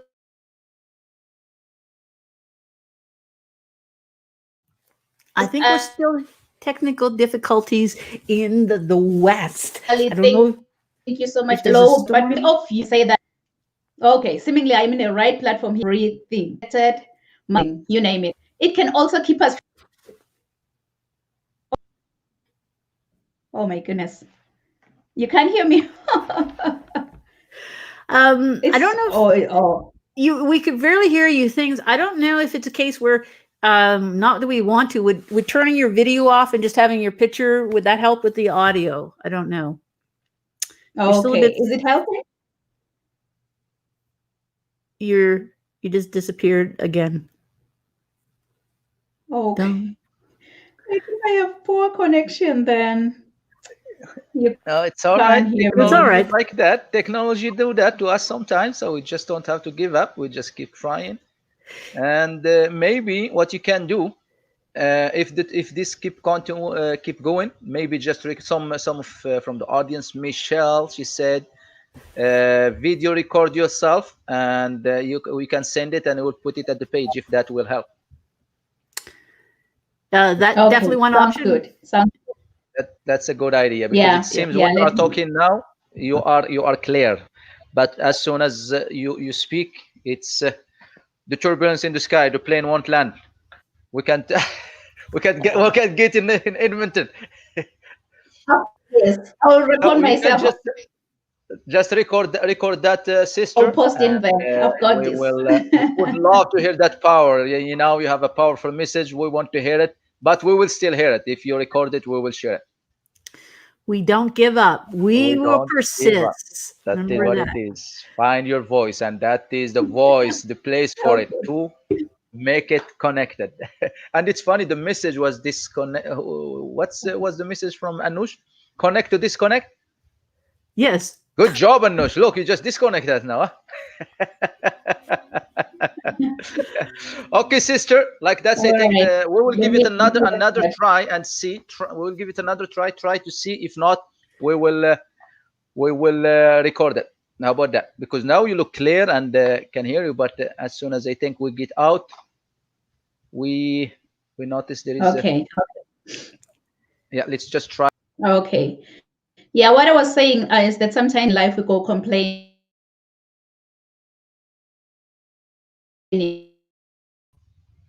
No, definitely you need us with you. As soon as we leave, connection go. Okay, sister, it's just record it and send it, and it will. Though white be.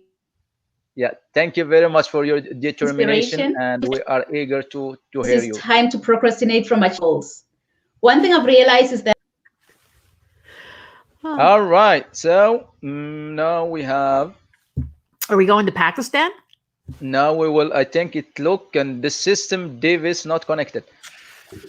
Actually, Shams was born in Pakistan. He is in USA. I don't know it's, but he's he's not far from us. Okay. So it seems like there is some connection issue with him too. Like Davis not connected. It showed there. Okay. So with that being said, what about our fashion model? Tariq, he is supposed to speak at. He took my spot. Supposed to talk at 2:10. 2:10. It's 2:10. Okay, let's see if I can go bring him from Emirat and bring him right here on a special mission. You take it from there, Darlene, and they will be right back. All right. So, hey, things happen, but it's always great to bring people back. And Tariq is back with this. And a narrow mindset. That's what he's going to be talking about, a narrow mindset.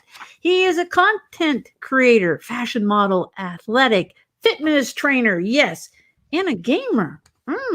Gamer based in Dubai. Multi-talented, it sounds like, definitely. He also has training videos that teach people how to get fit. Boom, we need that. Inspires and motivates others. Dreams and ideas are given to you when you're born into life and leave once you're gone. How true. You want to deliver your life message, inspire others till you expire and leave your legacy behind. Yes, definitely. Motivated by tough characters, then create your own path, find an inspiration in people who have achieved dreams similar to yours, many role models, and people have talked about many different role models, follow their footsteps. I love this. Put your name beside your role models and become an inspiration to somebody else.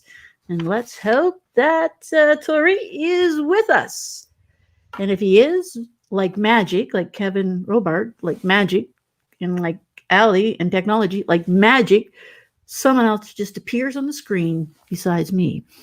Just like magic. As I say, hey, how's it going? Make sure you're standing up. Make sure you're giving standing ovations for all our powerful speakers, right? Keep the blood going. And if you got to sing, make sure you're on mute while you're singing away.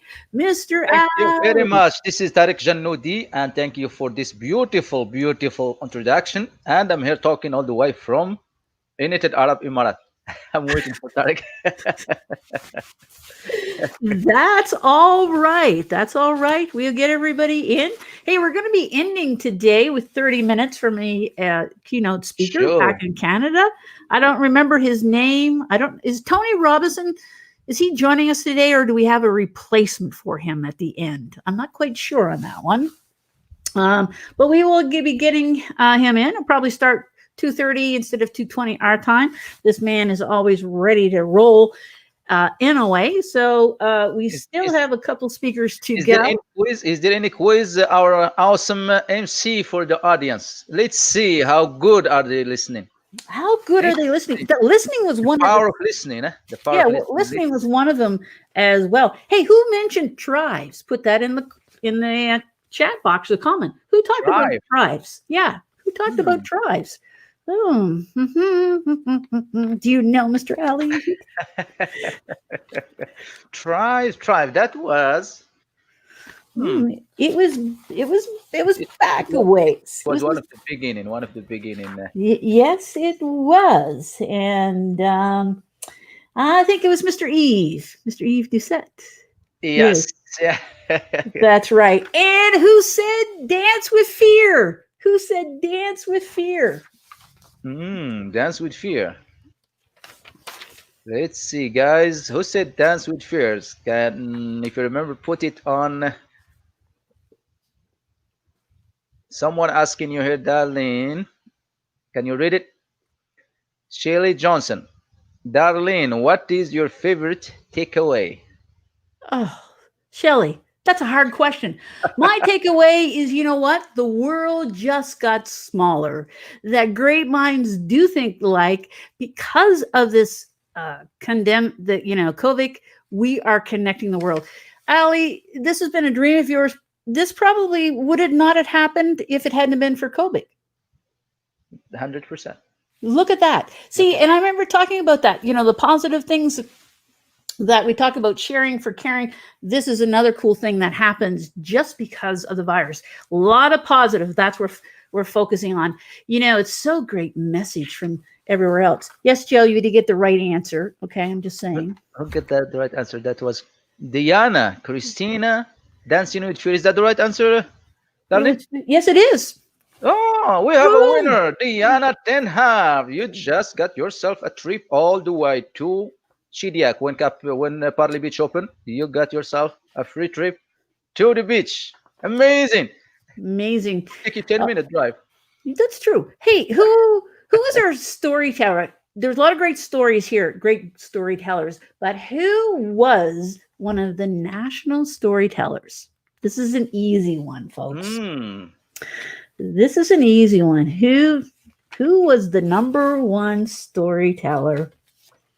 I believe that I believe that she was from Lebanon, if I'm not mistaken. Oh, I think there's someone just answered there.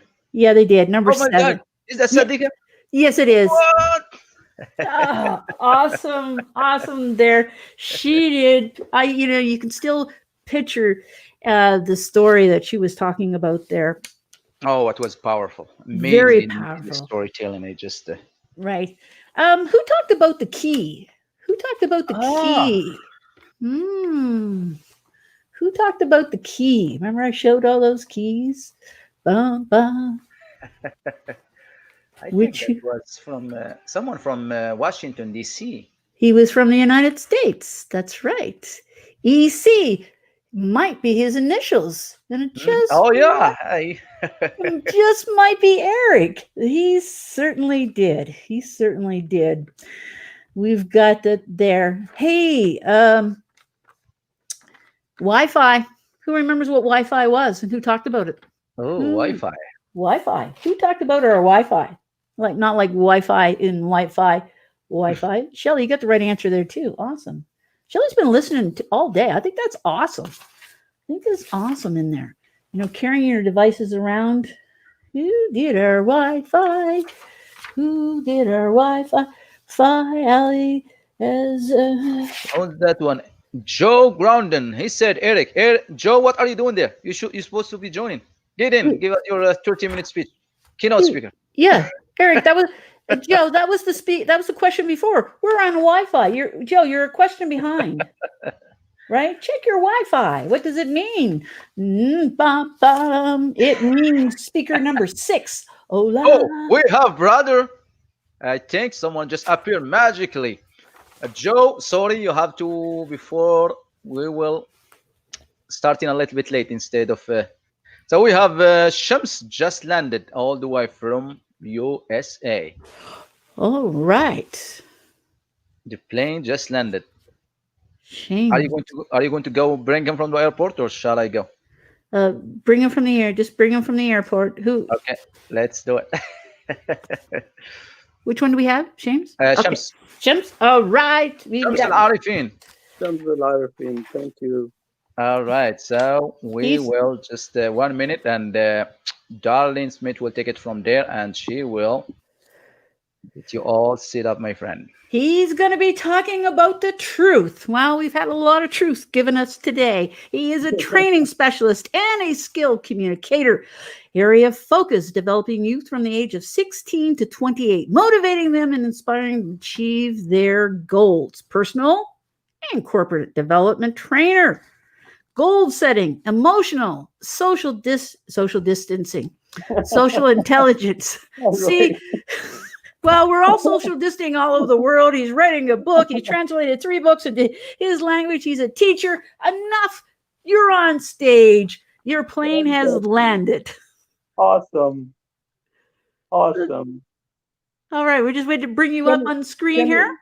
Can you hear me? We can hear you. There you go. Fantastic.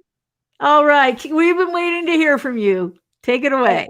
It's such an amazing thing. You know, I don't know. I'm just like one of those people having a lot of problem with technology. I have to learn about this technology thing so that, you know, we don't have the problem. But, you know, it's thank you, Darlene. You've been doing a wonderful job, and Ali for, you know, inviting me and listening to all the great speakers. I mean, amazing, mind-boggling. Let me talk about, you know, starting my topic from Rumi, one of the great mystics. Yesterday I was clever, so I wanted to change the world. Today I am wise, so I'm changing myself. Ladies and gentlemen, we are we? Is there a problem? Did you do something to your volume? Because you were great when you started, and then you touched something, and your volume went down. I think I didn't do anything with the volume. The volume is okay.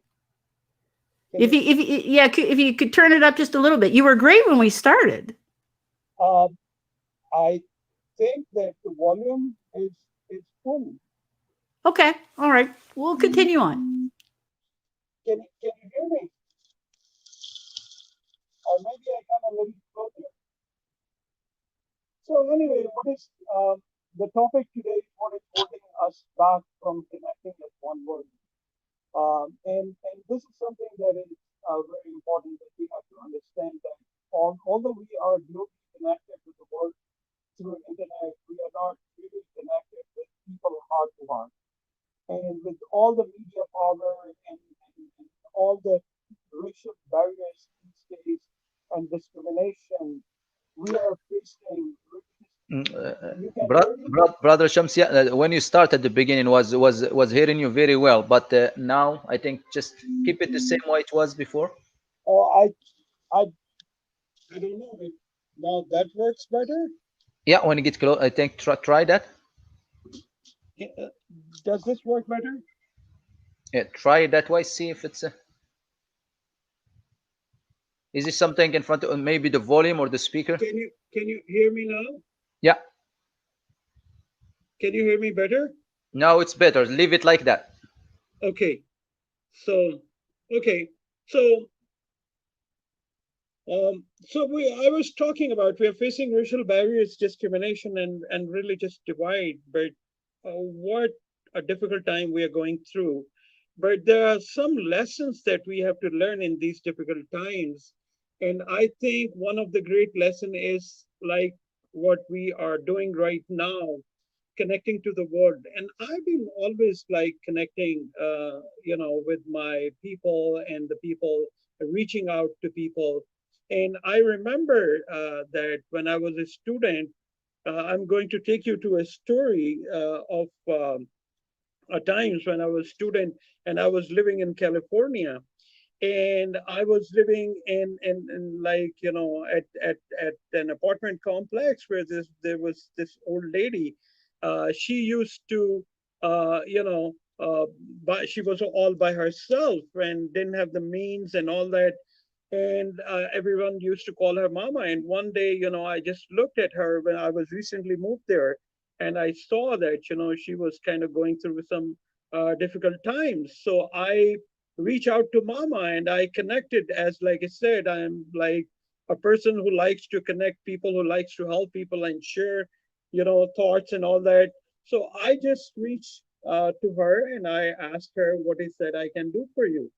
And anyway, so we built a relationship, and I'm just telling you the power of connection. That mama, you know, we were like together for quite some time, and then she was, you know, she took me to one of the great Hollywood director to put me into, you know, movies and all that. But because of my own negative self-talk, you know, I got myself out of that.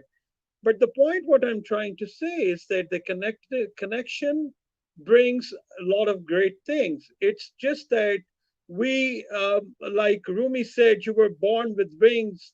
Why crawl through life? Most of us opt for crawling through life. We think that we are like too small. So we have to stop acting small so that that universe help us to achieve what we think is most important. Anyway, I'm talking about this, and it reminded me that how we can bring unity.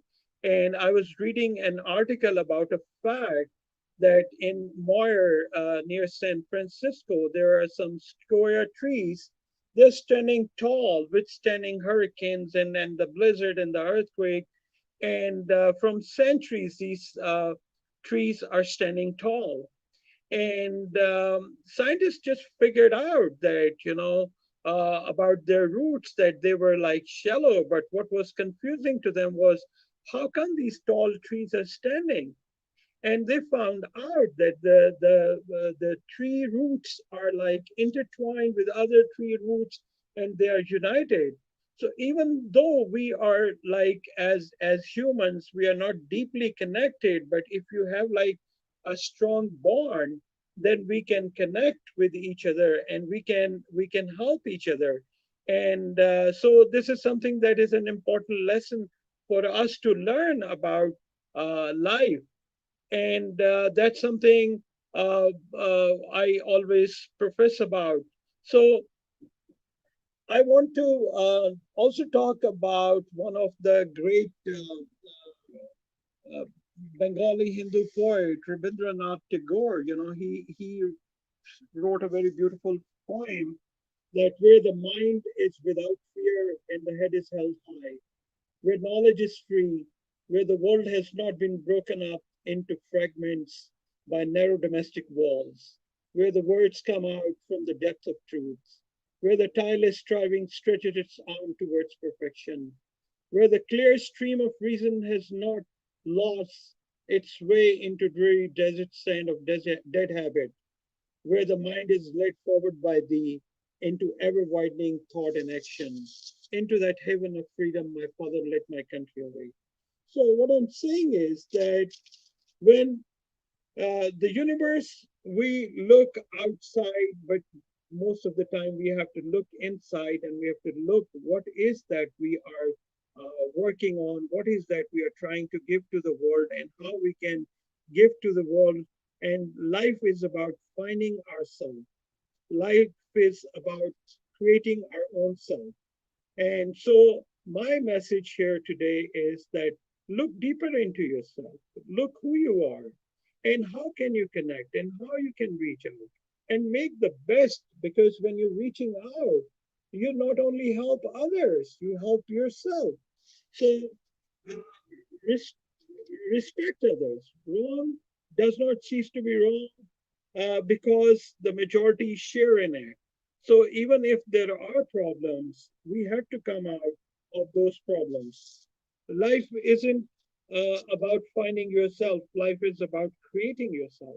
So my message is create yourself, connect to the people, trust the people, and create love with the people, come out with your truth, you know, and transform people. And at this point, I would like to end my speech. All right. Thank you very much, Shane. You know, connection, reaching within, such a powerful message, as you said, and to, sharing, that's the key thing. The power of connection, create love. That's what it's all about. There's been some great messages Thank here. you for having me. And building up on there. So thank you. Hey, we were technology, things happen, but we're getting through it. Now, I think we're going to bring back. Are we going to bring back Tariq? Tariq, I think the plane is just went all the way to Emirat, and I think we found him. Oh, he is no longer lost. Yes. No. he has a narrow mind. No, he doesn't have a narrow mindset. His title is going to be narrow mindset as such. Let's bring him on. All right, bring him up. He is a content creator. He's a fashion model. Maybe that's why he just wasn't landing. Athlete, fitness trainer, right? A gamer based in Dubai, multi-talented, training videos. Teach people how to get fit. Inspiring and motivating as well. Dreams and ideas are given to you when you're born in life, and you leave with them once you're gone. You want to deliver your life message. Share it. Don't keep it to yourself. There's so many lessons to learn. All right, find inspiration. I know you found a lot of inspiration today. Follow the footprints. And this is what I loved. It's put your name beside your role models. We've had many of them. Become an inspiration to somebody else. And then you all have here. And whenever we find him, wherever he is hiding, or somewhere in the world, we could do, where is Waddle? Something? We could play that game. Where is Tariq? He was actually, he was on the first thing this morning, like bright and early. And he said, I think I had to go study, or he had to go do something. And we're glad that he's finally back. Bring him up. We're not waiting any longer for him. Come on, man. Come on. You're on. Taking this show away. Hello, darling. How are you doing? Good. We're doing awesome. We're glad we found you. I'm really excited. I'm watching all the speakers that they are doing great. I mean, I'm speaking to Ali. I'm telling Ali, shall I go up? No, he told me, yeah, you come up. I tell him, okay, put me at the end. They were very great speakers. I swear to God, very great speakers and very great speech. And really, I'm full of motivation this day. It was planned, great planning for the summit. Ali, I really appreciate inviting me to be one of speaker here. So the title is about narrow-minded. So I will start with it. What keeps us from contacting as a one word, or connecting as a one word, is here in our mind. Those tiny walls and boundaries that have been built since we were born and raised. We've been molded by surrounding environment, community, traditions, and family teachings. Day by day, brick by brick, it builds a higher wall. Without noticing, you will reach the point of being isolated in abandoned island. And once you reach that point, you have either to stay where you are or build a boat to sail away. So to sail away, you need to do the first thing ever is to expand your knowledge. That once you can expand the knowledge and start believing in yourself and ability and capability, and willing to go for an adventure by yourself that you never done before. As the saying goes, if you want to do something, that you've never done before, then you have, I'm sorry, as the saying goes,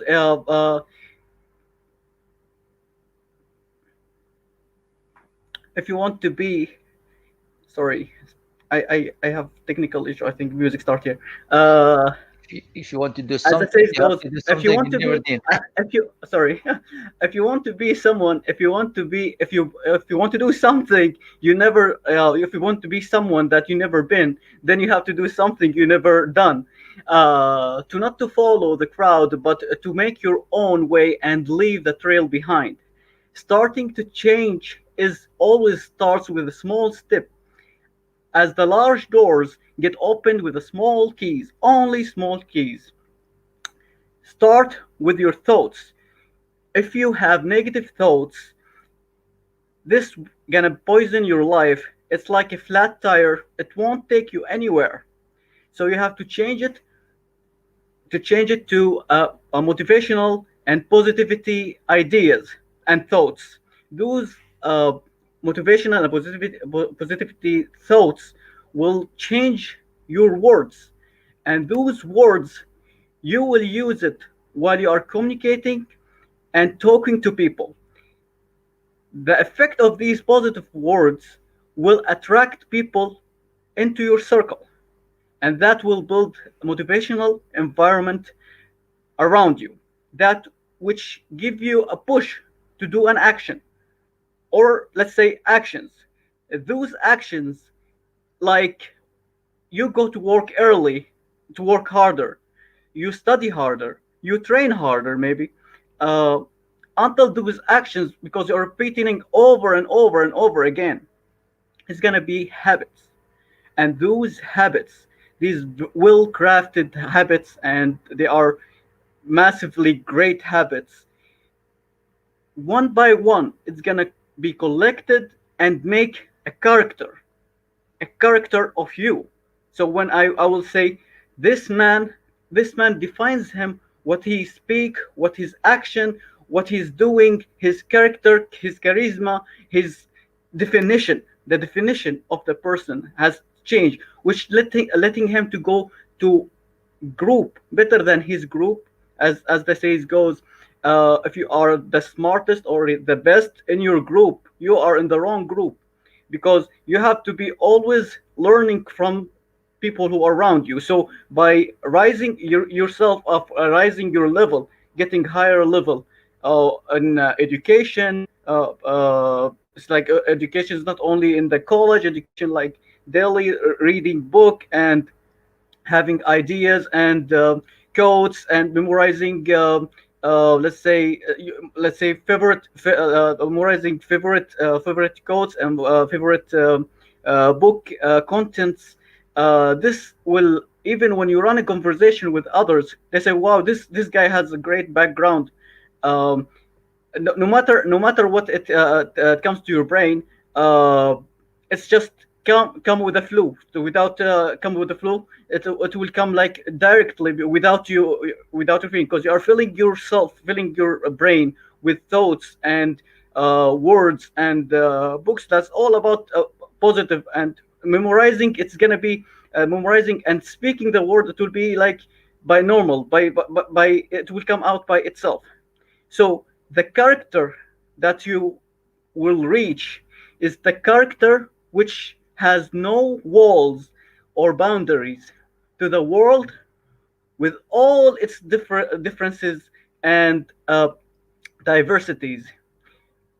There is no religion and no traditions, no ethnicity and politics views at all. It's gonna be very open, wide world in front of your eyes and in front of people. You will never see these divides of he's from a different religion, he's from different background, political background, or different tradition. When you see this expand vision, not a narrow mind, but an expand vision, to see the world with no walls or boundaries at all, that the character that you need to build to face that the world itself, beside learning English language, of course.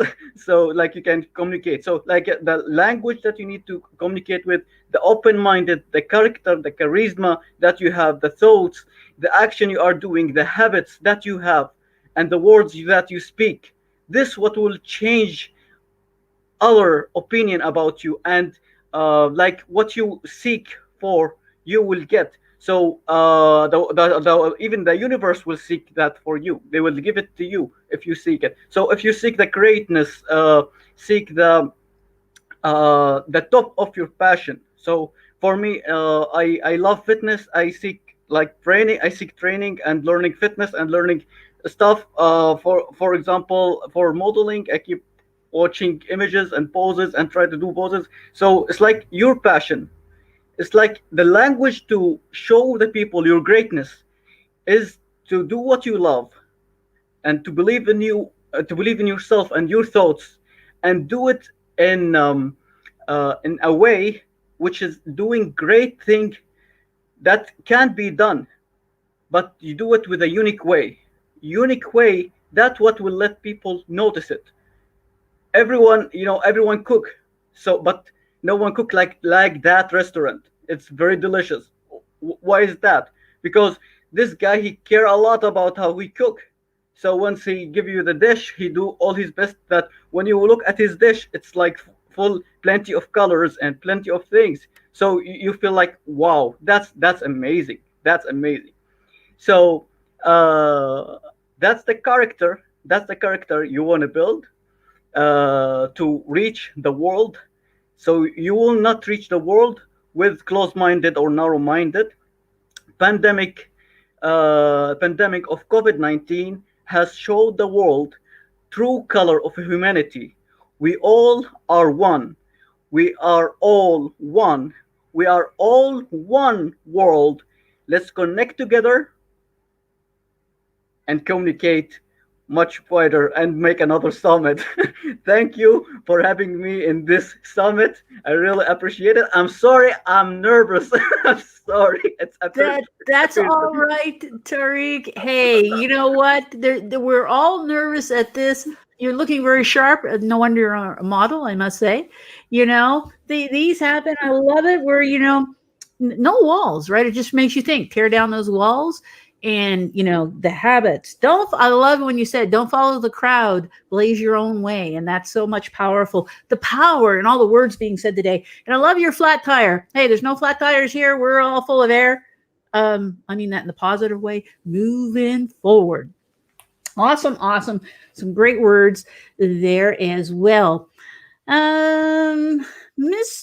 Ali, is a real going to make it, or are we just going to see if maybe Joe or somebody might be available to Mr. Joe, do we need a plane to bring him, or just he's leaving Moncton, so we think we should be good. He should be I don't know. I think it's I Call heard a it was cab. supposed to Call a cab. Get him in a cab. I think you were trying to get Tony Robinson, but I think he was busy or something like that. So, okay. Hey, some great work here today. We've got 25 of the 26 speakers already done, right? 26 is to come up with Mr. Joe. He's going to be closing us off. We will have a few key words at the end. Now, because it's a keynote, he gets 30 minutes. And yes, shall we give him 30 minutes, or we'll give him 30 minutes? Okay. Because you said we can't take the minutes. If he keep it funny, if it's not funny, we'll maybe give him 20. If it's not funny, we'll just pop up and we'll just take him off the screen. But let's bring him on. He's going to be talking about how hard can it be, really, folks. How hard can it be? And this is what I meant by saying we opened with the Canadian keynote and we're closing with the Canadian keynote. God bless you for everybody who's been here for the past 5.5 hours with all these awesome words. Mr. Joe Grondin. He is a great guy. He's an advocate for children over 30 years, in the education system. Oh, listen to this. Joe is a 2-time finalist in the World Champion of Public Speaking for Toastmasters. Yes, he's done a few TEDx talks as well. This is really special. One of 88 speakers in the world who holds a credit speaker designation. That is very tough to get. And I know that it's quite an honor to have that. And I also very honored to be at it was in Vancouver when he received that. Biggest accomplishment, it's the little things in life. It's being worthy enough to get hugs from his grandchildren. Really, folks, when we talk about connection and how hard it can be, that's what it comes down to, those small things in life where, disconnect and reconnect. And that's what we're talking about. So many powerful words as such. So we just need to find Joe. I think he's paying the cab. The cab. He didn't want to tip the cab driver, so the cab driver said he just locked him, pushed him back in the cab, and then he said, "No, okay, we'll let him out." Always very colorful as such. Mr. Joe, thank you for your patience. I know that you were getting nervous and we made you wait a little bit longer. I heard you weren't quite dressed in the proper colors, and now you are. Take us to home, Mr. Joe, my friend. Well, thank you so much. Thank you so much, Darlene. Congratulations to Ollie. This is such an honor. I'm going to quote Anush, like, wow. Wow. Congratulations, Ollie. And lining up some amazing, great speakers with passionate messages. What a great way to unite our world as one. And you know, when I hear all the speakers speak, it stirs something inside of me. And that's the general goal of a speaker. And you all stirred something inside of me. And one of the questions I ask myself, have I questioned my judgment? Now, I'm not talking about when I decided to wear this jacket. Although when I wore it for the first time, a complete stranger came up to me and said, "Sir, did you lose a bet?" Have you ever questioned your judgment? This month, we are celebrating our 37th wedding anniversary. I am married to my soulmate. And I don't know why I did this, but I looked at her and I said, "Honey, do you regret marrying me?" And there's a pause. Now, I don't know about you, but when a husband asks a wife, after being married for 37 years, that question, and there's a pause, not good. She looks at me with all seriousness and says, "There are times I question my judgment." And then she smiles and says, "But not when I married you." Have you ever questioned your judgment? How hard can it be? Are the first 5 words that come out of my mouth when my wife, married for 37 wonderful years, suggests that we go to our neighbors and help them take down a 30-year-old dead maple tree. Oh, don't get me wrong. I did not want to do this. But I have learned, being married for 37 wonderful years, that a suggestion is not a question. For all of you who have said, "How hard can it be?" and questioned your judgment, when we arrive at my neighbor's yard, this is what I see. There's a huge truck parked in front of the tree. Wife is in the truck, revving the engine. Vroom, vroom. Attached to the bumper of the truck is a huge rope, the other end attached to the tree. Husband is using an axe to cut the roots. I help husband. When we feel we have enough roots cut, we get behind the tree. We push, the truck pulls. The tree doesn't budge. We cut more roots. We push, the truck pulls. The tree still doesn't move. That tree does not want to let go. And I swear that tree is laughing at me. We cut more roots. We push, the truck pulls, the tree moves. Yes. We cut more roots. We push, the truck pulls. The tree roars out of the ground, and we're celebrating, yes, as we trip and fall on top of the tree, while the truck keeps going. I'm hanging on for dear life, yelling, "Stop, stop!" Come to find out later, wife is hard of hearing. When the truck finally comes to a stop, I do hear laughter.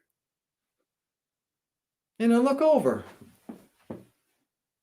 And here's my wife, married for 37 wonderful years, laughing uncontrollably. When she regains control, she looks over to me and says, honey, why didn't you just let go?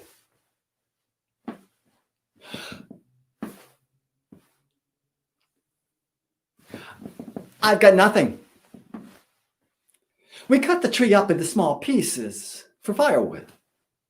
When we get to the huge stump, too big to be firewood, my wife, married for 37 wonderful years, suggests how hard can it be to put that stump in a wheelbarrow? Cart that wheelbarrow across the street towards a 20-foot cliff. Catch the end of the wheelbarrow on the edge of the cliff. Wheelbarrow swings up, stump rolls out, job done. How hard can it be? It took 4 of us to put that stump in the wheelbarrow. The wheelbarrow reacts by getting a flat tire.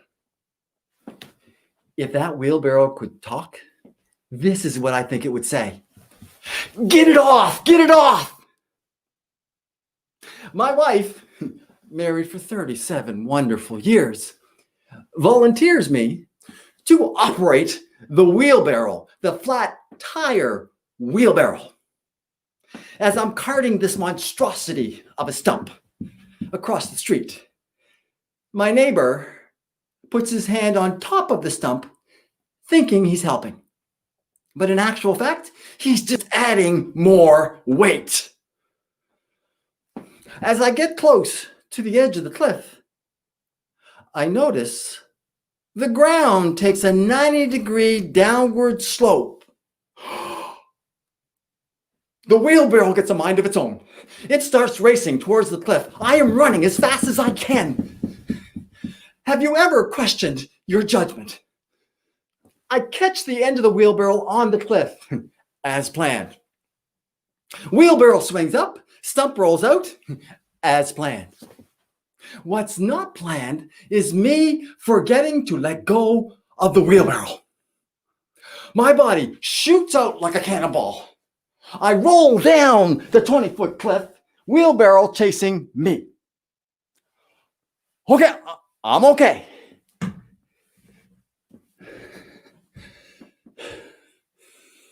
How hard can it be to ignore my wife? Married for 37 wonderful years. I guess the question is, if we're going to unite this world as one, how hard can it be to let go of our deep-rooted judgments? I was fortunate to be sitting with 6,000 teachers listening to a keynote speaker by the name of Crystal Kuykendall from Chicago.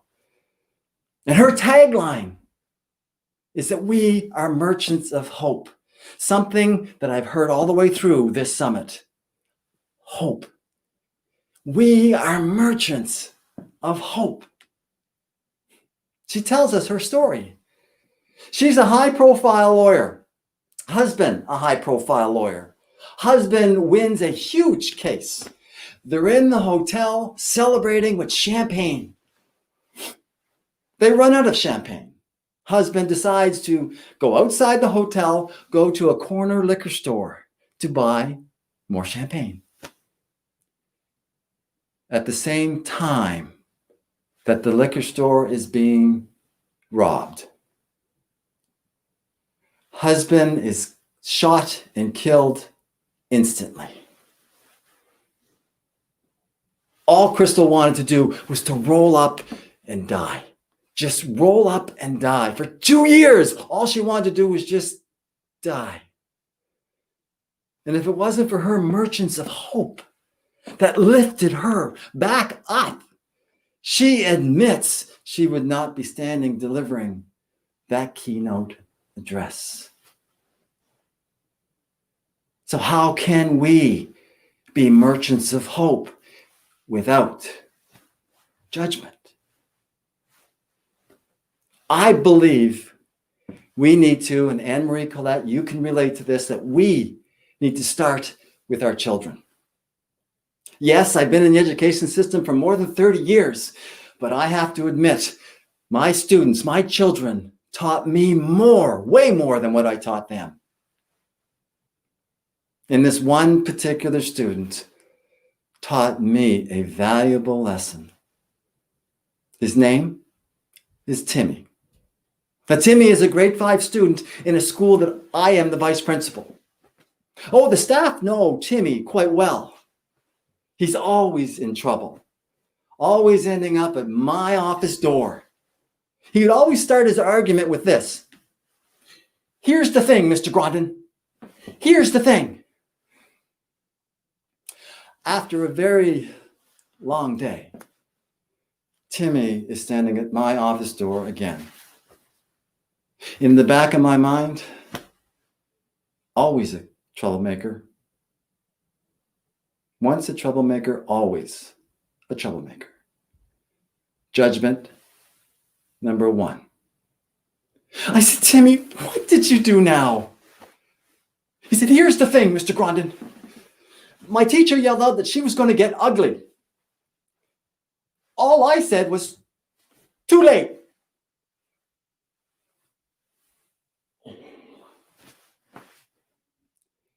I send Timmy to detention for lunch hour, where he gets into a fist fight, again, ending up at my office door.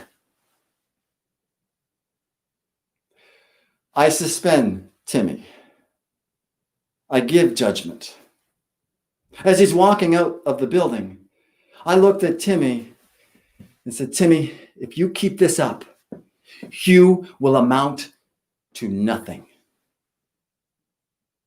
Judgment number 2. I go to Timmy's teacher to tell her about the suspension, to tell her about Timmy, his behavior. I went on a rant. His teacher looks at me and says, Mr. Grondin, I don't know if you know this or not, but Timmy's mother just passed away.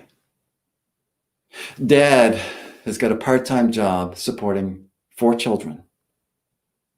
When there's no work, there's no money. When there's no money, there's no food.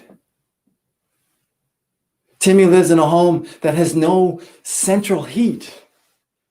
During the cold winter months, and in Canada, there are cold winter months, Dad has to steal wood from his neighbors to put in the fireplace, trying to keep everyone warm. Many nights, Timmy would go to bed cold, hungry, and crying.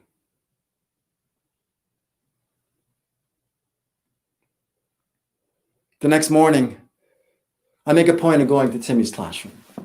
I find Timmy. Timmy looks at me nervously and says, Mr. Grondin, what are you doing here? I say, here's the thing, Timmy. I thought I would come and visit you before you visit me in the office. I made Timmy a promise that if he's ever looking for a pick-me-up, and he finds me anywhere in the school or in the community, and he says, Mr. Grondin, how are you feeling? I will do a happy dance just for him. To show you what I mean. I know I can't see you, but I'm going to pretend you're going to do it. On the count of 3, I want you all to yell out, Joe, how you feeling? 1, 2, 3. I feel good. Oh, I feel so good. Huh. Oh, I feel so good. Oh yeah. Oh yeah. Oh yeah. Oh yeah. Yes, sir. Now I want you to picture this. I am in the mall. I'm going to the men's washroom. Timmy happens to be in the mall. He sees me going to the men's washroom. Some of you might be getting ahead of me here. He goes to the men's washroom. He opens the door. And he yells, Mr. Grondin, how you feeling? And he takes off. Well, a promise is a promise. I'm in the men's washroom doing my happy dance. When I get to the point of, oh yeah, an older gentleman walks in, takes one look at me, shakes his head, and walks straight back out again. Parent-teacher interviews. Timmy and his dad are standing at my office door. Timmy looks at his dad, looks at me, and says, Mr. Grondin, how are you feeling? I looked at the dad, I get up, I do my happy dance. When I finish, Timmy puts his hand out towards his dad, and his dad places 25 cents in the palm of his hand. You see, Timmy bet his father that he could make me dance. So if you're looking to make a little extra money, weeks later, the bell rings for the children to be dismissed for Christmas break. The hallways are major mayhem. All of a sudden, I hear this voice, Mr. Grondin, wait up, wait up. And there's Timmy, trying desperately to get at me. Slow down, Timmy. Slow down. What's the problem? And he hands me a plastic bag and says, Merry Christmas, Mr. Grondin. And I reach in and I pull out this exact plate with a sticker. 25 cents. Here's a boy that has nothing. Plate empty. Yet he finds it within his heart to buy me a Christmas present.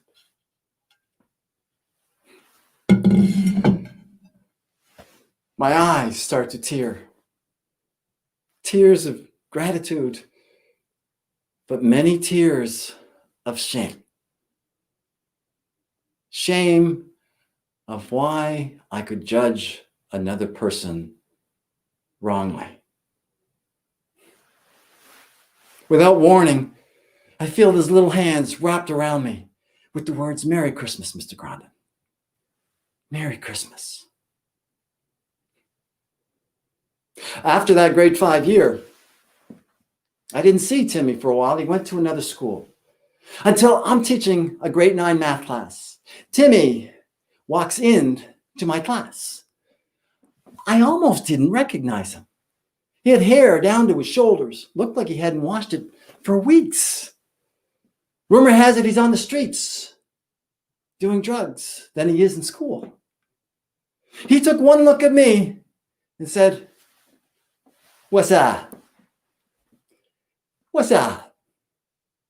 That's his favorite greeting now. What's that? All my students have to deliver a speech. When it's Timmy's turn to deliver his speech, he gets up to the front of the room, he looks at me and says, What's that? And he begins his speech. Why we should legalize marijuana. Note to self, check speech topics. That was not an appropriate speech topic for the time. I have a choice. Do I let him go or do I stop him? I decide to let him go, hoping the principal wasn't going to come in the room in the middle of a speech. And when Timmy delivered that speech, I realized that he is a gifted speaker, better than me, way better than me. We were all sitting at the edge of our seats. You could hear a pin drop. Teenagers and myself. He's inspiring. He's humorous. It was like, wow, he almost had me wanting to try marijuana. When I sat down with Timmy to discuss his speech, I admitted to him. I said, I never tried marijuana. And he looked at me and said, dude, you should have. I make a point of telling Timmy that he is a gifted speaker and that he needs to do this more often. He's so inspirational. And what most teenagers do, they roll their eyes and they walk out. And after that grade 9 year, I learned that Timmy's graduated from marijuana to cocaine and heroin. And that his single parent father, trying to hold down 3 jobs to support his family, suddenly died of a heart attack. I go to the funeral, and there's Timmy. He could barely stand up. I'm suspecting drugs, because once a druggie, always a druggie. Judgment number 3. After the funeral, Timmy comes over and gives me a second hug. It was like hugging a skeleton. Imagine a 6-foot teenager not weighing more than 80 pounds. He goes to live with his aunt and his uncle. And again, I start to lose track of Timmy. Until one year, I am the administrator of an alternative school, a school that takes children off the streets and back into the school system to get them back on track. Timmy walks through my door again, except this time, a drug enforcer, drug addicted, drug dealer. Over a couple of months, Timmy comes to school with a weapon. The administrator, me, suspends Timmy for the rest of the year. Judgment number 4. He's slumped in a chair in my office, and he looks at me and he said, "What am I going to do now?" And I remember Crystal Kuykendall's message, "We are merchants of hope." And for some reason, I told him a story about a boy named George. And I know that name came up already during this summit. I told him it when I was a child and I idolized my favorite superhero, Batman. Oh yeah. I got up one morning, I looked at my mother and I said, "Mommy, you can no longer call me Joey. From now on, my name is Batman." She makes me a homemade mask, wraps a towel around my neck. I go down to get my bicycle. Oh, it's no longer my bicycle. It's my bike-mobile. I take the piece of cardboard and the spokes to give it a supercharged motor sound. Maybe some of you have done that before. And I take the bicycle out to the neighborhood to scour for bad guys, professing to be all powerful. Not as powerful as Tariq, but my powerful. And I learned at that moment that bullies don't particularly like that. The biggest bully on the playground, his name, Spike. I want you to picture a middle school, junior high student looking like a WWE wrestler. More hair on his chin than I have on top of my head. Can you imagine? He has one hand around my throat, the other hand in a fist. And I'm thinking, this can't be good. His fist takes off like a rocket. Destination, my nose. All of a sudden, out of nowhere, a boy by the name of George catches the punch. George stands up to that bully, and that bully eventually backs down. George looks at me and says, "Joey, sooner or later, you're going to have to take a stand." And I thought it'd be much easier if I just hired him to be my bodyguard. But George has other problems. Can you imagine his parents' surprise when they finally realized what those leafy green plants were that he was growing in the garage? When his parents confronted him, George ran away from home, disappeared for 2 long years, only to be found addicted to drugs and alcohol. His parents sent him away for therapy, to fix him. He comes back, and over a number of years, he marries a beautiful woman, has a great home, a great job, until his addiction bullies come back. His wife has no choice but to leave him. He's losing his house, he lost his job. And I looked at Timmy and I said, Timmy, George saw no other way out than to go to sleep, to never, ever wake up again. Timmy looked at me confused. He said, Mr. Grana, why are you telling me this story? I said, Timmy, George was my brother. And I see your story playing out the same way as my brother George. I just don't want the same ending for you as it was for my brother George. Now, I want you to picture a 19-year-old street sense, street tough teenager, tears streaming down his face, and comes over to me and gives me a third hug and says, Merry Christmas. Not Merry Christmas, but I am so sorry. I am so sorry. There's the hope. There's the hope. And I looked at Timmy and I said, Timmy, you can appeal my suspension. He said, what? I said, you can appeal. It's within your right to appeal my suspension. I gave him the phone number for the director of education. Set up a meeting. Now, he set up a meeting in a room with district staff and teachers, and he's delivering another speech of why he should be given a second chance. And it was the best speech he ever gave. He had us all sitting at the edge of our seat. You could hear a pin drop. The director was so impressed. He gives Timmy another chance. And over time, you could see the change in Timmy. He came off the streets. He stopped dealing drugs and he stopped becoming a drug enforcer. Focused on his schoolwork. Became an example to all his students.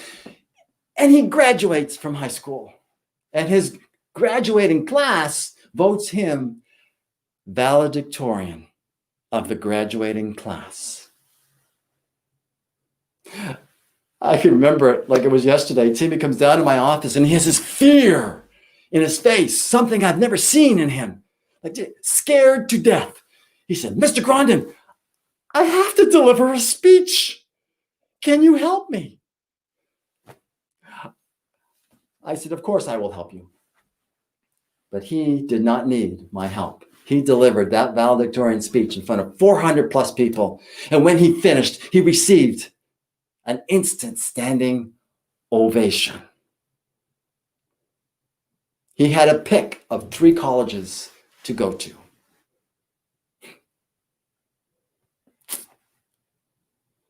You see, Timmy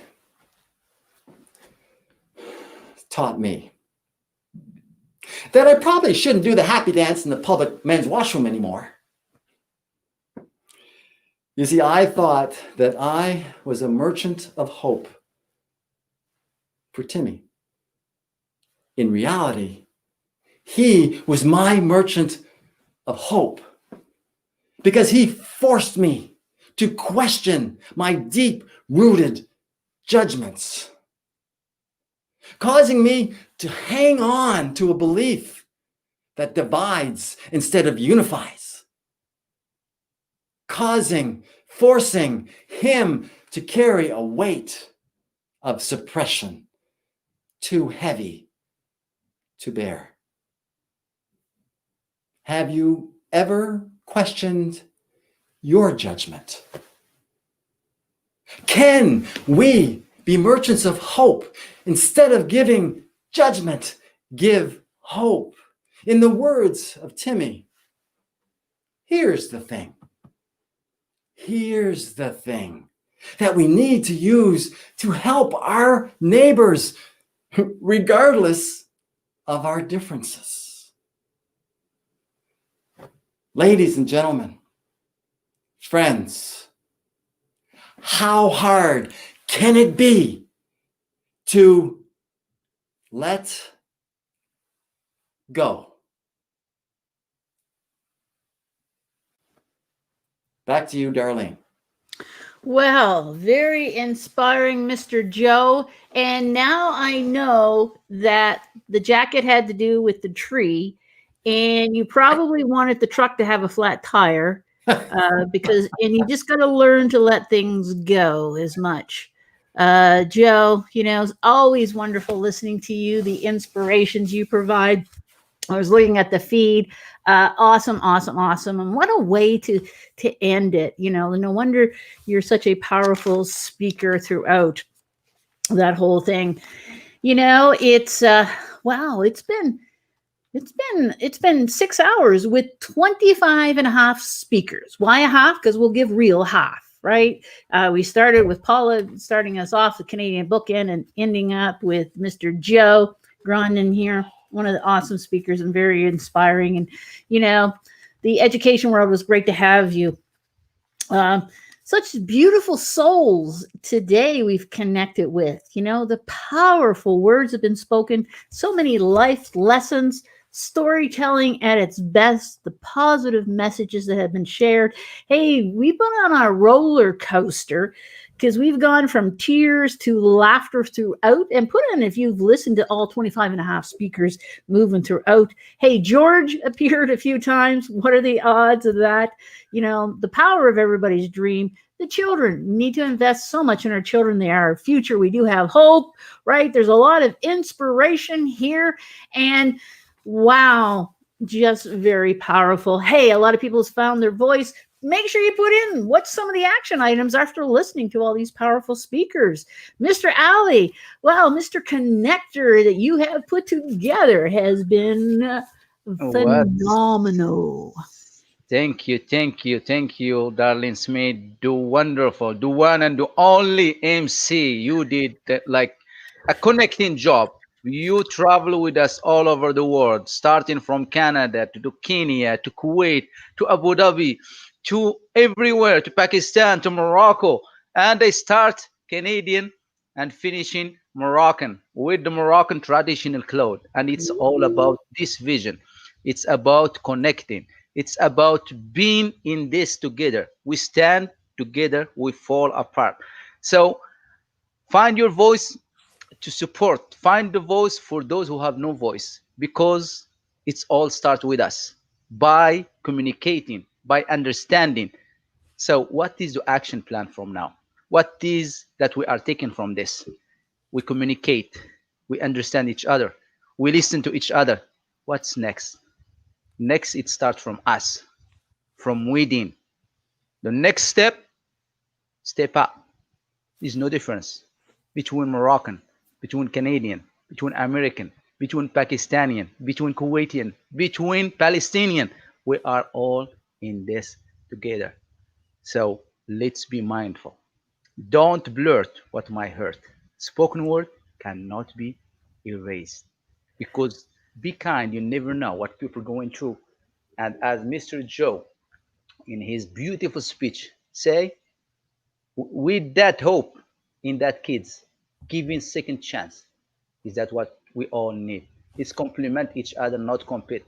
And let's make this happen again as a global, as unity, because diversity, the word is like 5 finger. If one is broken, you can't function with 4. You will function with 4, but you are missing 1. Strong can grab bigger, stronger.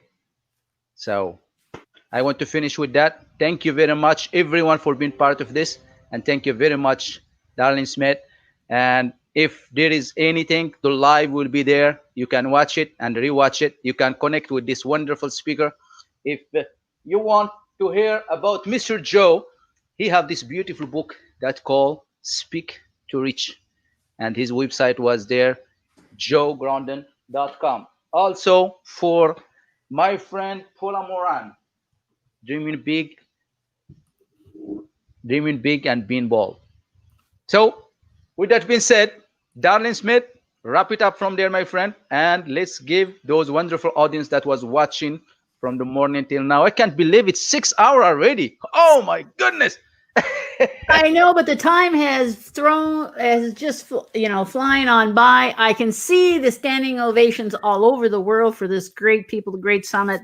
Thank you for allowing me to control your microphone for a few hours, and certainly a lot of fun as well, and to have an opportunity to listen to all these wonderful people. Thank you for connecting the world, which you certainly did, and it's just the beginning. But more important, what's your actions now, folks? Action, action, action. What is the action? Exactly. So thank you very much, folks. We appreciate it big time, and it will be another summit coming. We will let you know when, and it will be just getting better from here.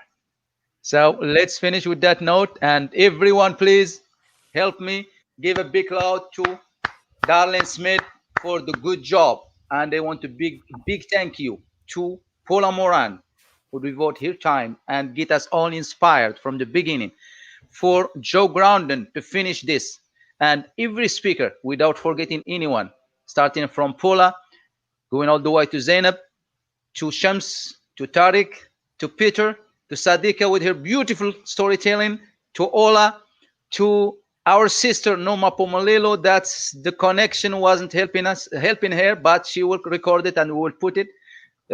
For everyone, without forgetting any name, for Fuson from Turkey, from Iraq, from Anush, everyone, thank you for being part of this. You've been just being amazing and devoting your time.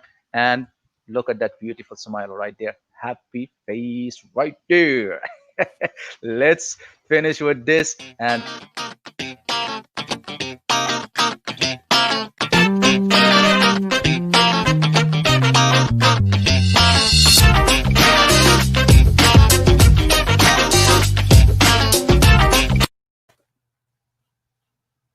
excellent. Thank you very much, guys. And selfie time, everyone smile. Thank you, my friend Darlene Smith. You've been amazing. You've been your energy, your power, just like contagious. Thank you, Mr. Ali, for trusting me with your goal and your project to help connect and be the glue in the center Thank of you. this. Let's all connect. Let's connect globally, but let's start from home. Home first with ourselves first. Yes, Goodbye, very much everyone. so. Thank you All very right. much. Take care. Thank you, my friend.